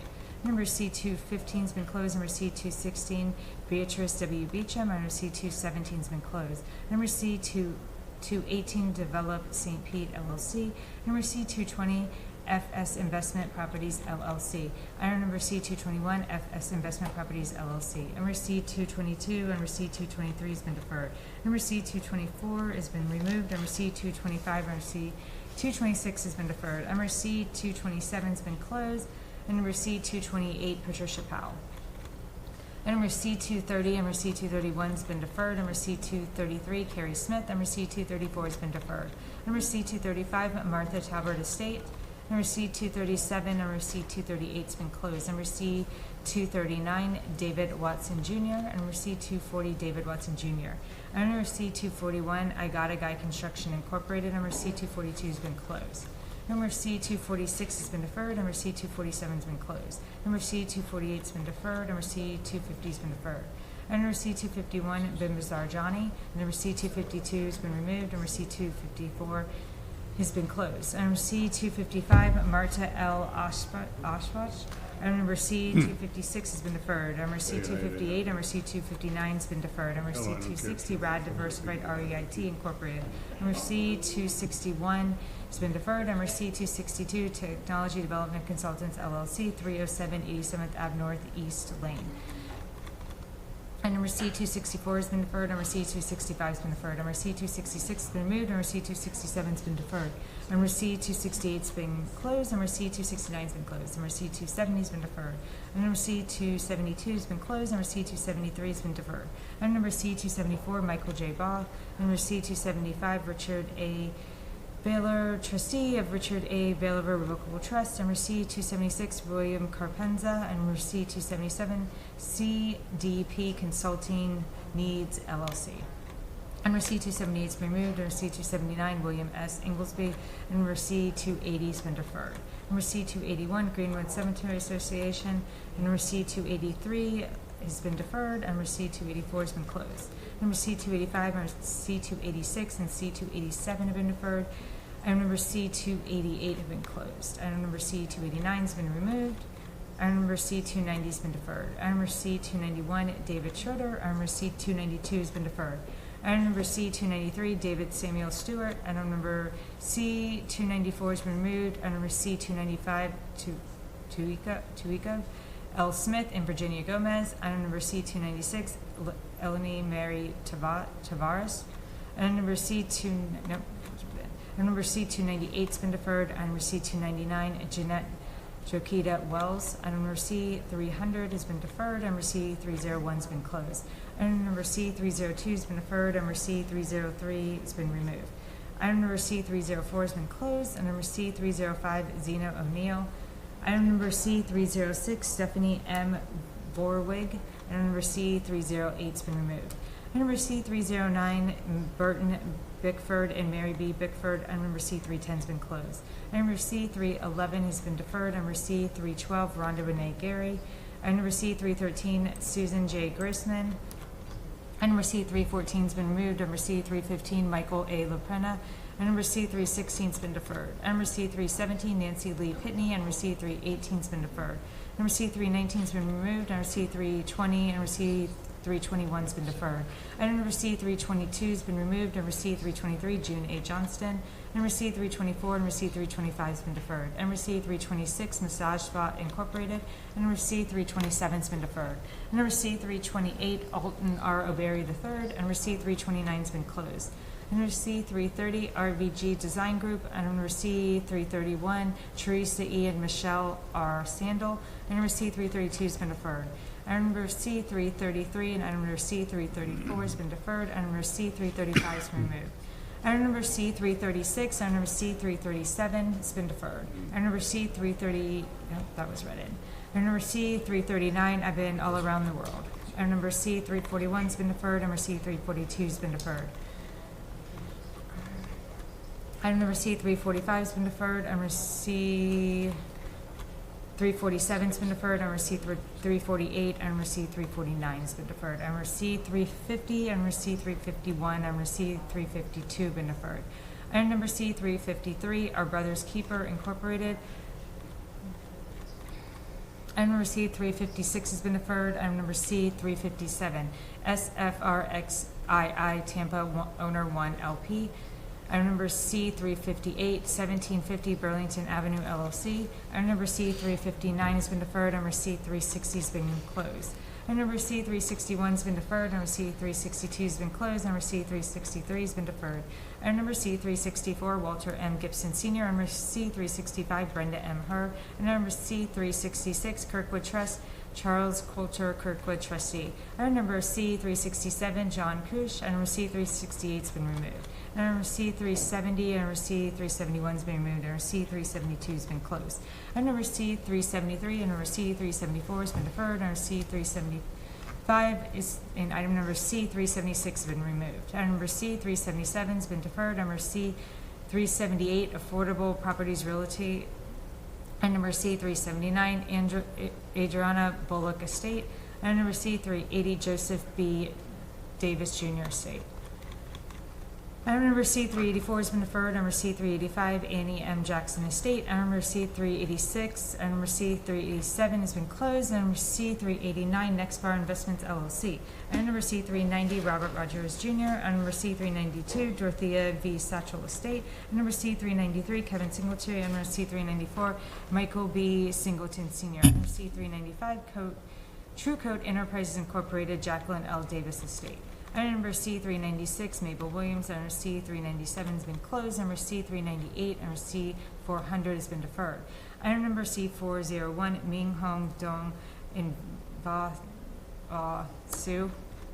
Item number C 404 has been deferred. Number C 405 has been closed. Number C 406 has been closed. Item number C 407, William Josh Brown, Trustee, 3673 C Robin Drive, Southeast. Item number C 409, Patty Holmes Coy. Item number C 410, Marion A. Coney. Item number C 412 has been deferred. Item number C 413, Edward F. Hagan Estate. Item number C 414, Shirley S. Hayes. Item number C 415, Bimbazar Johnny and Swanti Johnny. Item number C 416, Bimbazar Johnny. Item number C 417, Bimbazar Johnny. Number C 418 has been closed. Number C 421, Paul Rogers. Number C 422. Number C 423 has been deferred. Item number C 425, Sheila and James Wood. Item number C 426, Sheila and James Wood. Number C 427 has been deferred. Number C 428, Empty Pages LLC. Number C 429 has been deferred. Number C 430, Lopenzi Properties LLC. Number C 431. Number C 432 has been deferred. Number C 434 has been deferred. Number C 435, Linda G. Avant Estate. That includes the read-in. I order the certification of liens be deferred for 25 days for the item numbers and cases as just read by staff. I further order to remove from the agenda the cases that are closed as read into the record by staff and all cases that have previously been acted upon in this meeting. And finally, I order that the liens for cases on the amended consent agenda be certified. This January hearing is now concluded.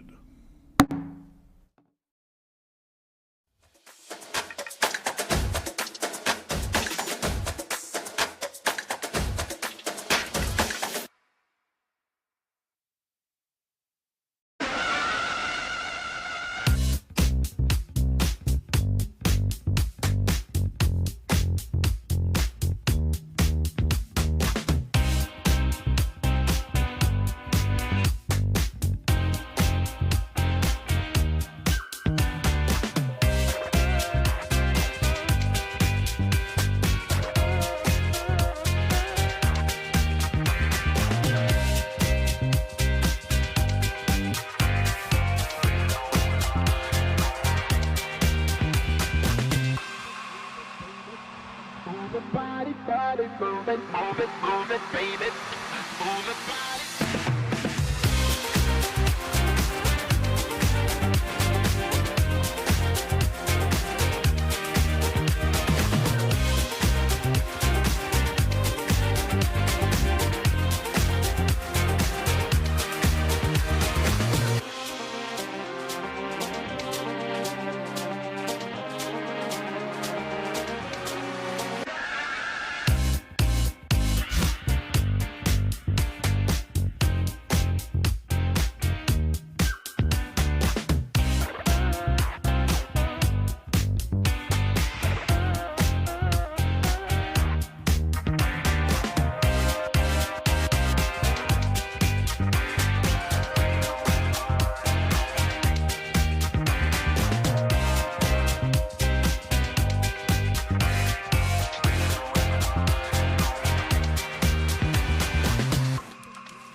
Campbell Park is a beautiful community.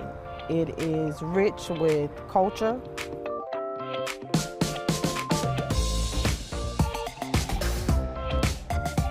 All right, Campbell Park is located right across the street from Tropicana Field, where the Tampa Bay Rays play. Right across the highway, you got an overpass right here that you can walk over. It's right down the street from the local skate shop, Anchor. It's in a pretty dope location, honestly. What I think is unique about Campbell Park is you can have a yard, you can have green space, you have this beautiful park across the street, and then you just go a little further and now you're into the density of downtown, which is really exciting to have an actual residential corridor with yards so close to a really booming downtown area. We are one of the more accessible communities when it comes to traveling, as far as going downtown, interstate travel, any of our shopping centers. This is the perfect place to be when it comes to all of those things. You can skate anywhere in St. Pete just using the trail, and you can just hop off the trail, walk across the Trop, and then hop right over the highway and you're here, and you can just shred. It's a dope park. I love taking my dog for walks into the skate park. I love going there and seeing all the energy of everyone using the skate park. The skate park has brought an environment for diversity, and so our children are able to attend the skate park and have a safe place to skate without being on our roadways.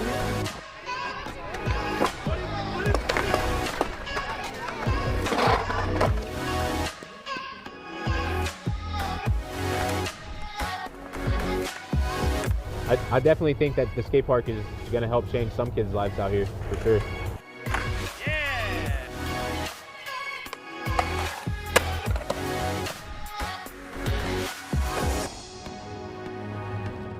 I would live right across the street, so I just come right across the street, come skate, blow off some steam, have some fun.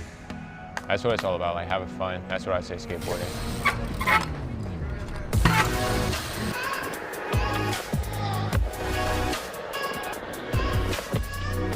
Back in the day, growing up skateboarding, skateboarders and BMX bikers never got along. To see BMX bikers and skateboarders getting along so well together in a skate park is really transformative, because if BMXers and skateboarders can be in harmony, then everyone can be in harmony together. Nobody's gonna be like, oh, you're too short to do this, you're too tall to do this, you know? It's more of a, you just come here and you get to do what you do, self-express yourself through the park. Definitely, since skate park's been built, there's been a lot of more little kids like on their sidewalk, like practicing how to skate. You see kids riding down the street on the way to the skate park.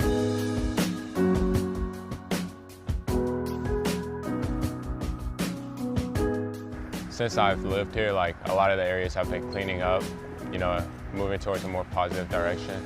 Everyone has kind of come together and worked hand in hand in improving things for everybody. Something where you create positive activity throughout the day has such a spillover effect on pushing out crime, which has been amazing. All walks of life can come here. Like, skateboarding is one of those things that's just like, it doesn't care what color you are or how much money you have. Like, if you have some wheels, a board, and some shoes, like, you're part of the crew, you know? Like, you can shred. Everybody's welcome. The neighborhood has changed over the years. It was beautiful when I was a child, but it's beautiful now that I'm an adult. I'm blessed to have been able to see all of those changes over my 46 years here in the neighborhood.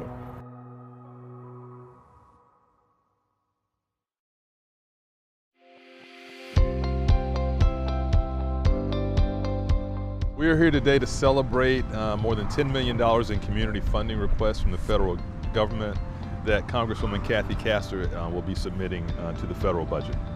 It's such an exciting time to be in St. Petersburg. The city is growing. There are all sorts of new small businesses opening. But we want to make sure that as the city grows and thrives, that everyone benefits, all parts of the community. These projects are transformational projects, and they really cover so many different facets of the importance of the quality of life in the city of St. Petersburg. These are really going to be transformational. It's amazing the diversity of the impact. Part of this is $5 million for stormwater infrastructure improvements to deal with heavier rains and sea level rise and flooding in parts of our community. Another $4 million is for affordable housing on the Deuces in the Sankofa project, and we know that housing affordability is a major issue in our community. And another $1.5 million is to plan for the conversion of Enoch Davis to a really impactful community center for innovation and opportunity that will be like nothing we've ever seen here in South St. Pete. Collaboration is not something that you always see when it comes to governments working together, but I think City of St. Petersburg has gotten it right.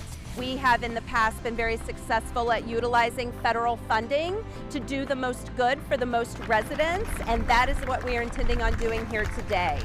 Having grown up in this neighborhood, I know what this community center means. It's very old, but it still is a hub. You have seniors here, you have young people, you have community groups here, and folks ought to be able to come here and make themselves better, lift themselves up, have the modern tech, have the facilities that are attractive and that you would want to use. And so that kind of impact is going to affect opportunities for young folks and old folks throughout St. Petersburg.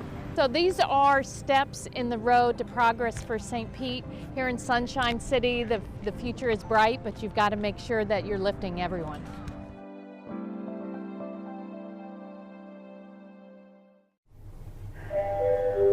Fire Tech Echo, Engine 5, District 10, District 5, Engine 4, structure fire.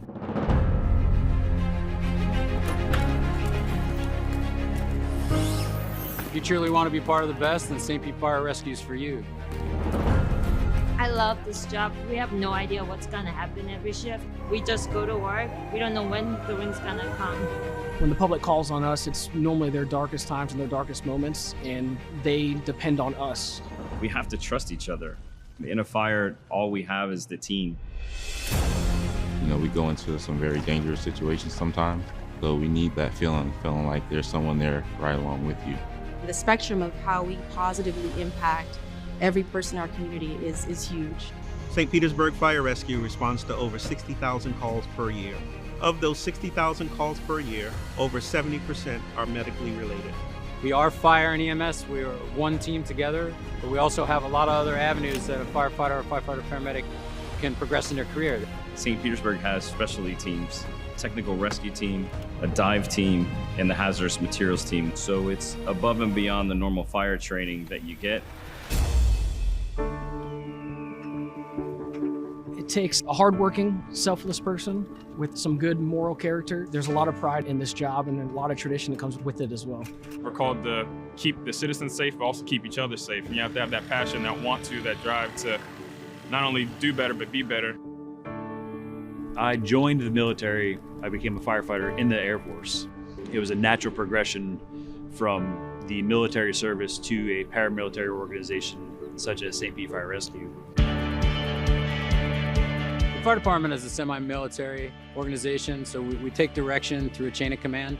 We train to an exhaustive level. We feel that the more you train, the better prepared you are to go.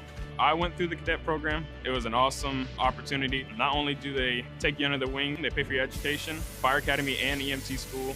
We depend on each other. We live in an intimate setting. We live like in a house, and we're very much like a nuclear family. It's brothers and sisters. We have our fun times. We like to play with each other. Best parts are always lunch and dinner, because when everyone sits at the table, we go over how our 2 days were when we got off, see what everyone's doing. It's where you grow as a person. You kind of learn life lessons. Camaraderie is very important. It makes the job easier, not so much of a job. You know, we're here every third day, so we treat this just like we treat our house. We have to clean the bathrooms just like we clean the bathrooms. Take out the trash, make sure it looks good. Clean the trucks, inventory the trucks. You take care of it just like you take care of your home. Every station has a gym with full equipment. The department's training division is very involved in health and fitness initiative. We have an extensive behavioral health program. We assess risk within the fire department in three main areas. One is behavioral health, physical fitness, and on-the-job duties that we do, and then in training.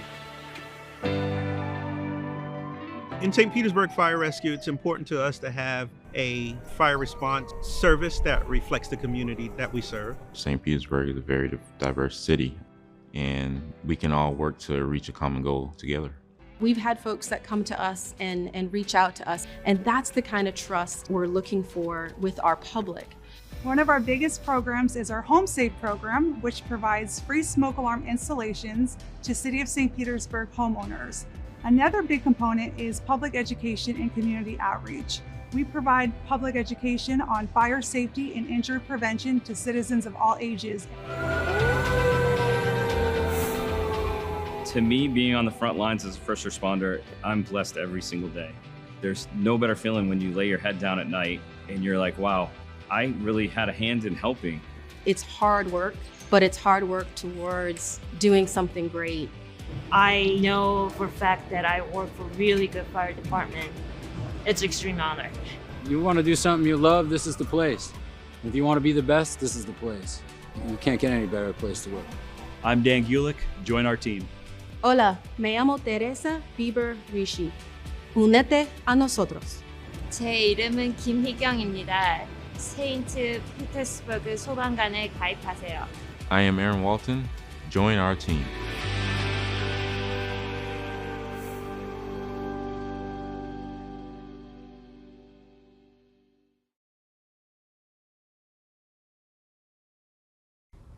Hey St. Pete, and welcome to the definitive guide for how to be the best resident you can be. A little tip from our good neighbor guide. Let's talk about something stinky. Sewers.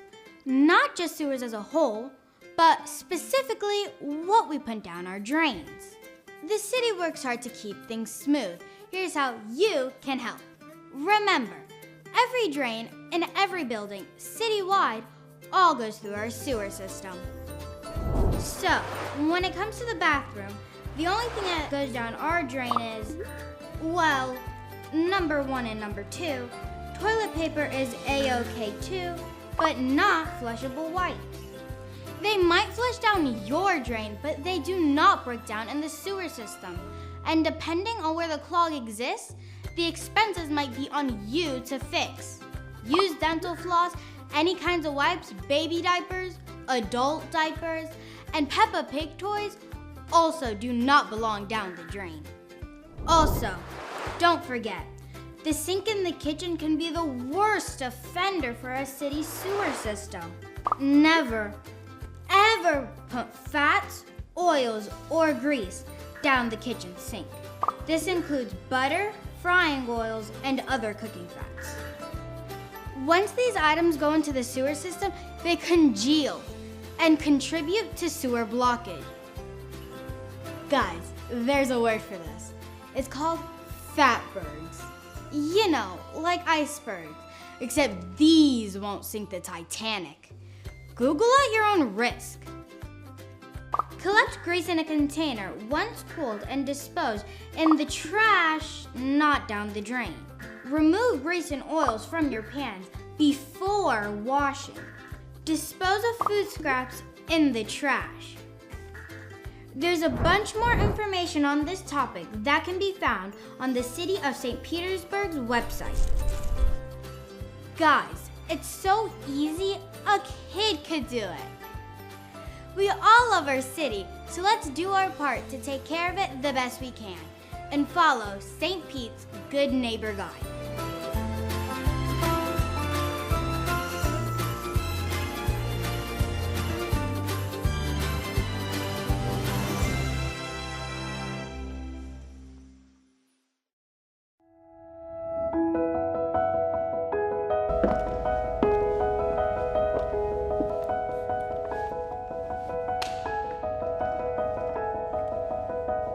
I'm the youngest of 7 girls, and so I had lots of female role models. One in particular is most definitely my mother. My mother has always been my strongest influence. I distinctly remember growing up in South America, there were not very many opportunities for women in leadership, and my mom really made her own place. One of my grandmothers had ovarian cancer, and my other grandmother had 4 cancers. In the late 60s, went in for a lumpectomy. They did a double radical mastectomy. She woke up being taken down to her breastplate. For her, that was incredibly humbling because her whole identity was being in the community, and she felt embarrassed, and to some extent that her womanhood was gone. And so watching her overcome that and thrive was really, that was inspiring as well.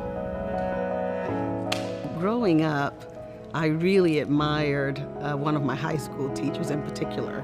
She was this incredibly brilliant woman who was tough, who was smart, and who also would give everything to help her students.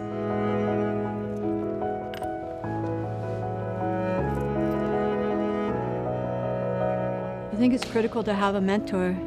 I found mentors that taught me self-acceptance, self-love. They help you find a way. They help you find an opportunity to a path to your full expression. Well, I think mentorship is extremely important to the pathway to success. Having someone there who is really going to be the shining example, who is going to be your guide through life, is really what's so important and what so many of us need. Every life, you should have somebody that is your champion and somebody you can champion. And I think that's really important as we think about elevating others.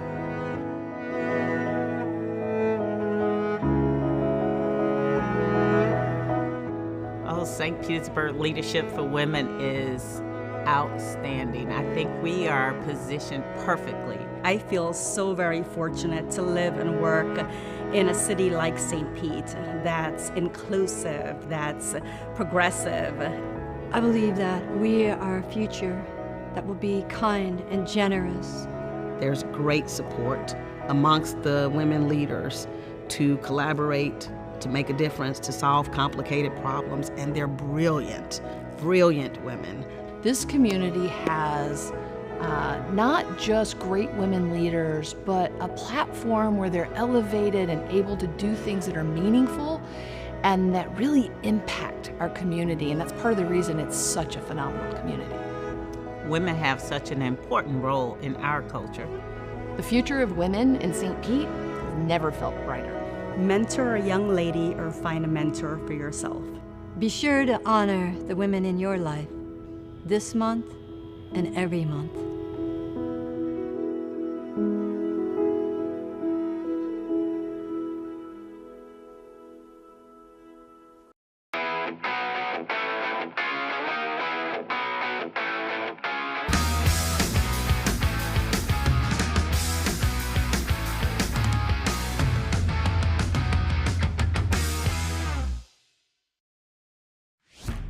My art style is mixing a little bit of traditional painting methods with like a little urban art flair and bright colors. I think it's a way of expressing yourself to the community, and especially through public art like this, putting a little color into the community.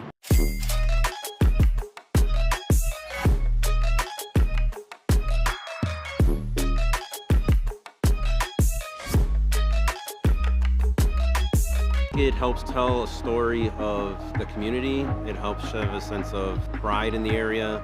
A lot of us live in the area, so you're contributing to the growth and belonging of your own backyard. We all share things in common, and I try to show that in a fun, colorful way, kind of through a lot of my artwork. My name is Francisco Gonzalez. I go by Frankie G.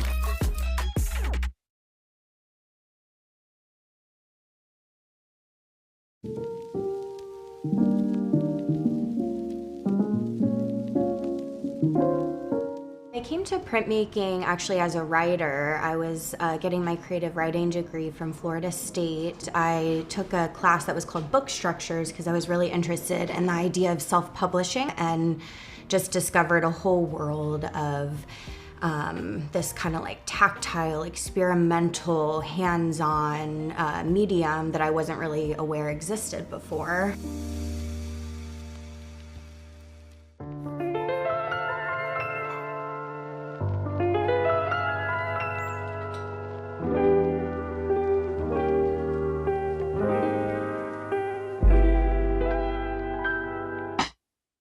So we do two types of printmaking here, letterpress printing and risograph printing. It looks like a copy machine, but it actually functions like screen printing, where you're layering colors one at a time. So it's color separated.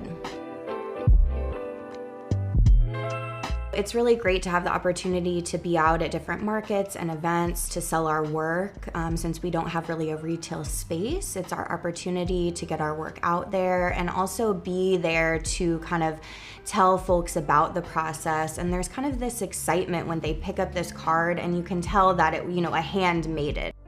It's a small but mighty, kind of like print-loving community here in St. Pete. We've been able to connect with everyone from local bookstores to local authors and poets that are interested in publishing their own work and making zines, to just art education groups. We're able to kind of connect with all different types of people and excite them about this process. And then this lever here, you press it with your thumb. We're really grateful to have such a supportive community here in St. Pete for local businesses. People get really excited at events, and there's all these fun little mom and pop shops and artists selling their work, things that you can't find in other cities, right? It makes St. Pete very unique. We've been able to make a lot of great connections and collaborations with our fellow local businesses.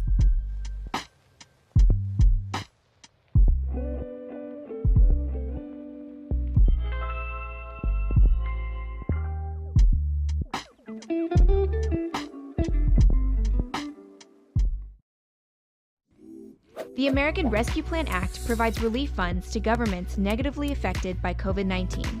The City of St. Petersburg has received about $45 million in the ARPA funds for investment and have identified key projects that will directly impact St. Pete residents, focusing 75% of funds on affordable housing and support, and 25% of funds on health and social equity efforts.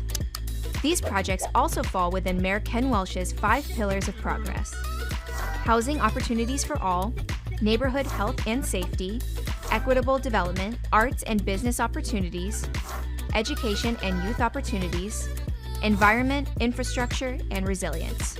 So, what happens next? We plan to spend ARPA funds in the following categories: $34 million for housing affordability and support, and $11 million for health and social equity. Here's a closer look at the plan. To address the affordable housing crisis in the city, 75% of the ARPA funds will be allocated to affordable housing and support. The city received the Housing Champion Award from the Florida Housing Coalition, which recognizes the city for dedicating the highest percentage of COVID-19 state and local fiscal recovery funds from the ARPA to affordable housing. What might that housing assistance look like? Financial assistance toward things like new housing units, shelters for families in need, and additional supportive services. With the rest of the funds, the plan addresses mental health challenges and food insecurity. 25% of the ARPA funds will be used to develop projects that treat root causes of these conditions and situations.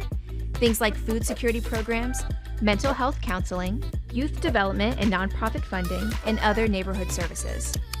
For more information about the city's use of ARPA funds, visit stp.org/ARPA.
graduate from St. Pete. St. Pete, all right, good to meet you. My name is Mario. Mario. St. Pete. Another Green Devil?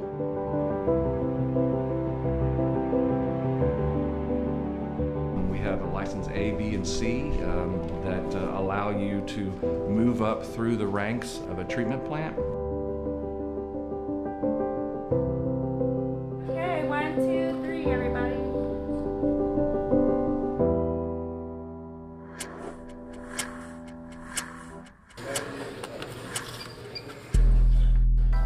The Mayor's Future Ready Academy is an innovative approach to providing opportunities for our young people and also fulfilling some of our workforce needs in city departments like Parks and Recreation, Sanitation, and Public Works.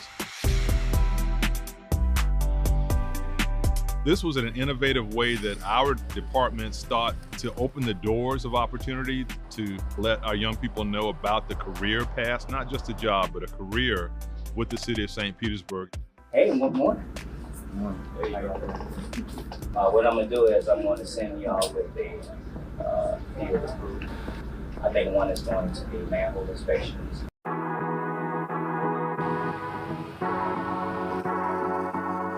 Our Future Ready Academy really consists of going through each department through the city and then learning new experiences through each department and what each department consists of. You get to learn a lot. Well, I'm with Water Resources Department right now, and we came out here to this manhole to see if the float should be moved. The blower is ventilating the air right now, pushing all the toxic gas out and bringing fresh air in. Today, we're trying to get the flow meter changed from one manhole to the next one. And one manhole, there's a lot of sludge, and then the other one, we just found out it is sludge in that one as well. We have to use a blower to blow all the toxic gas out and put fresh air in the manhole so it's safe for somebody to go down there. It's a good way to look at what they do behind the scenes. Coming out here, you actually see like they test the waters for how fast it's traveling, and they test the waters like to see like the gases and what's in it.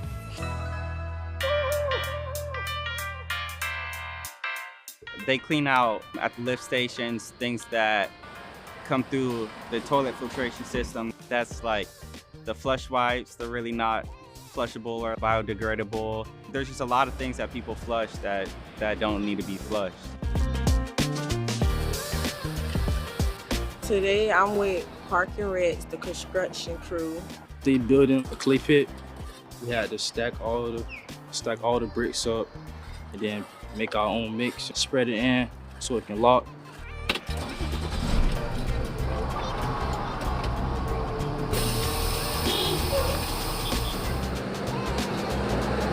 The cadets have opportunities to earn some other certifications outside of the classroom. These cadets were working on their CDLB, which means once they complete this particular program, they will be CDLB certified, which means that they'll be able to operate certain vehicles that you have to have the CDLB permits for. So y'all did it. I'm proud of y'all. I swear I'm so proud of y'all. Today I'm with the SPTO department and I'm with the traffic group. Across the road, there's another pole box. Once we pull it through there, we're gonna run it up the pole and out onto the arm. Today we were setting up radars, which kind of scan the cars when they pull up to the lights, giving signals to the lights so that they could turn. We have sensors that will see cars. And what we did is we needed to add 2 sensors for north and south coming out of the dog track and coming out of the apartment complex. I've never been up that high, other than in like an airplane, but seeing the wires and how everything works was really cool. I want to have a job with the city so I can start my career, and then from that point on, just keep moving up.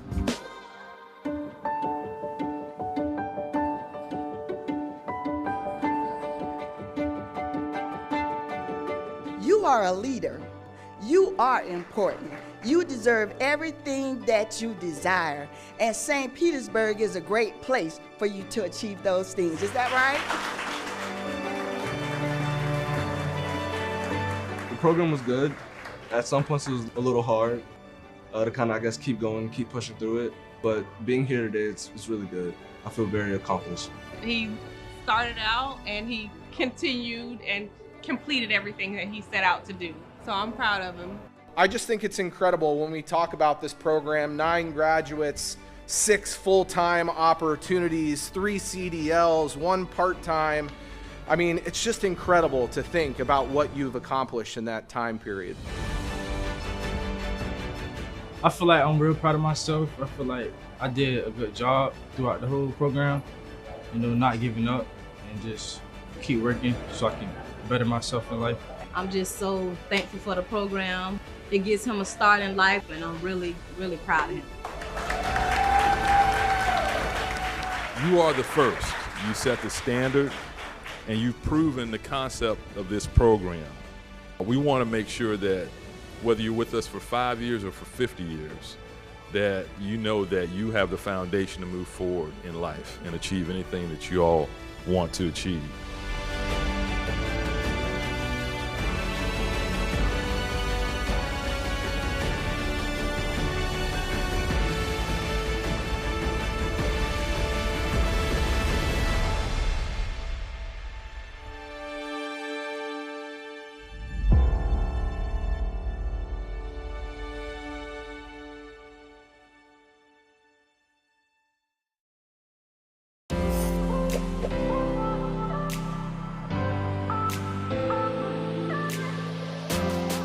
Youth Champions is a program that encourages the youth and the officers to build a better relationship.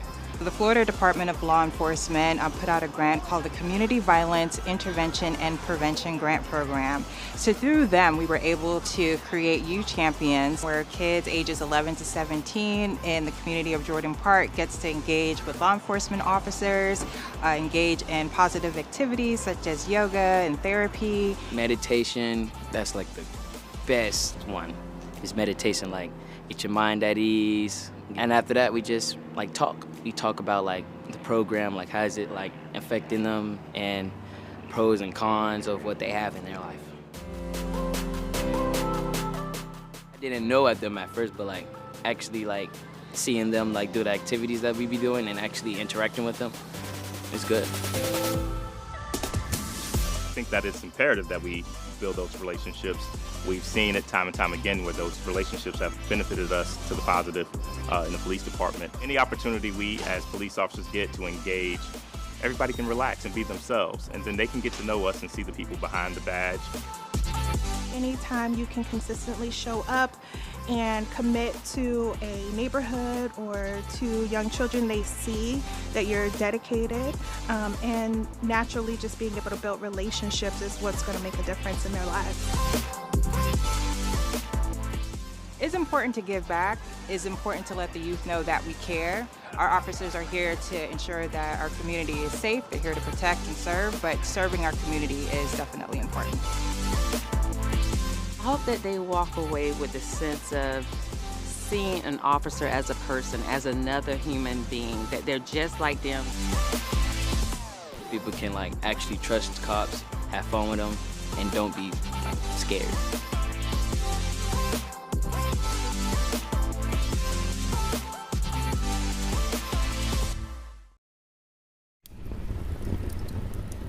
It was the best of times, it was the worst of times. It was the age of wisdom, it was the age of foolishness. Oh, hi, I didn't see you there. Just brushing up on some of my favorite literary classics. Even if a page turner like this isn't up your alley, did you know our libraries offer so much more than classic books? There's also things like passes to local museums. You can download ebooks onto your Kindle device. And super cool things like a team gaming program. Visit your local library and see all it has to offer.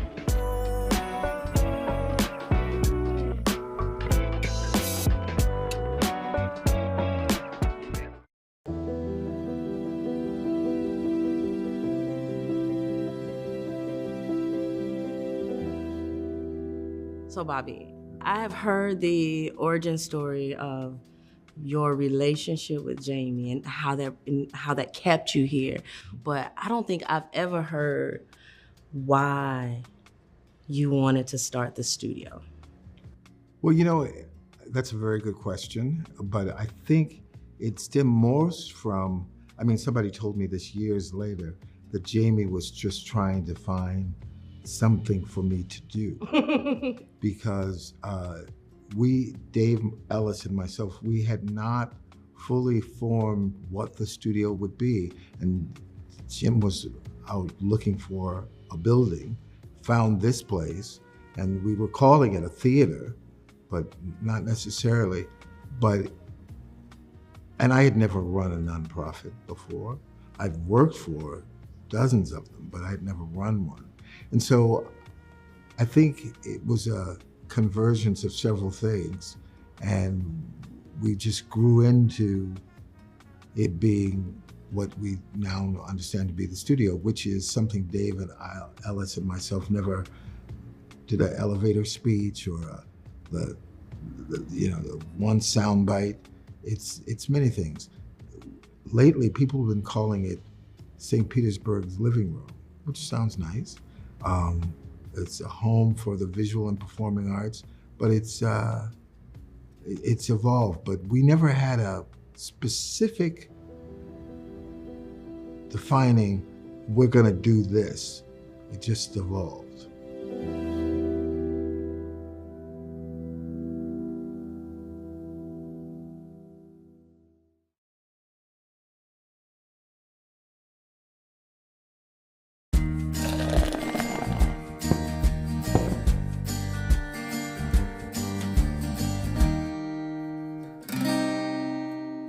A lot of these baseball fans that go to the Rays games, and we see these, unbelievable great players come through St. Petersburg and play, but it's not the first time. And a lot of people don't realize that all these legends that they hear about, these Hall of Famers, would just walk the streets of downtown St. Petersburg. Absolutely. I think the first baseball team came here for spring training in about 1914. 1914 was a huge year. It was a huge year for us. When you think about it. So it was the St. Louis Browns, and they played here for a couple of years, but they presaged those Roaring 20s, and part of the Roaring 20s was the coming of the New York Yankees. And they had all the big names. They had Babe Ruth, they had Lou Gehrig. They played here and they partied here at the Gangplank, probably. I'm sure. Babe Ruth and Lou Gehrig stayed at the Florenton Hotel, which is still downtown. And the Yankees played here until I think it was 1961.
Good afternoon. At this time, we will stand and pledge allegiance to the flag.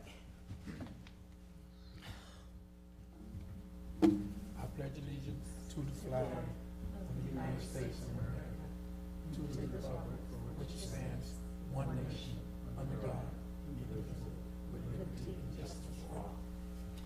All right.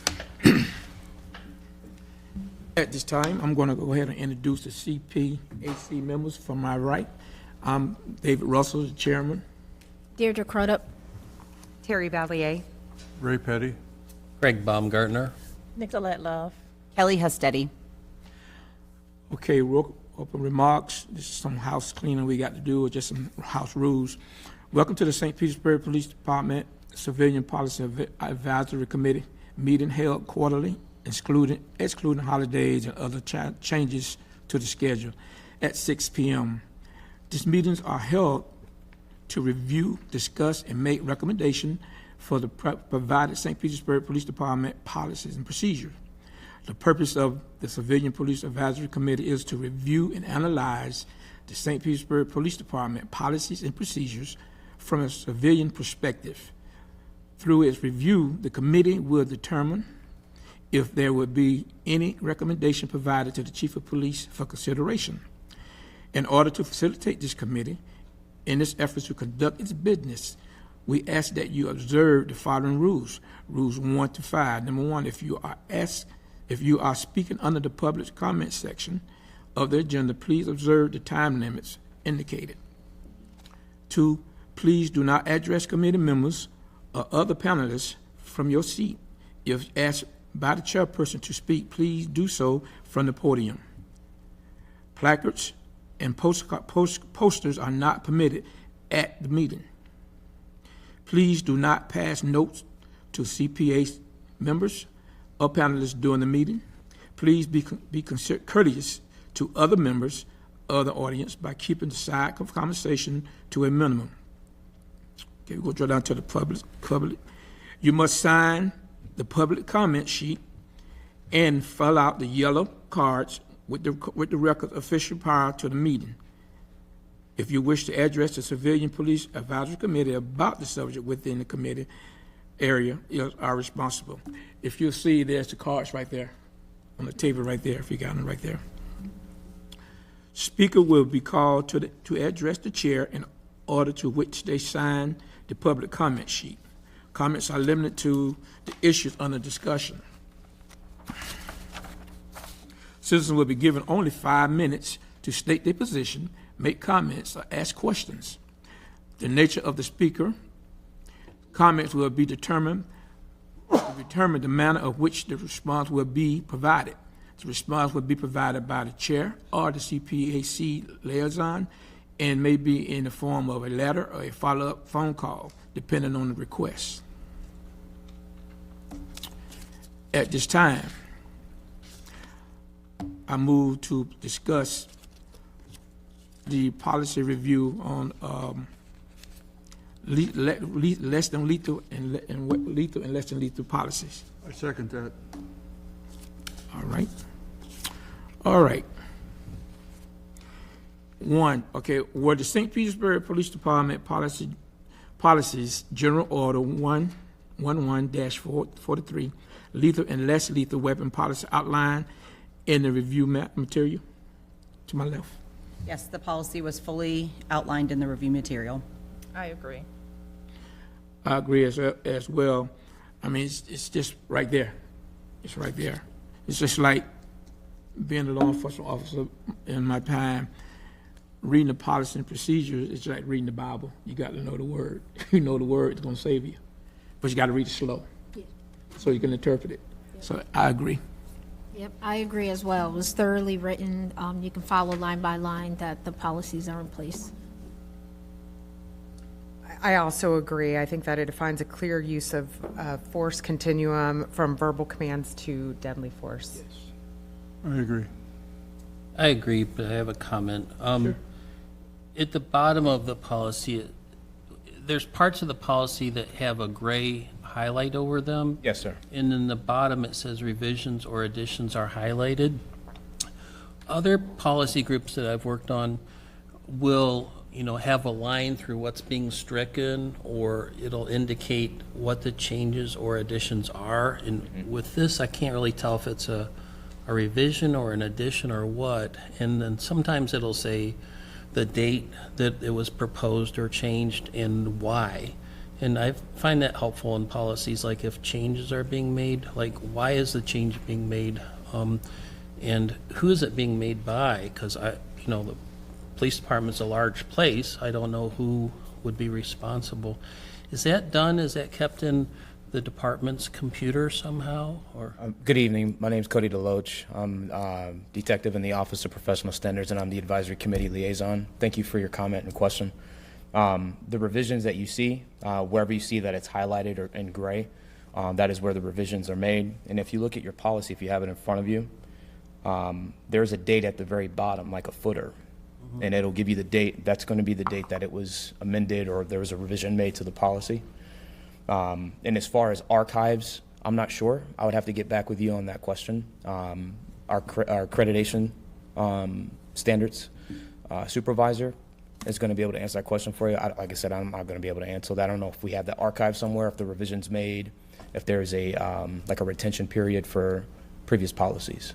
And is there any indication usually why it's being revised or addendum made?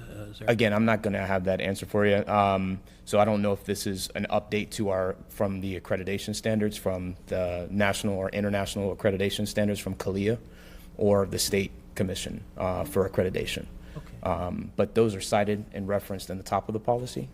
Again, I'm not going to be able to answer that. I'll have to get back with you on that. Okay? I have a question.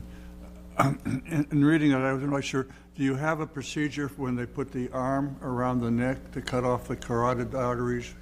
Yes, sir, Mr. Petty, there is. It's under the use of force policy. We previously, on our last meeting, that is detailed in our use of force policy, deadly force. Do you realize how serious that is? Yes, sir. Again, that's detailed in our use of force policy that we previously reviewed. I was with the Connecticut State Police, and the sergeant asked me to do that on him just to demonstrate, and in a matter of seconds, he was out cold and took a while to recover. It's a very, very, very strong technique. Yes, sir.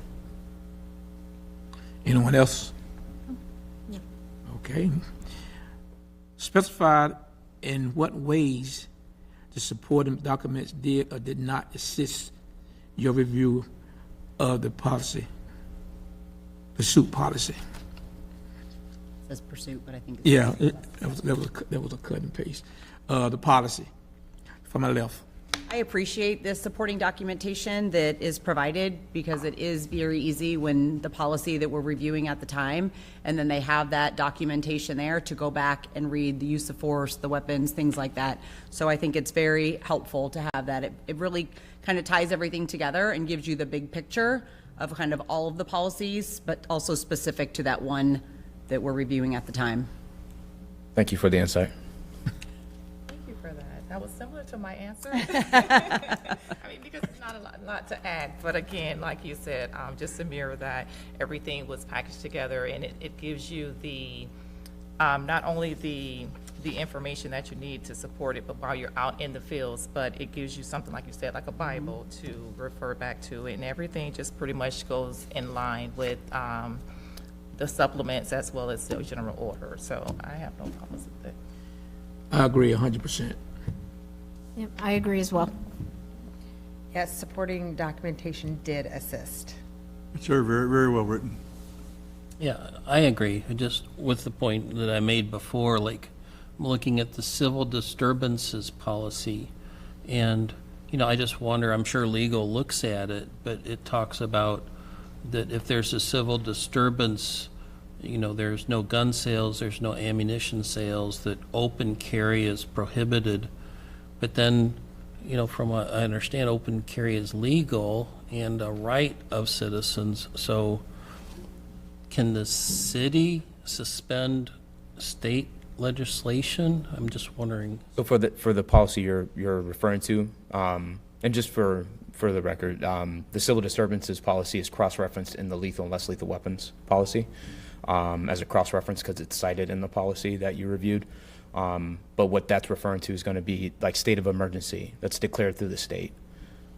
Oh, I thought, well, it also says that it can be declared by the mayor or the chief. Correct. That's correct. That's correct. And then there was another point in it where it said, or a commissioner. And I just saw somebody on Facebook a few days ago saying, you can call me commissioner or whatever. And it's just because they're on one of the city's commissions. So it might need to be defined what commissioner means. Just because somebody's on a city commission doesn't make them a commissioner. Yeah, I see your perspective. But as far as the policy for lethal and less lethal weapons, the other materials that were provided, the cross-reference general orders, is just to help as you're reading through the policy that's being reviewed at hand, when it references or cites things in the policy, so you're not left guessing what that means. To give you more clarity. Thank you. You're very welcome. Anyone else? Okay. Were you able to thoroughly investigate the policy in light of the material provided? Am I right? Yes. Yes, I was. Yes, I was. Yes. Yes, I was. Yes, and again, I think it goes to the way that the policy is presented. It's very clear, it's very well organized, and again, having them reference, different Florida statutes or supporting documentation, it makes it very easy to review. Thank you. Yes. Very good. Are there any additional comments anyone wish to make regarding this policy review? I don't have any additional comments.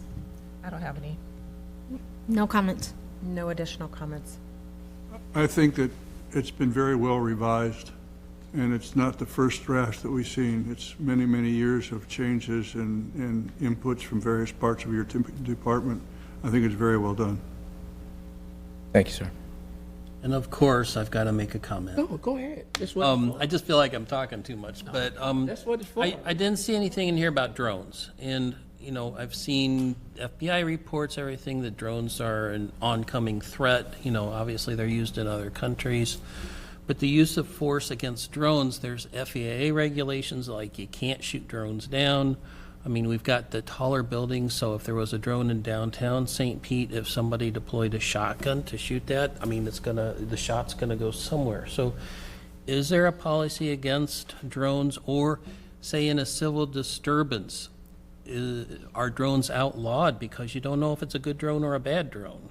We have a drone policy for the police department, and the drones that are utilized are not classified as a weapon, so that's why it was not revised or included with the oncoming drones that are utilized, and the lethal and less lethal weapons policy. Okay. Did that answer your question? I mean, it's use of force, and I agree it's been against people, force against people or to, in that circumstance. But what about the use of force against a drone? Is there a policy about that? So if there was anything, that would be on state statute, on a statutory level, but for the police department.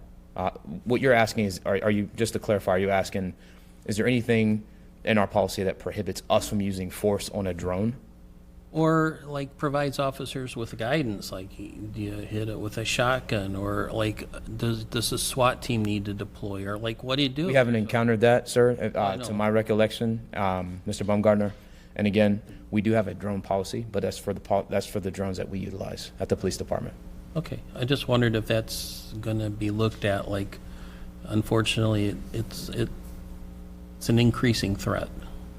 But you're using a drone for surveillance.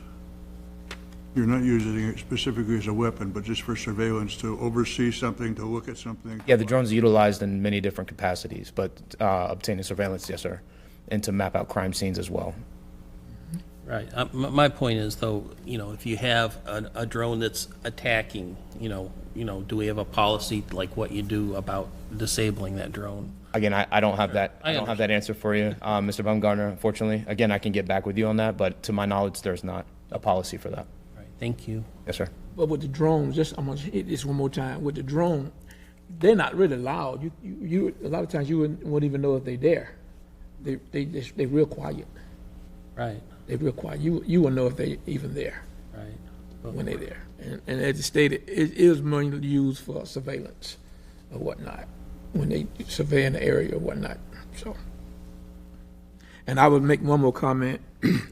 When it comes down to policies, I always would say they are there to help you and they are there to convict you. If you're doing what you need to do and you're following the policy, you are safe. When you're doing something you don't need to do, they're gonna hit you with the policy. So when I was doing mine, I always followed the policies, always. That's why I never worried about it, anything of such. Well, St. Pete, they lay it out here in the policy too, that, you know, any assigned when they're on duty, they get a copy of the use of force. Yes. Which hopefully officers take heed to that and read that daily. I think what they usually get, I think the biggest thing they use, they want to make sure you know the statute. Am I correct? As an officer, the statute, the use of force statute.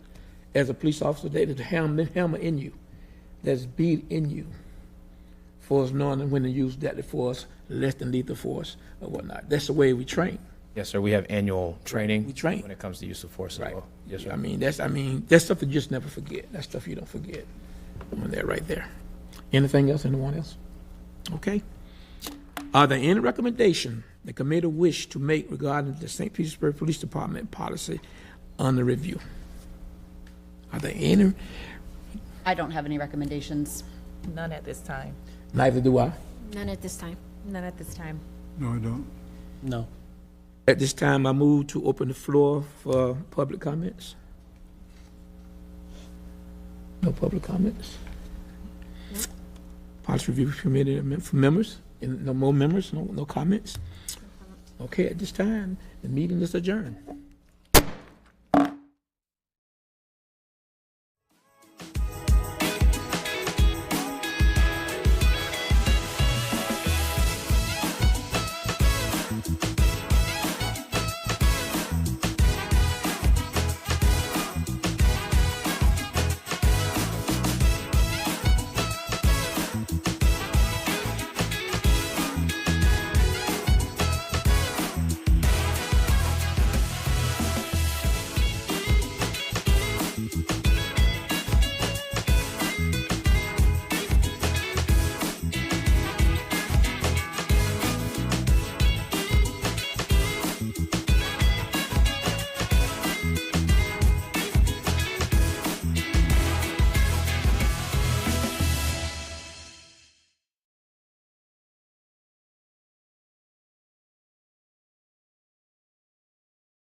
My name's Jason Farina. I'm an electrician 2, Parks and Rec. I run the bucket truck, the big bucket. So I basically take care of anything that's over 15 feet in the air, sports lighting, tennis courts, basketball courts, the decorative lighting, stuff like that.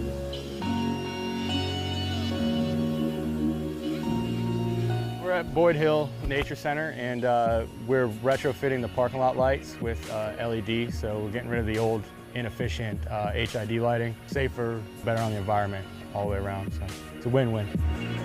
I get a lot of one-on-one time with citizens when I'm out and about. You know, I like when they come up and ask me questions. I never have a problem talking with people. Anybody ever comes up and asks me questions, I'm more than helpful. Like the new LED lights and stuff, I get a lot of positive feedback from that. People feel safer, and it makes for a nicer environment. You know, we have a lot of osprey nests and wildlife like that. Down at Lake Vista, I got to see the osprey from being eggs to being hatchlings. I watched the mom and dad teach them how to fly. It was pretty cool. Once you get up over 30 feet or so, it's like everything is quiet. Get to focus on me and my work without having to worry about what's going on down below. It's like a whole different world, you know?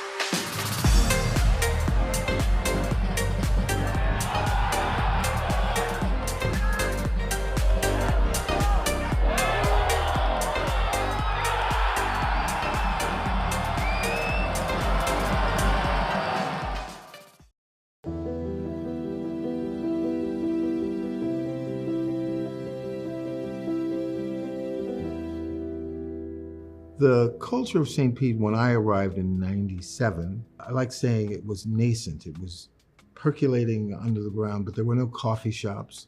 There wasn't the Globe coffee shop that Joylyn Schilke created. There was no place for people to hang to say, I've experienced this, now let me talk about it over a cup of Joe.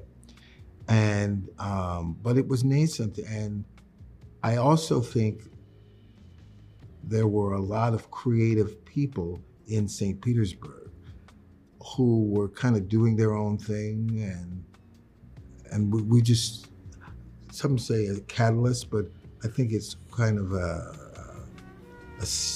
centrifuge where this goes in, this goes in, this goes in, this goes in, this goes in, and then you go, and so I think we primarily just put a mirror up to the community and say, where y'all at? And that's how we came to be. I know we initially talked about it as being a theater, but that was the least of what we were going to do insofar as we knew that we wanted a place for the community to come together without hurt, harm, or danger, and, you know, speak on or about or for all sorts of things. And we had to find out what those things were, so. Well, I can say that when I got here in '08, because a lot of people don't know, that my first performance in St. Pete was here. This was the place to be. Everybody was talking about the studio.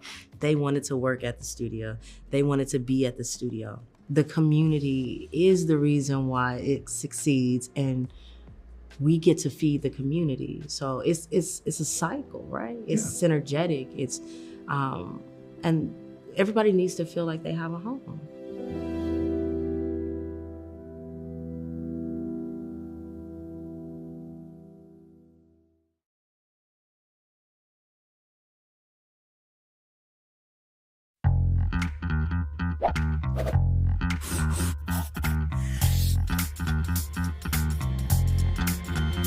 Hey guys, Ken Welch, Mayor of St. Petersburg. Now I'm with Dex Fabian, the publisher of I Love the Burg. Thank you for being here with us on our Sunrunner tour. Tell us how this changes life in St. Petersburg. Coming from New York, one of the things I missed was mass transit. And I think having something like the Sunrunner now actually happening in St. Pete after so long It's a game changer. Riding it today got us from point A to point B so much faster. Don't have to worry about parking. It just makes life so much easier for locals and even tourists. And I think it helps us to change the culture. We really don't have a transit culture here. Yeah, so I think this is a good starting point for more developments in our mass transit system. Thank you for being with us, Dex. We'll talk to you next time on our Sunrunner Tour.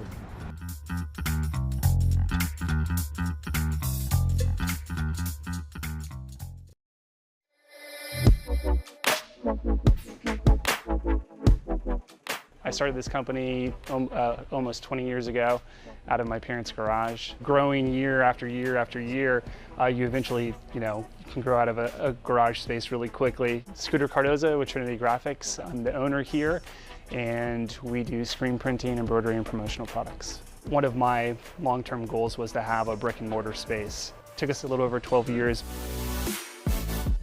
but we got this space. Talk about a, kind of like a life-changing moment. We print lots and lots and lots of t-shirts. And then as far as like on the embroidery side, anything you can think of, we can accomplish with putting a logo or a brand on. One of the aspects of screen printing is reclaiming the screens, so you can basically reuse the screen over and over and over and over again. We had about 150 of the wood frames, and thought it would be really cool to do a screen wall. So each screen has some sort of sentimental, meaning behind it. We love what we do, so we're just going to continue to put out, a great product that we stand behind. It's really cool to have a team that believes and has the same passion and will, go the extra mile to do whatever it takes to get the job done. There's been a big push for keeping St. Pete local. It's been amazing to feel that love from the community and local businesses that will allow us to thrive in the community for another 20 years.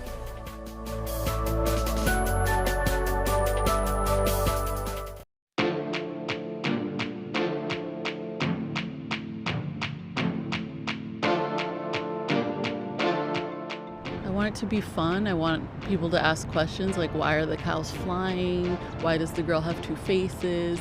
All of my artwork, I want to hint at a story that you can fill the blanks in with.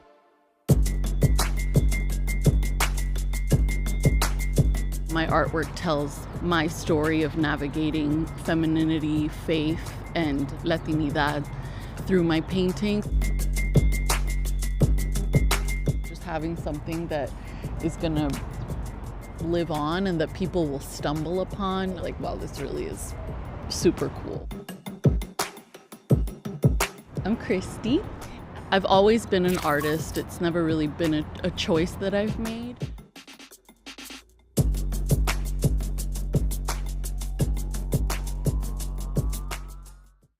Sit. Hey.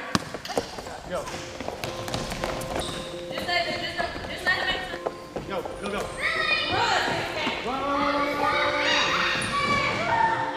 I'm Officer Middlebrooks. I work with the City of St. Petersburg Police Department. I am assigned to the Police Athletic League. And I'm Officer David Lopez, and my role here is to interact with the kids, create a positive environment, and be a positive role model in their lives.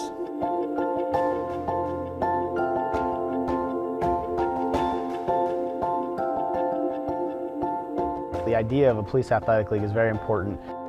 It is important. It's important to have police officers interacting with the community. It gives us as police officers the opportunity to create those relationships and change that mindset that police are there just to take you to jail. That's really not the case here. Kids know they can come here and have a good time and interact with police officers in a positive way.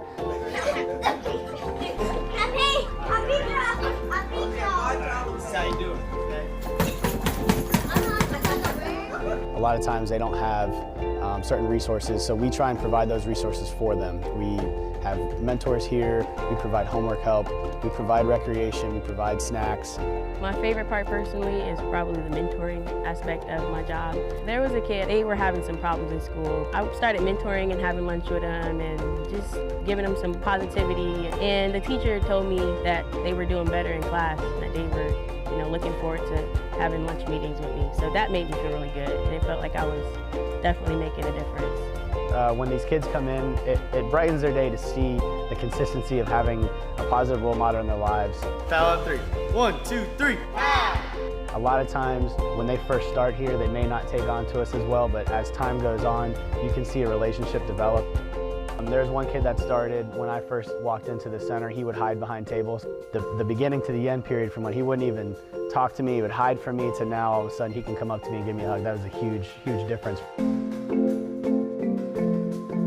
I always feel great coming to work. I mean, I know I'm gonna be having a good time with these kids, and we're here for a cause. We're here for the kids, and we want to make sure that we're putting them on a path to success. So being in a position where I can directly impact these kids on a one-on-one basis every day is a pretty good feeling, knowing that, you know, hopefully these kids are changing for the better, and hopefully I have a role in that.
On the road, there are no second chances. When you're behind the wheel, nothing is more important than staying focused on the road. Your life and the lives of others are at risk. Put the phone away. It can wait. Don't drive distracted.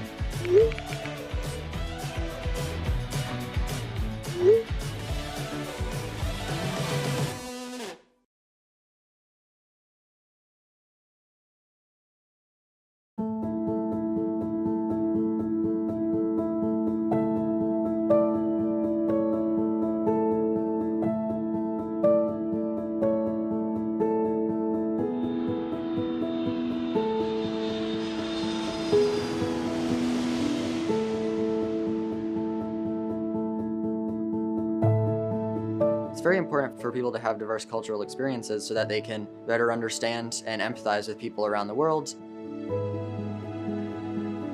Sometimes you can take away things from those other cultures and add it into your own life, and it's very inspirational. I learned so much about the culture of Japan, what it means to be in another country, what it means to have a host family in another country. It's truly a very unique and amazing experience. It offers an immersion opportunity that's really once in a lifetime. You can't find it anywhere else. I definitely learned so much more about their culture. I learned how everyday life is lived. You learn to love the people that you're staying with. You learn to love where you're surrounded. One of the events was going to the Yashima Temple. It's a temple up on a mountain in Takamatsu, and it's otherworldly. It's absolutely beautiful.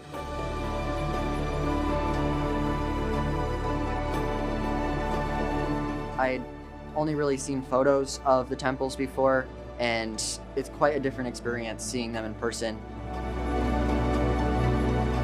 I just remember it was so beautiful, and the more temples and things like that you visit, the more you appreciate the culture and appreciate the historical significance of Japan. This is maybe a once-in-a-lifetime program. Even though Japan is on the other side of the world, I have another host family out there. I have another family out there. It's really a great opportunity to exercise that interest in culture and learn more about Japanese culture specifically. Not only is it educational, but it's also inspirational. It really inspired me to get out and travel more. And there's so much more for the world to see, different cultures, different foods, different lifestyles. And it's just so important that people realize and seek the world around them.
Hay un alfiler en una orilla de una ciudad en un mapa, como una esmeralda en la oscuridad o un ojo de pelícano. Oh península de sol, mar y banyans. Aquí somos tan diversos como las conchas, la flora y las muchas aves que nos visitan cada invierno.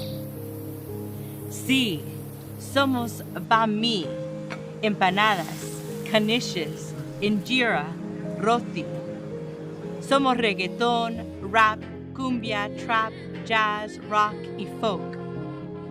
Caminemos por el St. Pete Youth Farm para encontrar todo tipo de raíces entrelazados, alimentándose de la misma tierra.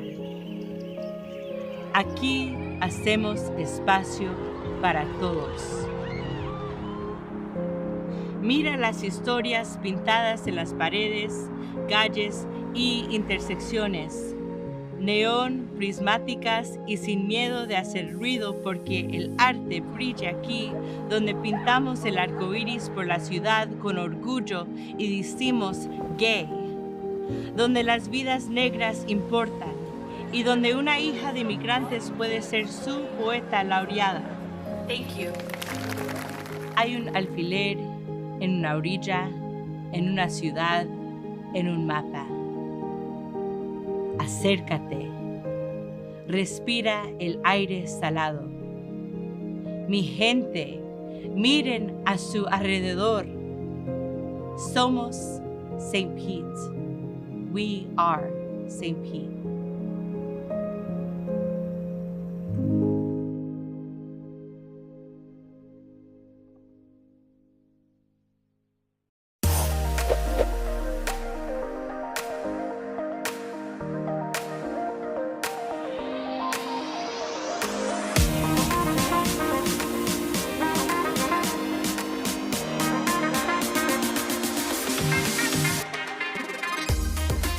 Today we cut the ribbon for Bayou Courts, a mixed income apartment complex here in South St. Pete. The great part of this story is that this originally was going to be all market rate, but in partnership with Gravel Road and with the county, we were able to have 60 units here with a good mix of units that are affordable to folks making less than average incomes. One of the cool parts about this project is it was specifically geared towards teachers, city workers, county workers, the people that run our area, the people that are educating our children. This is the place for them, and they made it a place that's welcoming, that's beautiful. It tends to be the case that a lot of the folks that work in those jobs qualify for these projects, and most times they don't know that they actually qualify. But what we're talking about is a subset of affordable that truly serves that missing middle. Already 21 of the units have already been rented out. So this is a great example of how we work together, how we can have affordable housing. Seeing is the hard work really coming to fruition now, but also you're still seeing shovels go in the ground. I think that's the most important thing. We started to get the momentum. What you're seeing now is the ball actually rolling. We got to keep pushing, make sure that that momentum continues. We'll persevere and make sure that we have that affordable housing that makes us the inclusive community we are.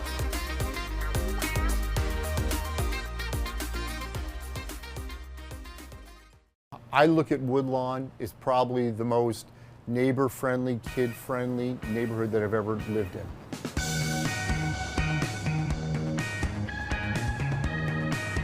It's a wonderful neighborhood to grow up in. I wish I was a kid growing up in this neighborhood.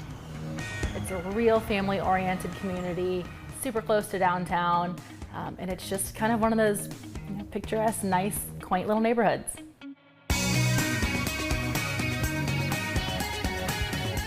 I think what was really cool about the neighborhood is it's different compared to a lot of the other neighborhoods where part of it is on the circle. So as soon as we drove in on the neighborhood looking for a house, I just knew that this neighborhood had kind of some extra character to it.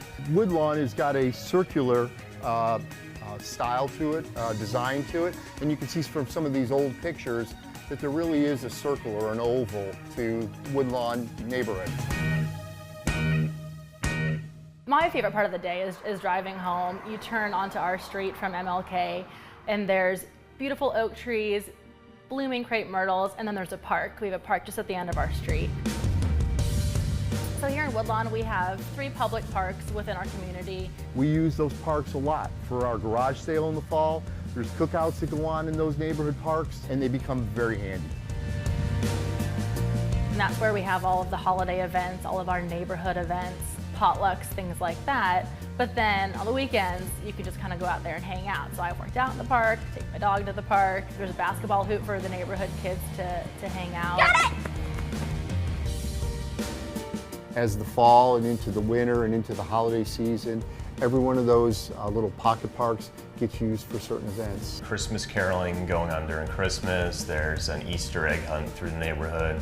Halloween is huge in this neighborhood. And then Halloween, you forget about it. It is crazy around here. Woodlawn likes to party. So, like everything, trees come and go, and a lot of the trees in this neighborhood are laurel oaks, and they've got a time period of about 70 years in their lifespan. And we realized early on that the trees in this neighborhood were going to go away. What we did several years ago as part of a grant is got additional oak trees planted in several of those quadrant parks, just to give a little shade so it's not as hot during the summer.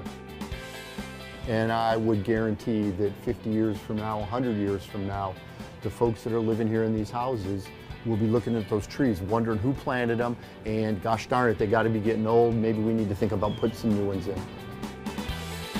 There's so many generations of families here, old houses, new houses, young families, families that have been here for 20 years.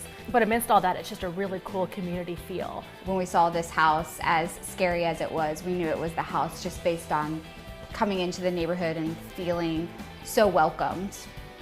And the other interesting thing is about the folks that live in Woodlawn, the majority of them are very passionate about living here. It's just a very outgoing and nice community.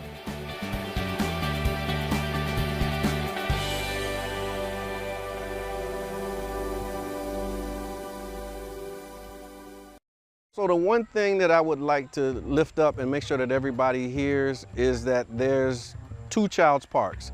There's the Child's Park that you hear about and that you read about, but then there's my Child's Park.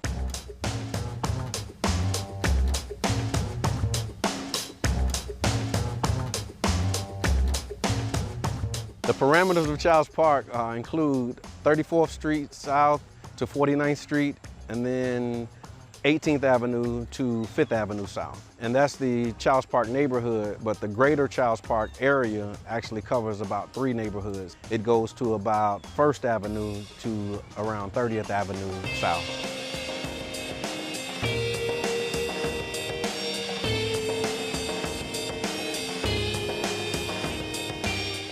I believe through the YMCA, the library, and the Rattlers organization has become very instrumental in helping our youth and children become very productive adults. The Rattler program into a GAP program that's designed to engage the community, to build family and community and crime prevention by keeping the kids engaged in youth activities. I think the emphasis for developing youth in Childs Park arises from some statistics that we received, is that Childs Park had the highest concentration of youth in the city of St. Petersburg. What we promote is family and community. So what we're trying to instill in them with the program is that we are one big family. Because a lot of the initiatives and things are always focused, they're heavy focused on programming, or some type of, regimen or awareness piece or a pledge or something else. And we felt that it was important to just allow them to have a space to just come and have fun. We're solely manned by volunteers, and we let them know that too. So we want them to come back and be volunteers, so the torch is just passed on, so we all learning from one another. They're not just focused on the athletic aspect of it, but they also focus on youth development. So they have a tutoring program that they do. And with the YMCA, you have the Rattlers and you have the other programs that's offered. When kids get out of school, they have a place to go. They have the library there. The STREAM Club stands for Science, Technology, Reading, Engineering, Arts, and Math. We meet every Friday afternoon at the Childs Park Library. It's kind of an extra opportunity for them to get some exposure to topics they might not know about or might have heard in school and didn't quite stick. We just give them opportunities to have different kinds of experiences and hands-on experiences at that. The youth have a place to go and children have a place to come daily. Matter of fact, that's a great thing to help kids get off the street, have a place to go, a safe haven you might call it. One of my brothers, when we first organized this, he said, we're helping to create their back in the day. And I think that's important because, all of us have our back in the day, and I remember back in the day when we used to do that. So our responsibility as the adults now is to help create the back in the day experience for them. And what's happening today is Friday Night Done Right, an event that we created to create a safe space for children to come on Friday nights so they can be free to be kids. Sometimes you just want to remember when you went to the pool and they let you in for free, and that was it. And that's why I think it's important to help create those type of memories as well. The Childs Park neighborhood, if anyone would ask about it, I would state that it was often misunderstood. So I'll encourage people to come and see for themselves. There's more to Childs Park that I've seen more positive in Childs Park than I have seen negative. And my Childs Park encompasses everything that we described today, and I hope that you will gravitate towards that and balance that once you hear the other stories and the other narratives that come out about the neighborhood.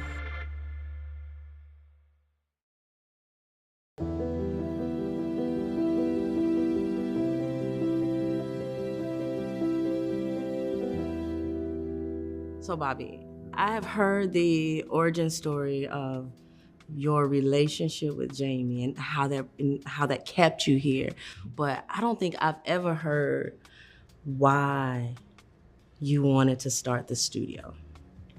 Well, that's a very good question, but I think it stemmed more from, somebody told me this years later, that Jamie was just trying to find something for me to do. Because Dave Ellis and myself, we had not fully formed what the studio would be. And Jim was out looking for a building, found this place, and we were calling it a theater, but not necessarily. And I had never run a nonprofit before. I'd worked for dozens of them, but I'd never run one.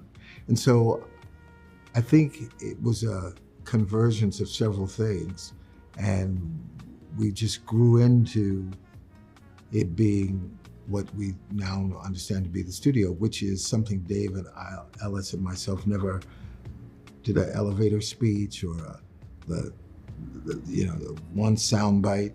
It's many things. Lately, people have been calling it St. Petersburg's living room, which sounds nice. It's a home for the visual and performing arts, but it's evolved. But we never had a specific defining, we're gonna do this. It just evolved.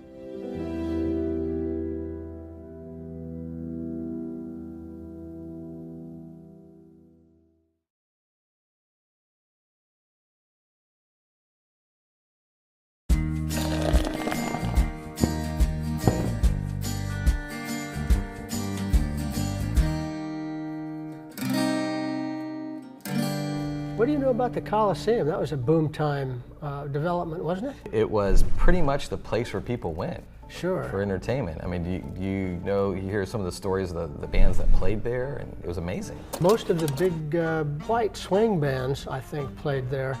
And because it was in the segregation area, the counterpart in the black community was on 22nd Street South with the Manhattan Casino. Correct. And of course, they had all the big name bands come there and play as well. The Coliseum in the 20s and 30s was kind of like the Amalie Arena of today, where everybody who was anybody musically performed there. But didn't some of the acts perform at the Coliseum and then that same night leave and go play at the Absolutely, Manhattan? they sure did. And sometimes they would gather for impromptu jam sessions in people's houses, I'm told. That's very cool. Yes, it is.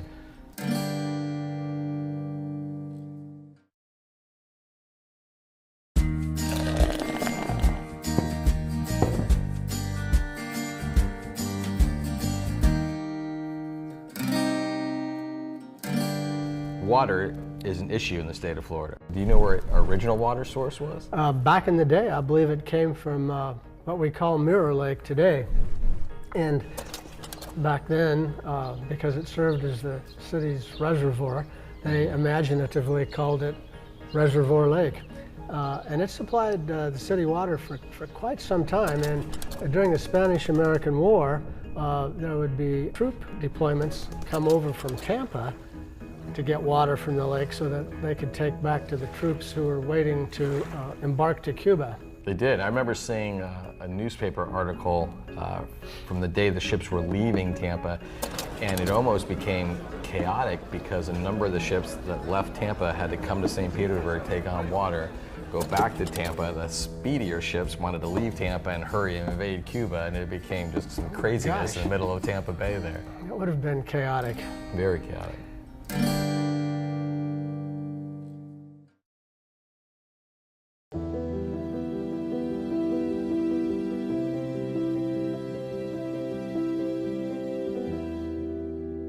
I think a lot of people don't realize how long we've been together and how long I have been working within the studio. Like, just because they don't see me all the time doesn't mean that I haven't been integral to the studio and that you haven't been integral to my life. Like, you've been my mentor here since 2008, and I love this space. And this is my home. And as a filmmaker, because I am a filmmaker, we always have this thing called our passion project. Like, this is the film that I have to make before I die. I'll spend all my money to make it. Like, it's one of those types of things. And I sat back one day and I started thinking, do I have that project as a filmmaker? And that project for me was the studio. I knew I wanted it with all my being and fiber and love to lead this organization, to pour back into this organization that poured into me. You want to actually give back without even saying, I'm giving back. It's just, Oprah calls it a full circle moment. Yes. And I just knew, and the Board of Trustees knew, that you would be a good steward of this assignment. But also, you are still going to be a guiding light for me. You're still going to be a mentor. It's just a natural progression, and that you were around all these years to take over. You know, the nuance of this place is simply, well, I've distilled it to the answer is always yes. Always yes. Because that affirms we're gonna do this.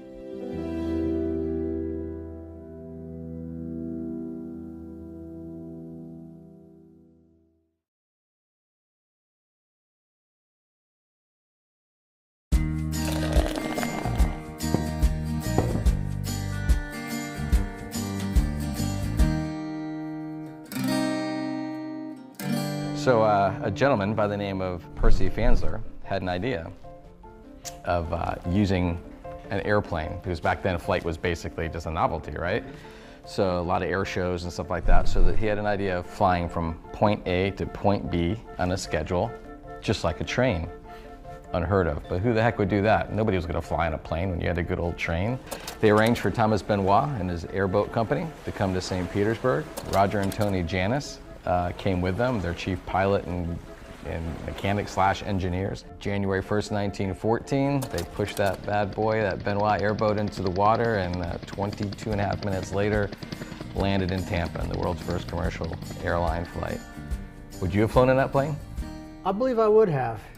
I think I would have.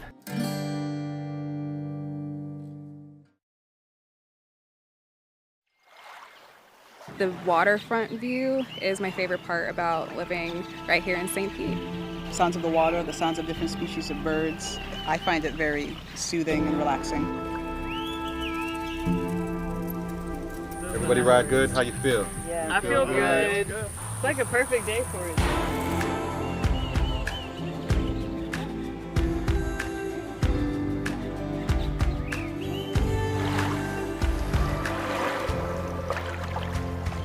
See the pelican? Yeah, he's fishing for some fish too. Say yay, fishing!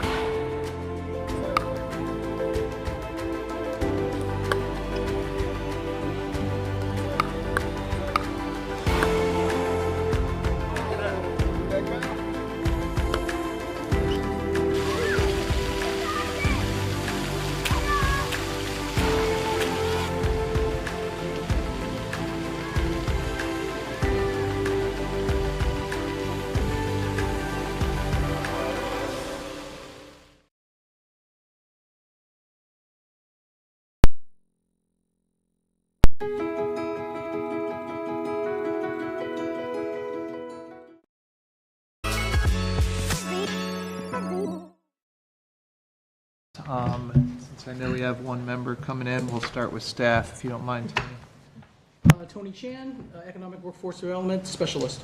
Cassie Manansky, Economic Workforce Development Officer. Kaylee Saganowski, Neighborhood Relations Manager. Amy Foster, Housing and Neighborhood Services Administrator. Ivan Fountain, Economic Workforce Coordinator. George Smith, Chief Impact Officer. Tracy Smith, Small Business Liaison and Greenhouse Manager. Amber Schleicher, Director of Housing and Community Development. Joe Waugh, Neighborhood Services Managing Director. Susie Ahon, Recovery and Facility Planning Manager. Super, thank you all. And for the committee, I'll start. Kelly Kirshner, current chair of the CAC, I think, for one more meeting, Tony? We'll have to take a look at it. In January, maybe? We'll review it. All right, thank you. Emily Socash, Vice Chair. William Cloyd. Aaron Santosis. Amber Smith. Deirdre Crudup. James Marzilli. Thank you all. First up, we have approval of the November 4th minutes. If there are no omissions or corrections, edits to make, I'll entertain a motion to approve. Move approval. Is there a second? Second. So motion and a second. All those in favor say aye. Aye. Aye. Chair votes in the affirmative as well. Motion carries unanimously. Mr. Channer, is there any public comment? Yes, we do. We have two, unless there's anyone else who's interested in public comments. Thank you for your time right back there. Appreciate it. First up, we have Jules Schneider. Would it be okay If you both want to come up, you can. We have two chairs.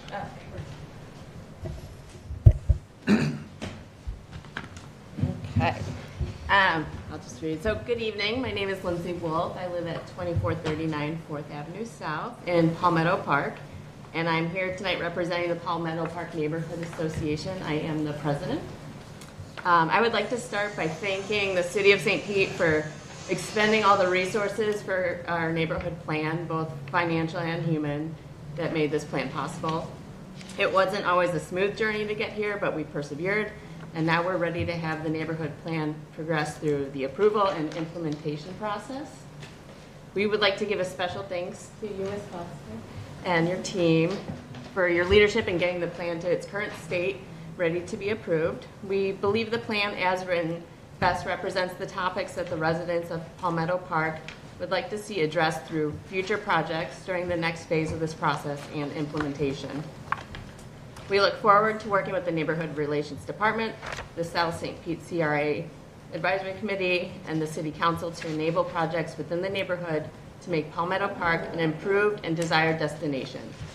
Regarding the development and approval of the annual budget for the South St. Pete CRA, we would like to recommend the following: that the Housing and Neighborhood Revitalization category, specifically the Neighborhood Planning Program, be allocated at an annual budget between $2 million to $4 million. We would ask that this implementation starting in 2026 CRA budget. Per our understanding, the CRA revenue the past 3 years has seen an increase of approximately $3 million year over year. Based on a 2025 revenue of $17.8 million, it is expected that the 2026 revenue would come in at approximately $21 million. The $2 to $4 million recommendation represents between 10 to 20% of the total annual CRA revenue. We feel that this amount would enable a fair allocation to the expected 5 neighborhoods whose plans are slated to be approved this year or early next year. Once again, thank you to everyone that's been involved in creating this plan, and the Palmetto Park Neighborhood Association recommends that the plan as presented here tonight be approved. Thank you very much, Ms. Wolf. Mr. Schneider. Yeah, I'm not going to repeat a bunch of what Lindsay just said. Jules Schneider, 2424 4th Avenue South. I am on the board of the Neighborhood Association. And again, here just in support of approval of the plan as written. I will just foot stomp a little bit on the budget request. I believe there's probably 5 neighborhood plans. One's approved.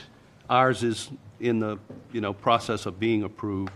And I think there's like 3 more coming up behind us soon.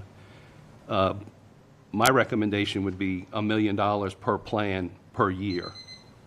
So $5 million a year. And just to put a little bit of context around that, one of the things we have on our wish list is some crosswalks across First Avenue South. From the Campbell Park folks who are actively working through their list, I understand that a crosswalk across like First Avenue South is probably in the $300,000 to $400,000 cost to implement. So $1 million sounds like a lot, but that's 2 crosswalks annually. So again, I'm just here to recommend approval of the plan as written. And again, thank you to the city, especially the neighborhood relations team, for getting us to this point. And I would just like to state for the record, so I'd allow the CRA staff to clarify anything that's necessary, but the 2026 budget has already been approved by council, right? Mm-hmm. We're in fiscal year 26. Okay. So amending fiscal year 26 budget That's a problem. is a heavy lift. And so I just wanted to state that for the record. Yeah. Thank you for clarifying that, but we would welcome you to come next summer and and bring that to this committee's attention again, and council as well, because that's when the budgetary deliberations are taking place before the start of the fiscal year, which is October 1. So, Certainly. yeah. Thank you both. Sure, thank you. That's a very good segue for the Palmetto Park Neighborhood Plan. Thank you. Good evening, committee members. Again, Kaylee Saganowski, Neighborhood Relations Manager, and I'm here today to talk about the Palmetto Park Neighborhood Plan. So starting off by talking about some of the benefits of a neighborhood plan, it really helps us document the neighbors' shared vision and their priorities going forward, which is really helpful, again, during budget season. If we already have an idea of the projects that a neighborhood is seeking, we can better allocate resources to those projects ahead of time. And this process also helps us increase awareness about existing city programs, processes, and resources. It's not uncommon that we hear from residents that, oh, the city should have a program for XYZ, and it turns out we already have one. We just haven't been connected to those folks yet. So working with the neighborhoods to create this neighborhood plan really helps us connect all those dots on multiple fronts. This plan was created through the Neighborhood Planning Program, or the NPP. This was a program created in 2022 to help CRA neighborhoods reduce blight, preserve their identity, balance their growth with long-term stability, and improve their public infrastructure. And within the NPP, there's three separate funding buckets, if you will. The first is for neighborhood planning, so that's what allowed us to pay for the consultant to develop this plan. The consultant that we used was Inspire Placemaking out of Orlando, Florida. The second bucket is for project implementation funding. So we're going to talk at length at the end of the presentation about some of the recommendations for implementation ideas. But basically, as long as those ideas fall into one of these subcategories here, it's eligible to be paid for with CRA dollars. So this is some of those sidewalks that they were talking about and crosswalks and things like that. And then the last section here is the neighborhood traffic plan implementation funding. I know it can be a little bit confusing, but traffic plans are actually separate from neighborhood plans. But it does happen frequently that neighborhoods like to reassess and look at both at the same time. So if a neighborhood is looking at their traffic plan and decides, oh, we need more sidewalks, we need more crosswalks, there's also some CRA funding in the NPP that can help with those things. So the most important part, obviously, of creating a neighborhood plan is community input. So to that end, the Neighborhood Relations Department worked with the consultant to host 3 separate community workshops. There was also an online community survey that was available as a hard copy at some community events as well, and an interactive project website that had a pretty cool mapping feature where you could actually like zoom in on a specific intersection and leave your comments street by street. So it allowed residents to get really specific with their feedback. And then all 3 of these input strategies were advertised throughout the neighborhood with postcards, door hangers, and flyers, and through the Neighborhood Association newsletter and Facebook pages. A quick look at our timeline here. We started initial online engagement in December of 2023, but really kicked off a more formal planning process with a meet and greet at the community garden in February of 2024. Then you see the dates for the 3 public workshops there, and we'll jump down to November 2025. That's actually when I started working a little bit more with the Palmetto Park neighborhood and incorporating their feedback into the plan before we moved onto this stage tonight. We're hoping for your approval of the plan tonight, and then given that, it will move forward to City Council for final approval on January 8th. So before we get into specifics of the neighborhood plan, I did want to show this map of the neighborhood situated within the CRA, just to really re-emphasize the great opportunities that lie within this neighborhood, given its proximity to the gas plant district and 22nd Street South Business District, also to businesses along Central and First Avenue South. There's just a lot of great opportunities to things within the neighborhood as well as nearby in the rest of the city. And so you'll see tonight one of the biggest themes that came out of this plan and the recommendations are related to connectivity. So how do we connect this neighborhood to the rest of the city? So strategic framework, this is just kind of an overview to explain kind of how the consultants structured the plan. So they divided it by looking at the neighborhood's streets, homes, and destinations, and then evaluated those 3 things across 5 key attributes here. So they looked to see if they're connected, inclusive, if they're contributing positively to the neighborhood's well-being. Are these things resilient, and do they empower the residents of the neighborhood? So we're going to kind of go one by one. I'm going to tell you a little bit about the findings here, and then we'll talk about some of the strengths and challenges in each of those domains. So starting off with streets, the consultants utilized a lot of our GIS data as well as some field reviews and online surveys to gather information about streets, and found that the majority of Palmetto Park residents utilize their private vehicles to get around, and about 6% rely on public transit, another 6% on bike. And residents, again, are really stressing that need for greater connectivity and improved infrastructure to hopefully help increase those public transit and bike percentages. So some of the strengths identified in this domain are the large block sizes and historic brick streets, and some intersections that have already been improved through clear road markings or paved crosswalks that increases that safety for pedestrians. Residents also reported really enjoying the street art, especially along the Pinellas Trail. Some of the challenges in this domain include some deficiencies in bus stop infrastructure. So residents said they would like to see additional shade shelters, additional benches, and things like that. And while this is not something within the city's control, this is controlled completely by PSTA. We can obviously reach out to them, show them these findings, and see if we can work together to address this challenge. Some other issues here to address are some inconsistency in sidewalks. There are sections missing throughout the neighborhood, so residents are having to walk a little bit, cross the street, walk a little bit, and cross the street back again. And then a general lack of shade via street trees. Okay, so moving on to homes, as you can see here in this infographic, the majority of residents live in single-family homes within Palmetto Park, but there is a slowly increasing number of duplexes and units of 10-plus units. And this was identified as one of the biggest strengths by the consultant in this area, is some of those high-density housing units, as well as a lot of the residential proximity to businesses on Central and the First Avenue. Some challenges here are some of the same challenges we're seeing throughout the entire city. Some affordability issues, residents, long-term residents being priced out as new development kind of takes over, and then how does that legacy development look visually next to the modern redevelopment without any type of visual buffer. Some variability in owner upkeep, which we can address through our code enforcement process, and then some things specific to some specific parcels in the area that are directly across the street from industrial uses, or some homes whose primary access is through unpaved alleys. Okay, and then our final domain here is destinations.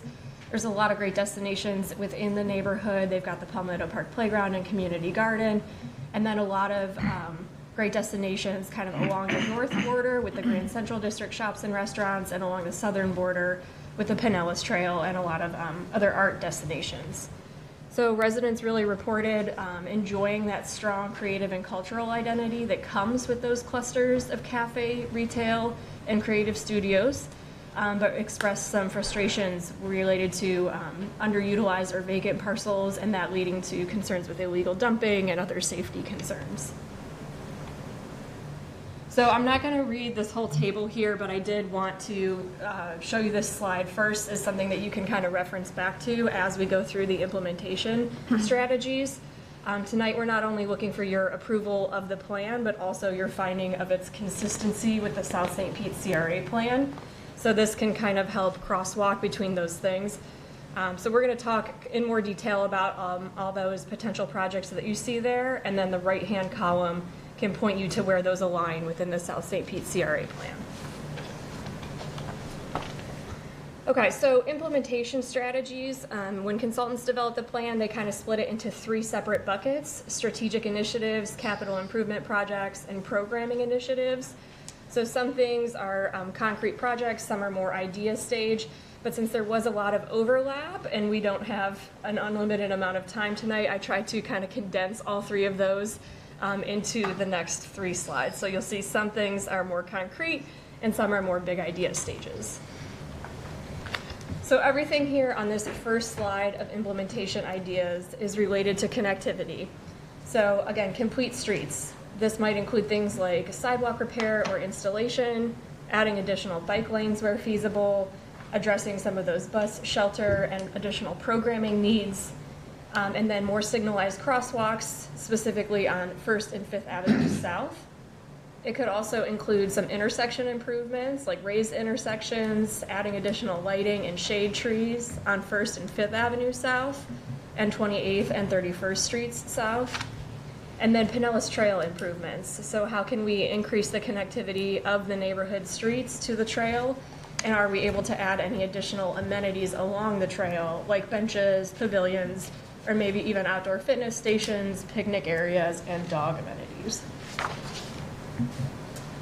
Wayfinding and gateway signage, these are kind of related to connectivity as well. These would not only welcome people to the neighborhood and really help increase the sense of place of the neighborhood, but it would also help people get around. So people coming off of the Pinellas Trail that maybe aren't as familiar with the neighborhood, additional signage would help point them to some of those destinations.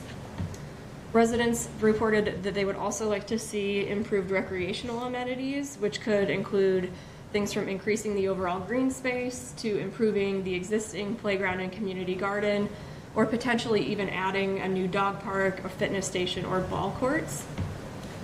Improved food access, this is another one that is a little more theoretical right now. It could be something on the smaller scale, from hosting additional pop-up farmers markets, or something on the larger scale, like acquiring additional land and having additional community gardens, or working with the private sector to increase grocery options throughout the neighborhood. Okay, and our last slide here of implementation ideas. Again, housing affordability is a big issue everywhere in our city, so residents would like to see more mixed-use, multifamily infill development in the neighborhood. They also requested help with addressing illegal dumping, which we can work on with our sanitation and police departments, and general safety concerns.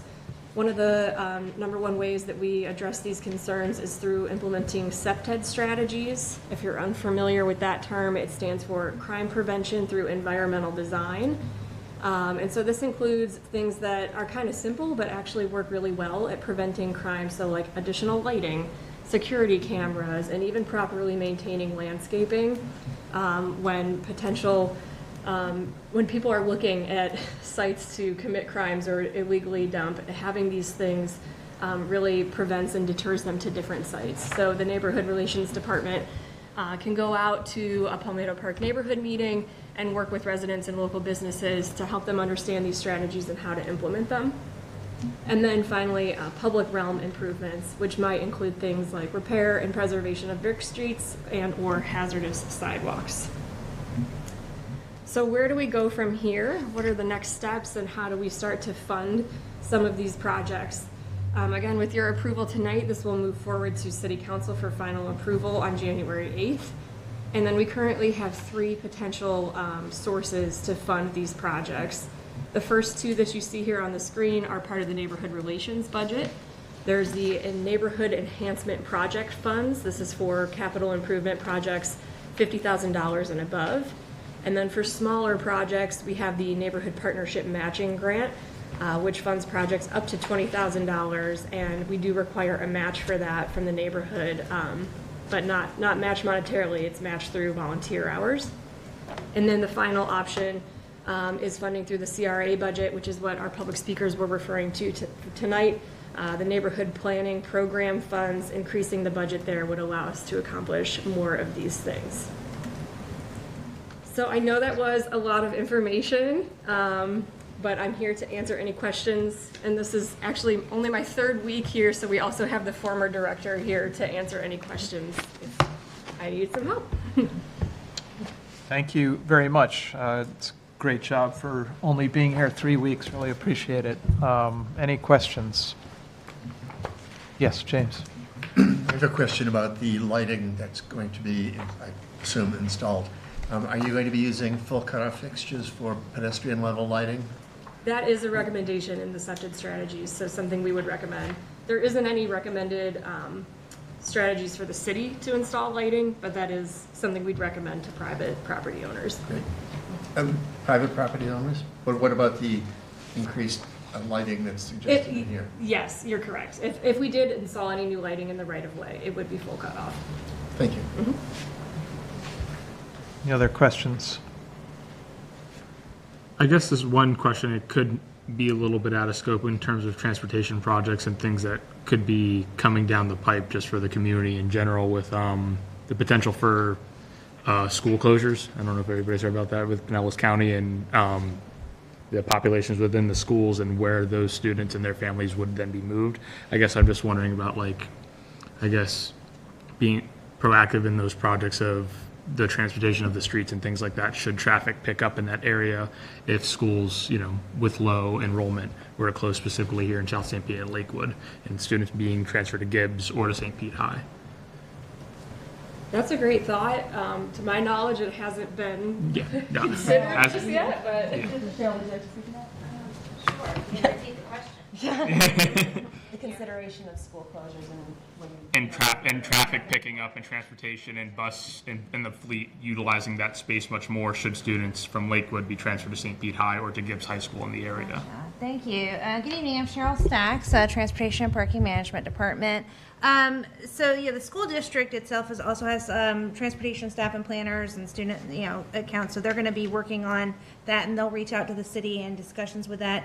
If school sites are to be repurposed, typically then we'll do a site-specific transportation and traffic analysis that looks at the trips that would be generated by a different use on that property, and potentially also the increase of traffic in other campuses, for example, if the amount of busing changes at a particular school or those kinds of things. We typically would work with the school district on a traffic study, or if they end up repurposing that property for housing, for example, or something like that, we would work with them and require a traffic study, in which case we would have that kind of trip generation and analysis. But we haven't gotten too far with them in the process. I know they're early in the process of considering potential changes, but they're a good partner to us, so we expect that they'll be communicating with us, and there'll be some activity associated with that. So great question. Thank you. Awesome. Thank you. Other questions? I have a curiosity around one of the concerns that sounds like bubbled up was around housing affordability. And I'm curious if in this particular neighborhood, if affordability is significantly different in terms of how housing affordability has changed over the years than the remainder, the other areas of the CRA or even citywide. It feels like it's a common theme. Housing affordability is a concern, but is this particularly an outlier, or does it track with the rest of the CRA? I think I'll take that question. I think generally the city plans for housing affordability across the entire city, right? We work to bring affordable housing online in all kinds of places. The CRA is a significant resource for our dollars to provide gap financing. But generally, as a whole, I would say as a philosophical concern and a planning concern, there is significant gentrification and displacement happening across the CRA. So not specifically, though, in this neighborhood? Not specifically in Palmetto Park. I'd say Palmetto Park is probably ahead of that curve compared to some other neighborhoods that we saw that happen 5 or 10 years ago, and we're too late to, I don't ever want to say it's too late, but we're further in that process than we are in some of our other neighborhoods.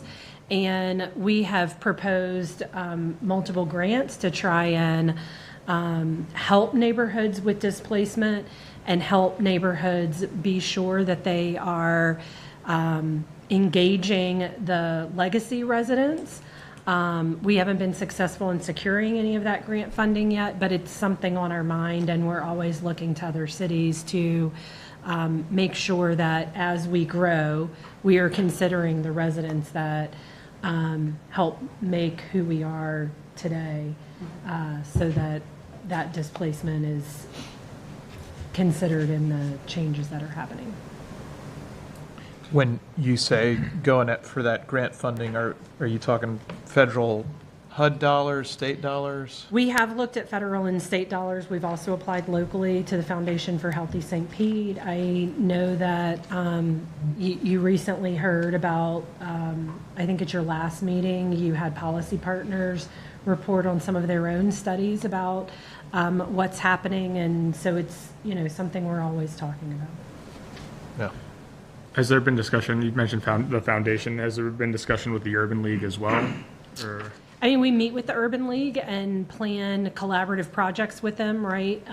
But not specifically for them to do any work for the city around this specifically. Yeah. The only last question I have was, I remember seeing, I can't pull it up that fast, but was the change in the diversity, the population of the Black population and the white population from 21% to 53%. How current was that? I believe it's from 2023. I can get you the exact year. Okay, so it's probably, could be very different. Yeah. Okay. I think it's why some of the programs that you have recommended for funding in the CRA budget is so important to the administration, right? So in the past, under different mayors and leadership, the focus has mostly been on multifamily units.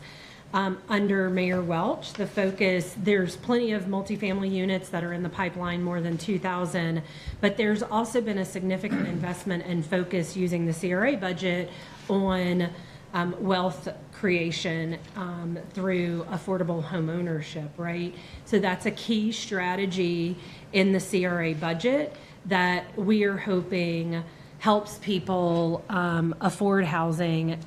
And in addition to that, there's also the RAP program and some of the other programs that help people who are in their homes stay in their homes, because we want to make sure that, they're not selling auntie's home, grandma's home, their own home, and they're able to then tap into the equity in their home. We also have a probate program that the CRA has funded that helps ensure that people are untangling probate issues. I know in Campbell Park, for example, more than 150 homes are tied up in probate, specifically just in that one neighborhood. And so those are the types of things that we're looking at to try and help address the displacement issues. That's awesome. Thank you. So going back to Ms. Wolf and Mr. Schneider's comments regarding budgetary allocation, so we have a understanding, what is the annual allocation now for neighborhood enhancement project funds citywide? For the neighborhood planning program specifically?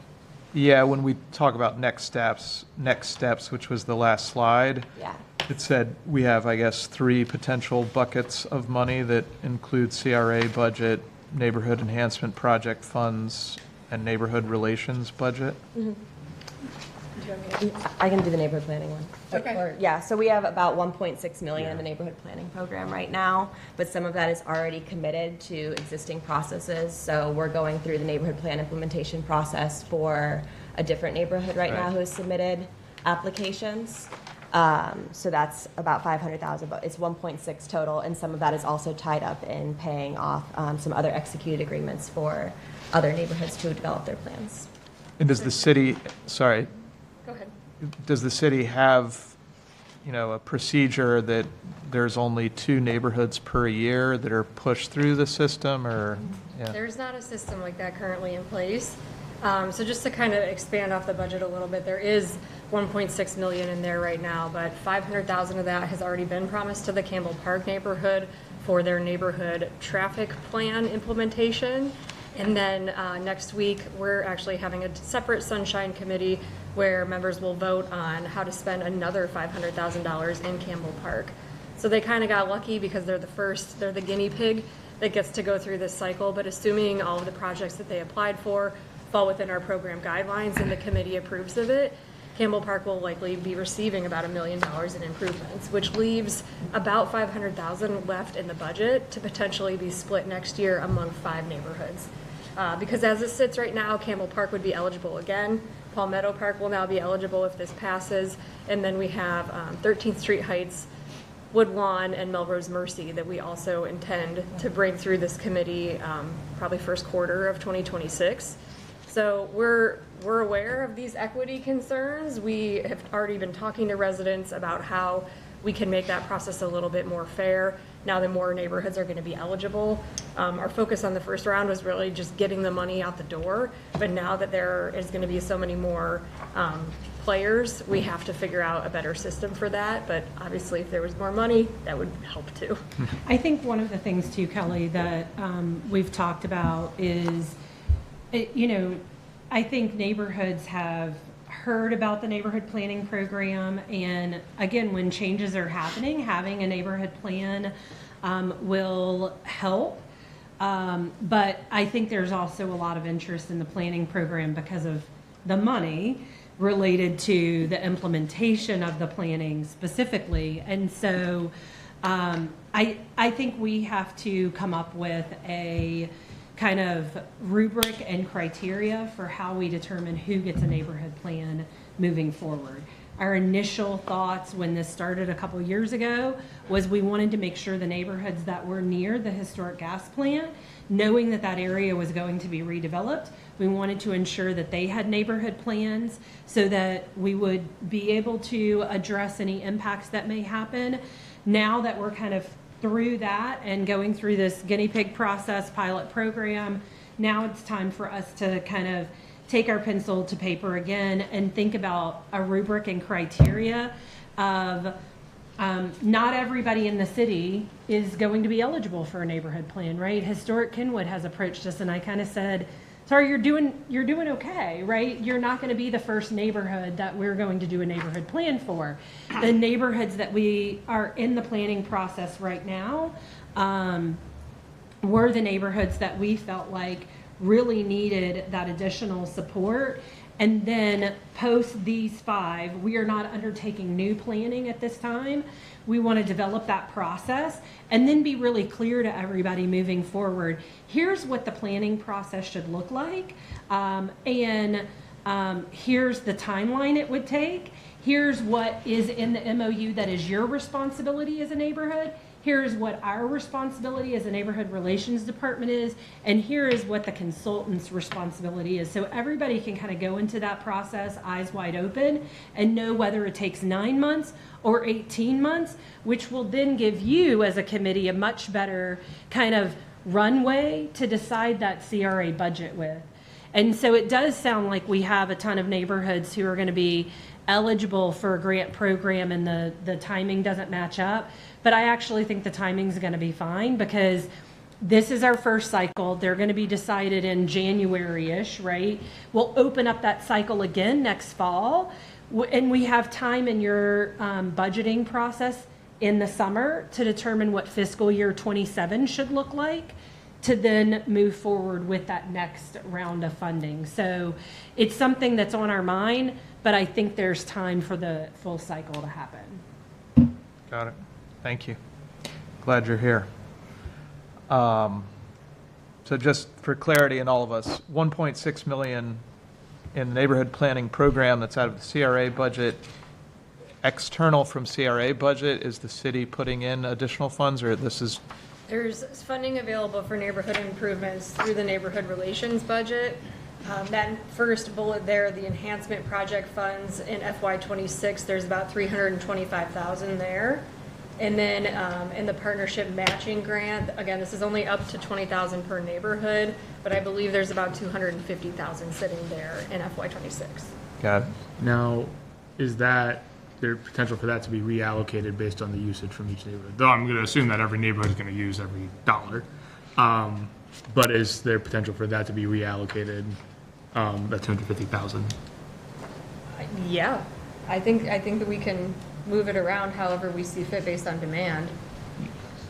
I'd have to ask legal for some advice on that, right? Council approves a budget in certain categories, and sometimes there is the ability to move things around, and sometimes it's a little less flexible. So It would depend on the situation. Got it. And that's what I was thinking too, with that 1.6 that comes out of the 16.7 for the housing and neighborhood. I imagine the 14.4 for the redevelopment loan program is pretty much already allocated, more or less. That's like pretty cut and dry. I feel like it probably is. I thought that same thing could fall into that 1.6 to take it to 2 to 4 at the end of the fiscal year, seeing where we're at. Yeah, I mean, just to give you an idea of how popular the CRA is right now, we met with the CRA team earlier today. We have $3 million in the budget for affordable housing in fiscal year 26.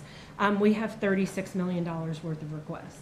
So there is no shortage of needs, right? So we're balancing the requests from neighborhoods for capital improvements along with, getting at the root cause of some of the issues. And those are only 2 small programs in the same line item that you approved the budget for. There's no shortage of interest in the CRA for sure.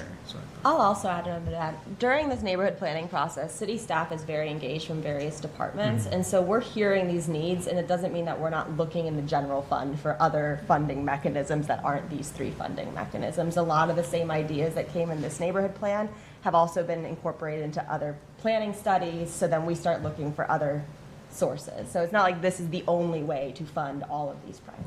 Yeah, but to kind of level set expectations here, though, Yeah. we lost $1 billion worth of taxable revenue after the storms, right? We don't anticipate with Save Our Homes cap for that to go up overnight. And as all of you are citizens, we might need your help with some advocacy should the state take away our ability to tax our residents. So, the next year's budget to look in the general fund is not going to be easy to do. We're anticipating a significant shortfall, just as we had to close that gap this year based on that change in taxable revenue. And, we expect that to come for many future years. I have a question. Is there an automatic committee or process to where people, you mentioned probate and also the RAP program, so before people are getting into probate or losing their homes, do you have a committee that automatically helps them, like a trigger before? Because I know there's plenty of people trying to get their home, so do you have an automatic committee that steps in? So there's not a committee, however, that is the function of the housing department. Now, they're not going to know that somebody's preying upon people and trying to get their home, right? But, we do a lot of kind of cross-functional work between housing and codes, for example. So if codes is aware that a home is tied up in probate because of the work they're doing, they'll refer them to housing for those additional supports. And then neighborhood relations also sometimes is aware from door knocking or other things that they've done that there's a particular challenge and will lift that up to the right department. Our neighborhoods are also a big part of that. I see Franklin in the audience, and I know Campbell Park, for example, has knocked on all 150 doors that their homes are tied up in probate to say, the city has a program. Are you interested in getting that assistance? And one of the things we find, which is why I mentioned neighborhoods being a part of that process, is people are distrustful of government. If I show up at the door, they don't want to see me. But if you, their neighbor, knocking on the door and say, hey, I know about this thing, sometimes they're more willing to have that conversation. Great. If there's no other questions, I'll entertain a motion to approve of the Palmetto Park Neighborhood Plan. Motion to approve. The motion, is there a second? Second. Motion is second. All those in favor, say aye. Aye. I'm Opposed? sorry, who second? We have a tie. We did have And chair votes in the affirmative. Motion carries unanimously. Thank you all, staff and neighbors as well, for being present. Next up, we have an update on the Connecting South St. Pete CRA planning study.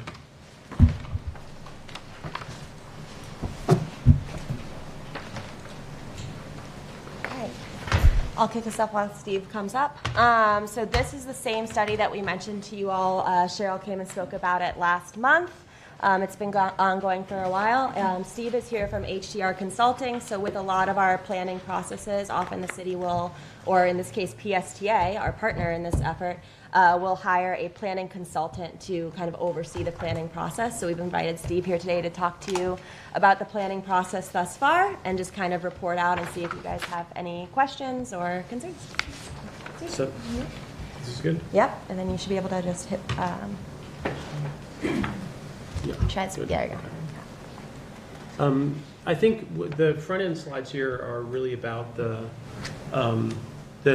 sort of scale and focus of the study overall. You may have seen this presented before. I don't know, Cheryl, did you cover a lot of basics? So I'll skip through this quickly and we can circle back if questions. What I want to get into is where we stand now with the study. We've moved through 3 phases of public engagement. We've done a lot of analytical work to try to figure out how to focus attention on core locations and core kinds of problems that we've identified through our analysis, but also the community has pointed us toward as significant concerns for them. So we're trying to bring those 2 pieces together, and that's a lot of where we are in the study right now. So it's looking at discovering new ways. Let me get the right button.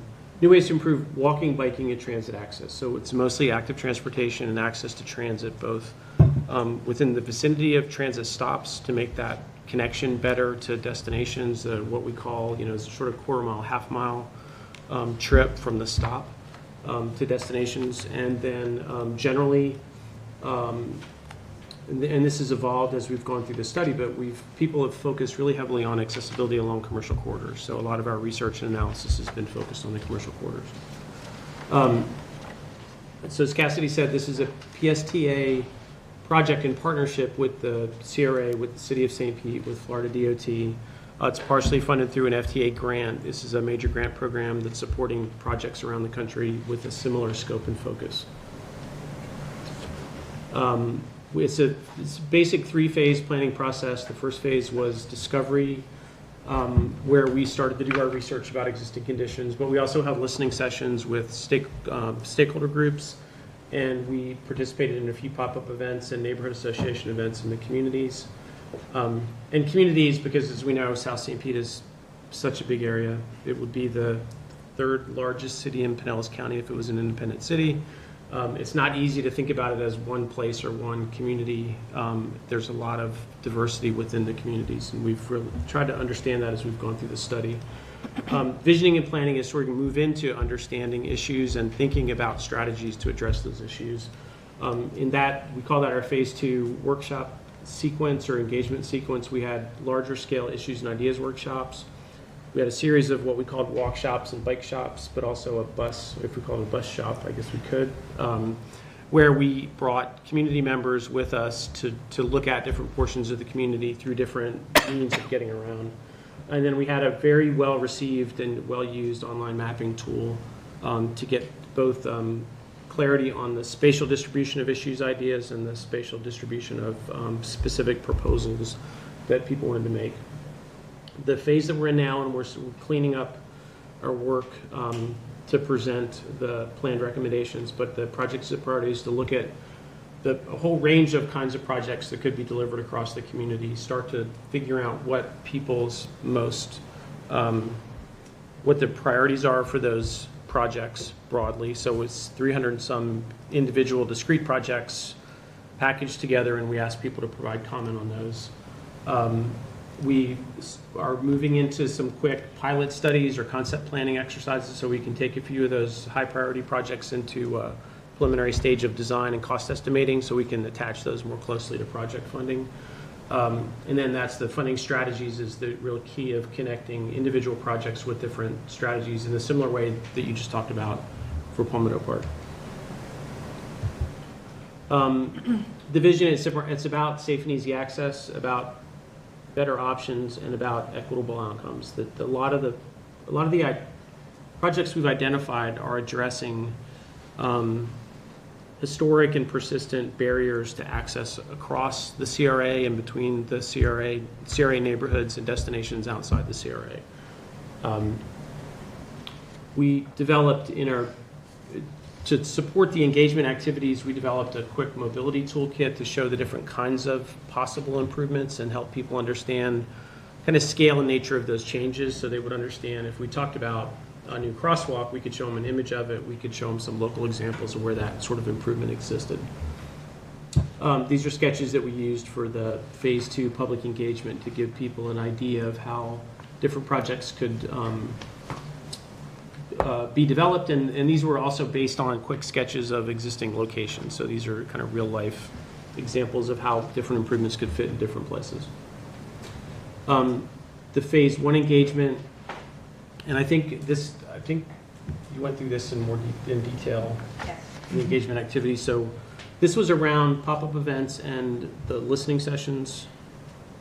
The second round of engagement was the series of issues and ideas workshops. We had about 100 participants over 3 different sessions, both evening and daytime sessions across the communities. We had the mobile workshops where we invited, through connections in the community, folks to come join us in walking along corridors, biking from destination to destination, and taking the bus and stopping at some spots to talk about specific locations. And then the online map tool, this was a tool that allows people to drop a pin on the map and tell us, either use the pin to explain something or add a note to elaborate on a comment. So we have both. It also allowed us to bring together the comments that we received in the workshop. So if people put a note on a map, we entered those into this tool. So we collected those in one place so we can analyze them. So we can analyze them by topic, by heat map for spatial distribution and other methods. And we've gone back to that recently and are looking at that along with the most recent phase of engagement. That's phase 3. These are ones that were held in the last couple weeks. 2 larger scale workshops, plus a survey tool, asking questions again about priorities, but also drilling in quarter by quarter and talking about improvements in specific locations. So we had about 30 locations we identified as potential priorities and got feedback on those locations. And then we had, I think it's 117 comments entered in, add additional ideas. So people were not shy about loading up with additional notes and comments. So we also had feedback from the workshops and on the online tool. This just closed today, and we're starting to analyze this data more carefully. The takeaways, I think, are somewhat obvious, but they really started to cluster around key locations in the community. So there's people talked about concerns about speeding and about safety, walking and biking. They talked about bus access issues, both sort of the physical access to the stop and then the quality of the stop itself. There's some of the higher use bus stops in the south half of the county exist in South St. Pete. So there are some heavily used stops, but there are also stops without decent facilities. So they have lighting issues, they have shade issues, they have accessibility across the street issues. There was, in terms of spatial focus, there was a lot of concern and comment about Dr. Martin Luther King Jr. Street South, especially the north end of the corridor from around 9th to around 14th and Melrose, where the neighborhood Greenway crosses. There were multiple comments on 18th Avenue South from Martin Luther King west to around 22nd, and then pulse points further west on 34th. 34th obviously comes up as a hotspot when we look at crash. And we isolate bike and ped crashes. We also see those hotspots. It's not just vehicles hitting vehicles, it's vehicles hitting people and bikes. There have been improvements with some of the DOT work, but there's still work to do there. But in terms of the neighborhood serving commercial districts specifically, we've gotten the most direct feedback on Martin Luther King Jr. Street South, on 18th Avenue South, and then 22nd and 16th also came up as concerns. 16th had work done 25 plus years ago, but a lot of that work could use a refresh. So there's some older and existing crosswalk conditions that don't comply with current standards. There's possibly some low-cost improvements that could address those conditions. And then 22nd Street South has been picked up through other studies, as has 49th Street South. So there's already planning work done for those. We're not trying to displace the focus of that work or the priorities for that work. We want to make sure that we build it into the plan that we present so nothing gets lost there. We did go through the comments on the current survey, and a couple of things, and I think it has to do with the time of year. There's a lot more comments about lighting, and there's a lot more comments about safety and transit accessibility. So I think people are thinking about how they get the stops, and they're experiencing it in the dark more often, and so they're raising questions about it. So I think it's probably a time of year issue that has pulled that, more toward the top of the list of concerns.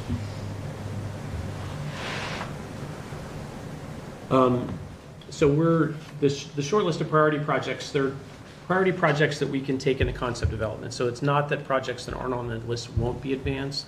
It's that these will have a little boost getting closer to eligibility for an existing program or for grant funding. So we have some resources in the budget to queue projects up to get them a little further down the pike for implementation. For those, we'll prepare sketch concept plans and cost estimates to try to get those close to ready to move forward. And then we're working through the project documentation and final presentation material now, so we should be back to you all in a month with a final presentation of the study. Thank you, Steve. Any questions?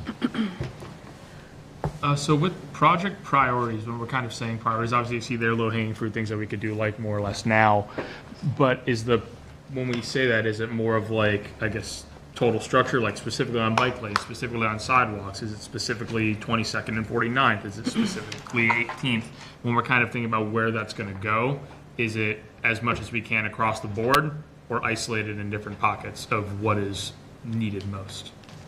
I think it's not just a good question, it's probably the question to ask about where we're headed.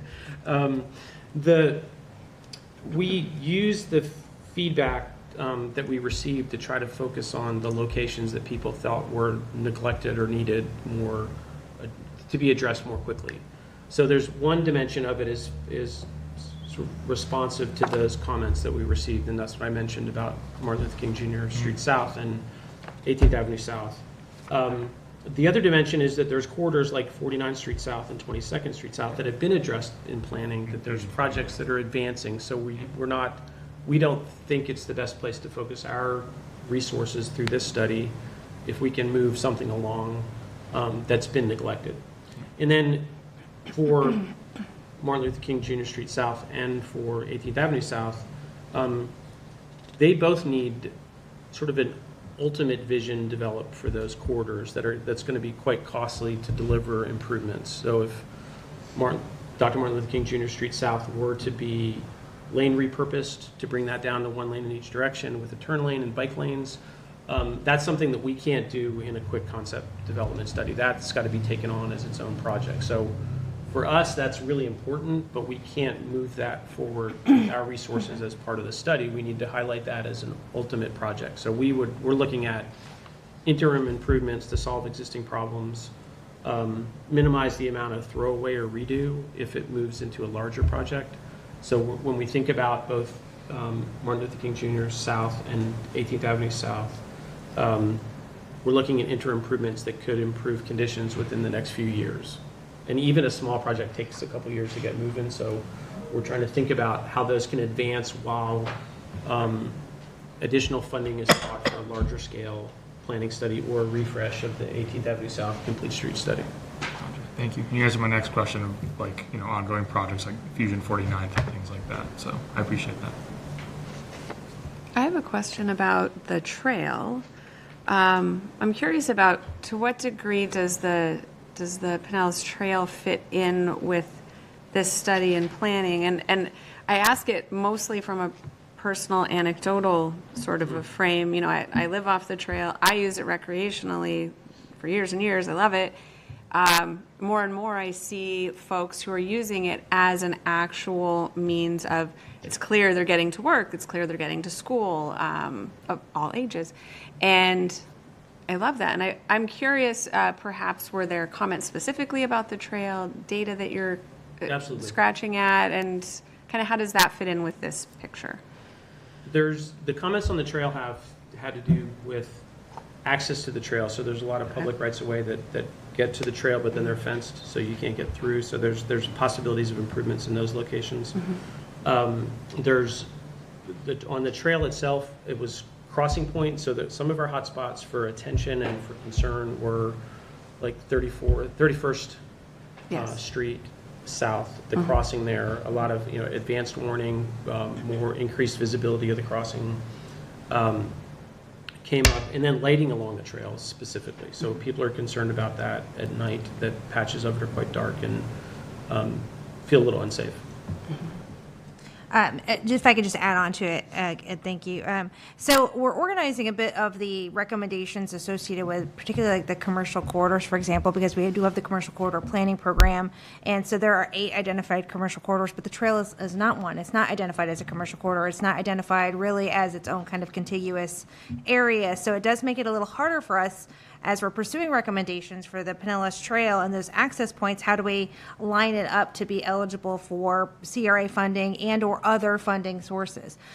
We have been working on the trail a little bit here and there over the last couple of years on a couple of different fronts. One of the things that we did not too long ago was to apply for a grant through Ford Pinellas for some Pinellas Trail access connections from public rights of way. We have at least 2 in the CRA, one at 30th Street and then one further to the west at 46th over near Childs Park. So that grant is coming through now. We're about ready to initiate design on those connections from the public rights of way to, and specifically in that section between 28th and 31st, where it's really quite difficult. There's a little cut through in the fence trying to let people in. But so we have that coming through, and then separately we also have a grant that we've been awarded that we're working on the funding agreement with Federal Highways on for some safety demonstration projects. And one of the things that we were going to demonstrate is solar-powered street lighting on segments of the Pinellas Trail. And so that would allow us to add some lighting on the Pinellas Trail from generally 31st Street over to pretty close to 16th. It's already illuminated between 20th and 24th. So we do have a couple of other, of those other projects that are in play here. There are a couple on the Pinellas Trail, but there's most of what we saw as being recommendations, I think, are going to be kind of almost addressed by some of those tangential efforts.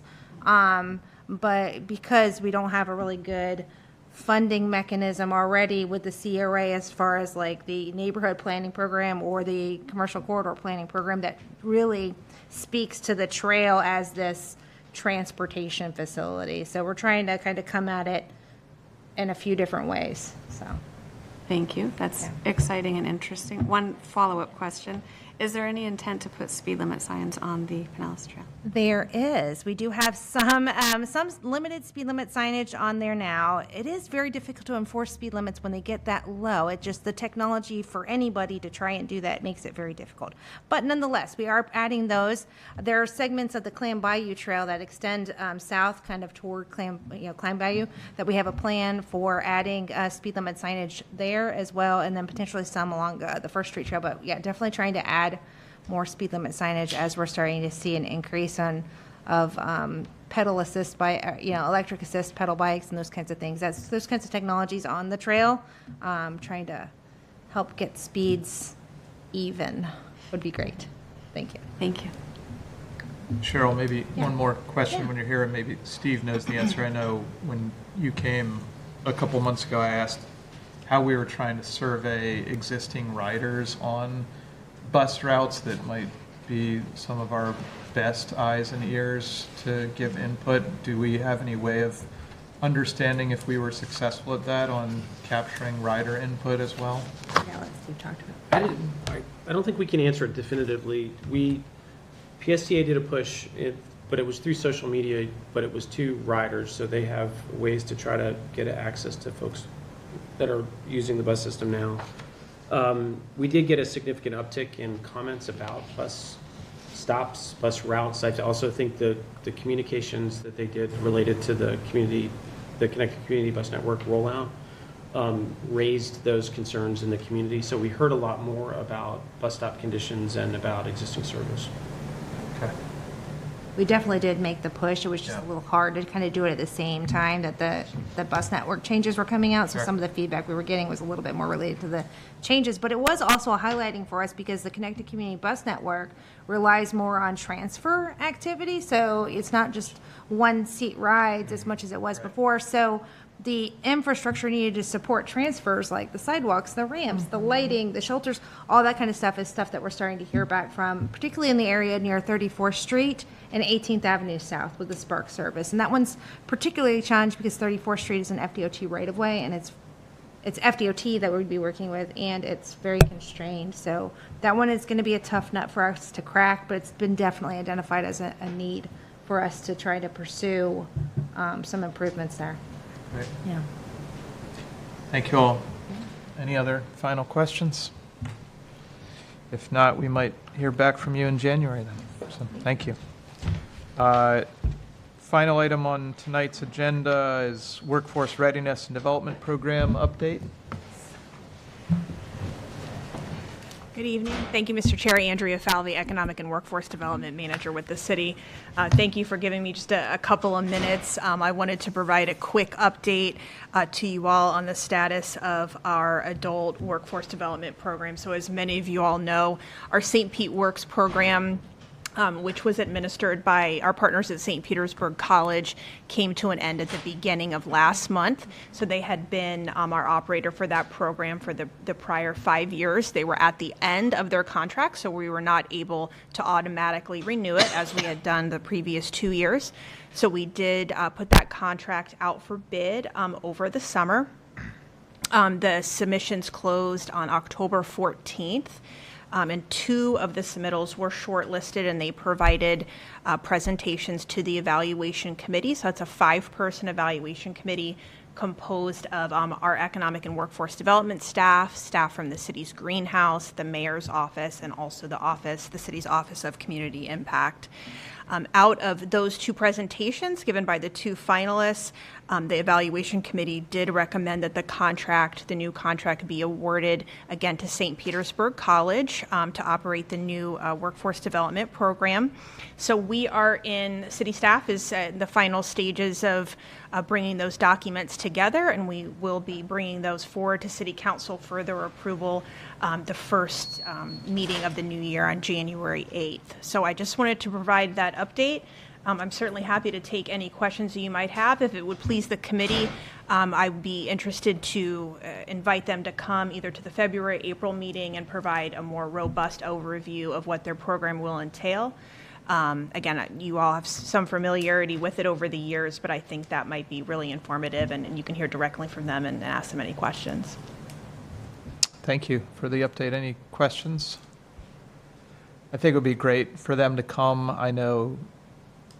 I want to say there were some issues that Mr. Corbett, I believe, spoke to at some point, maybe in the summer, when SPC kind of just cut off the St. Pete Works program in spite of the fact that there were months remaining in the agreement. And so it would probably be good to hear from city staff at some point in the new year, what were the results of, that cycle, the good, the bad, and the ugly, and how that's being addressed, and obviously the good being expanded upon, hopefully, in this new agreement. So. Absolutely. It would be our pleasure to do it. Again, if it pleases the committee, I'd be happy to talk a little bit about kind of the comprehensive set of workforce development programs that we have, some funded by TIF, some not. We could talk a little bit about the performance over the last few years and the outcomes of that program, and then, St. Pete College can talk a little bit about what their goals are going into the next few years. And again, thank you all for your support of the budget. The money is there. We've increased the budget going forward, so hopefully that impact will be even greater in the coming years.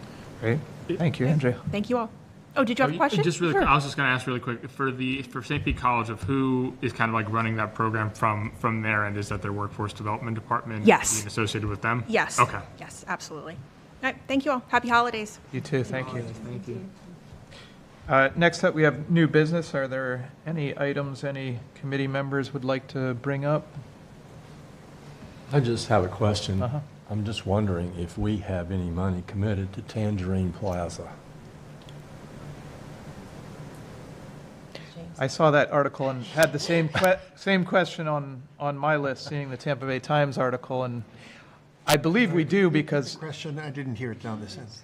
The question is the Tangerine Plaza redevelopment that I think is now in its third year of a city agreement with the Sugar Hill Gang, not to be confused with the rap group or the Miami Development Group, but actually a local-based group, is apparently requesting another extension, and the first extension came to us. I guess the second extension is not coming to us, and it's going straight to the city council.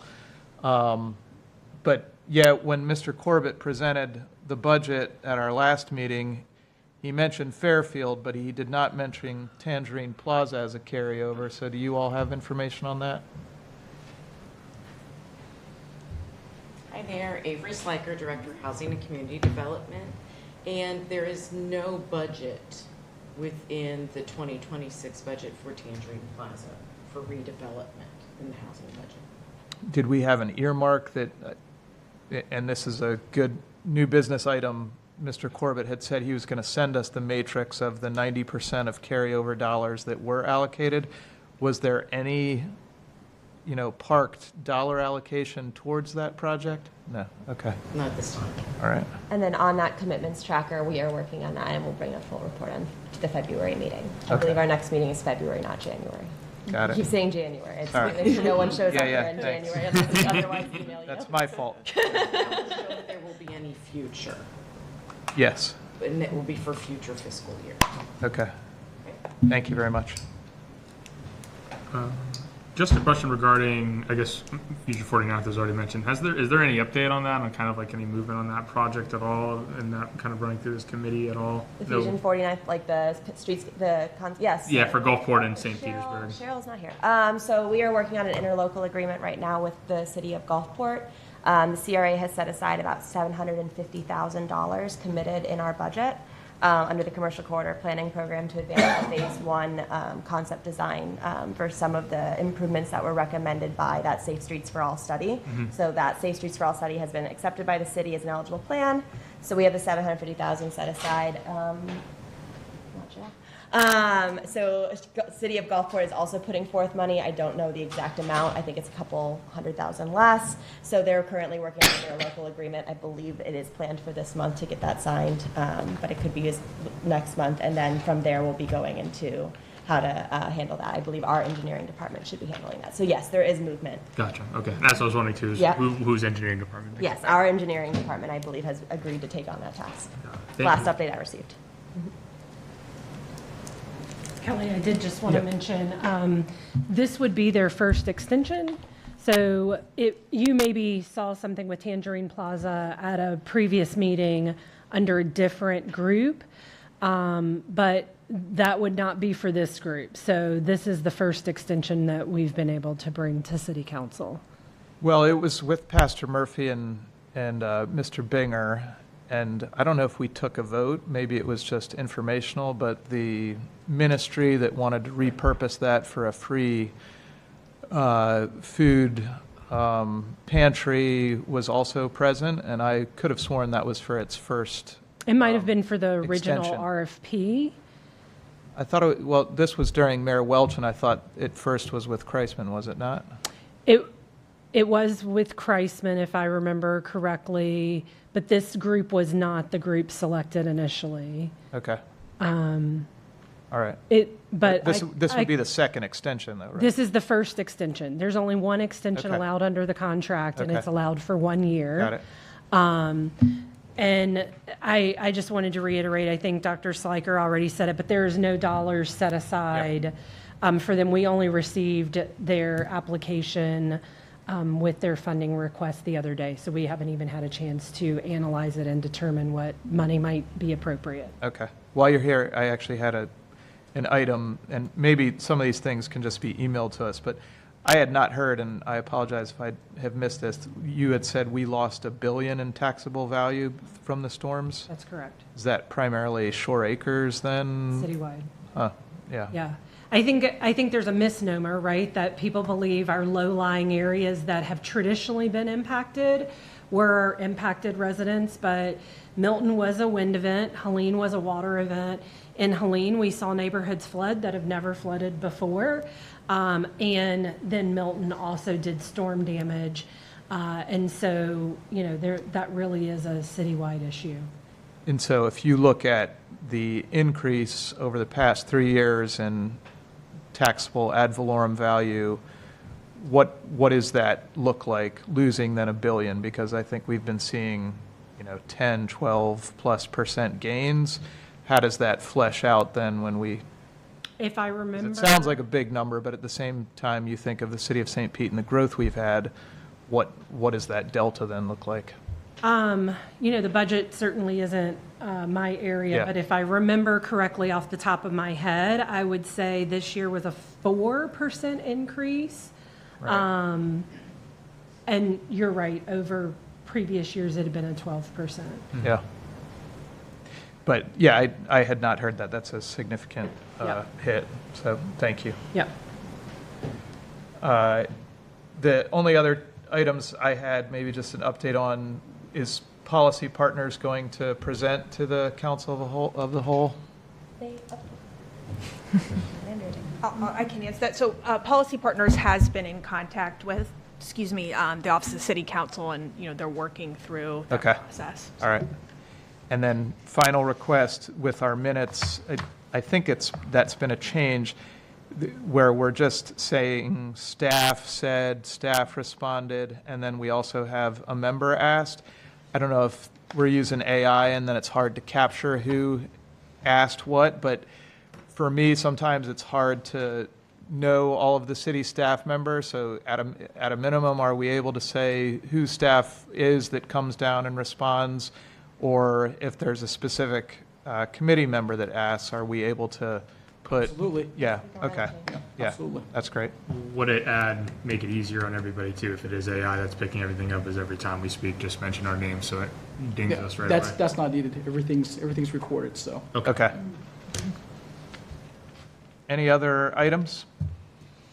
If not, thank you all very much. Thank you, staff, and we wish you all a very happy holiday, and we'll see you in the new year in February. Thank you. Motion to adjourn. Yeah. Except to thank you, James.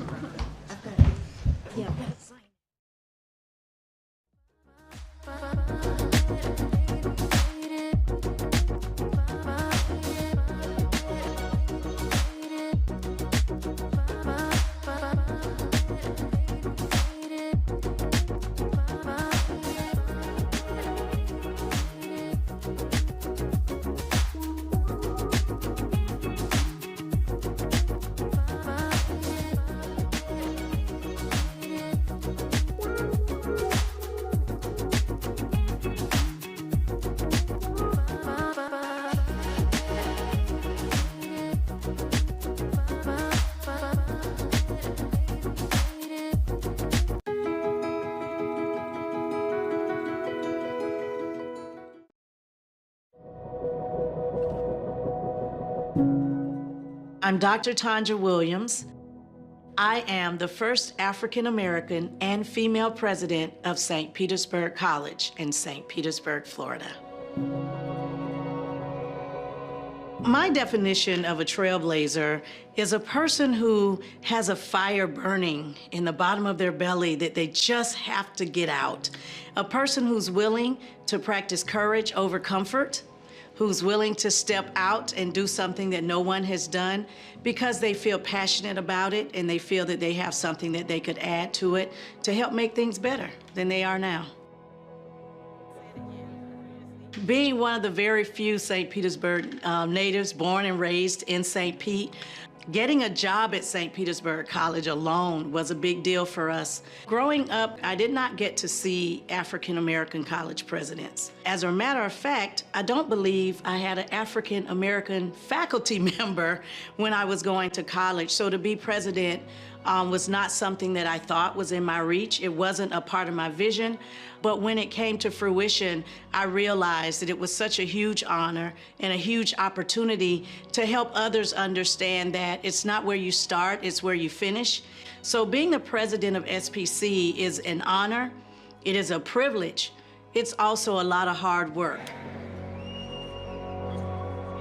One of the biggest moments of a college president is the investiture. I remember fighting tears because it's a part of my journey that my mom, who helped get me there, was not able to join me. She had passed away.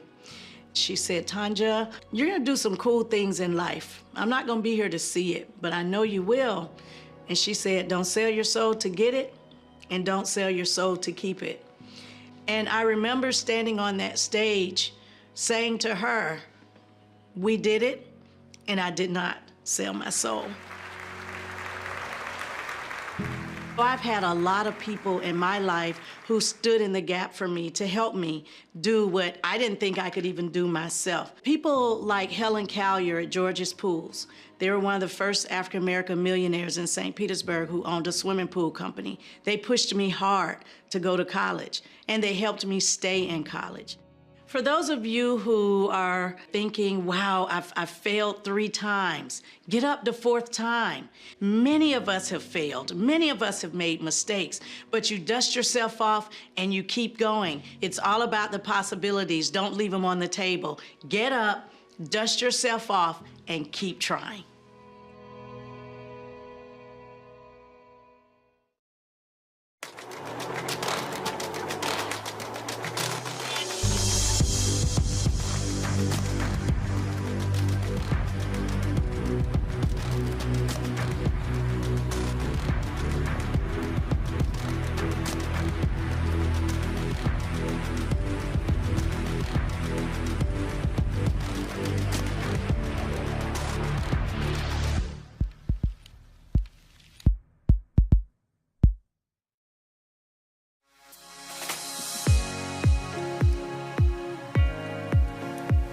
District 2 is the northernmost district in St. Petersburg.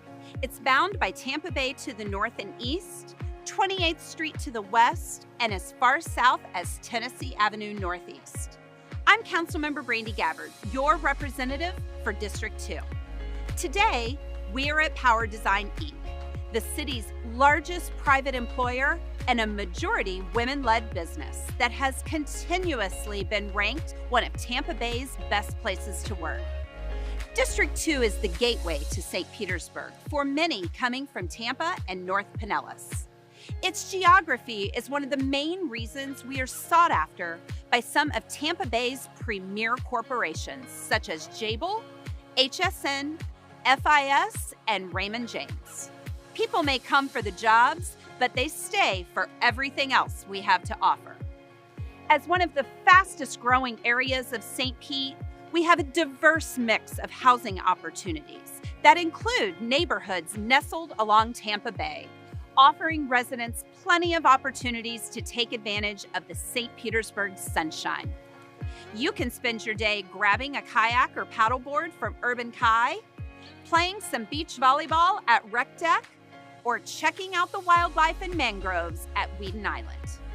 One of the jewels of our district is Riviera Bay Park, with its extensive walking trails, playground, outdoor gym, and my personal favorite, the St. Pete Bee Hotel, located within the butterfly garden that is filled with native plants and pollinators. After a long day outside, you can relax and unwind at one of our great local restaurants, such as Noble Crust or Paul's Chicago Pizza. And if you want something a little more exciting, come take a swing at the new Top Golf, located in Carillon, offering fun for the entire family. I am proud to represent this diverse area of our city. You can literally do it all here. Work, live, dine, play, go to school, and worship all in your backyard. If you're looking for a new place to call home or to just spend the day, check out District 2.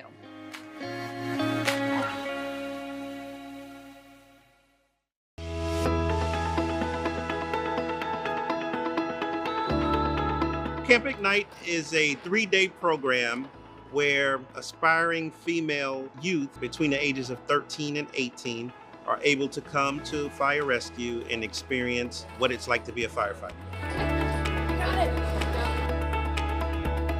The girls will be learning a lot of hands-on skills within the fire department. They'll learn about the importance of teamwork and mentorships and building lasting relationships. 18 Sparks, together we ignite!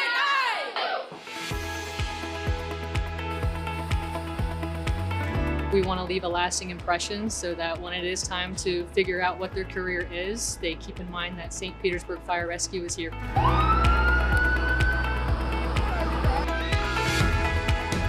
Last year, we provided opportunities for about 12 campers.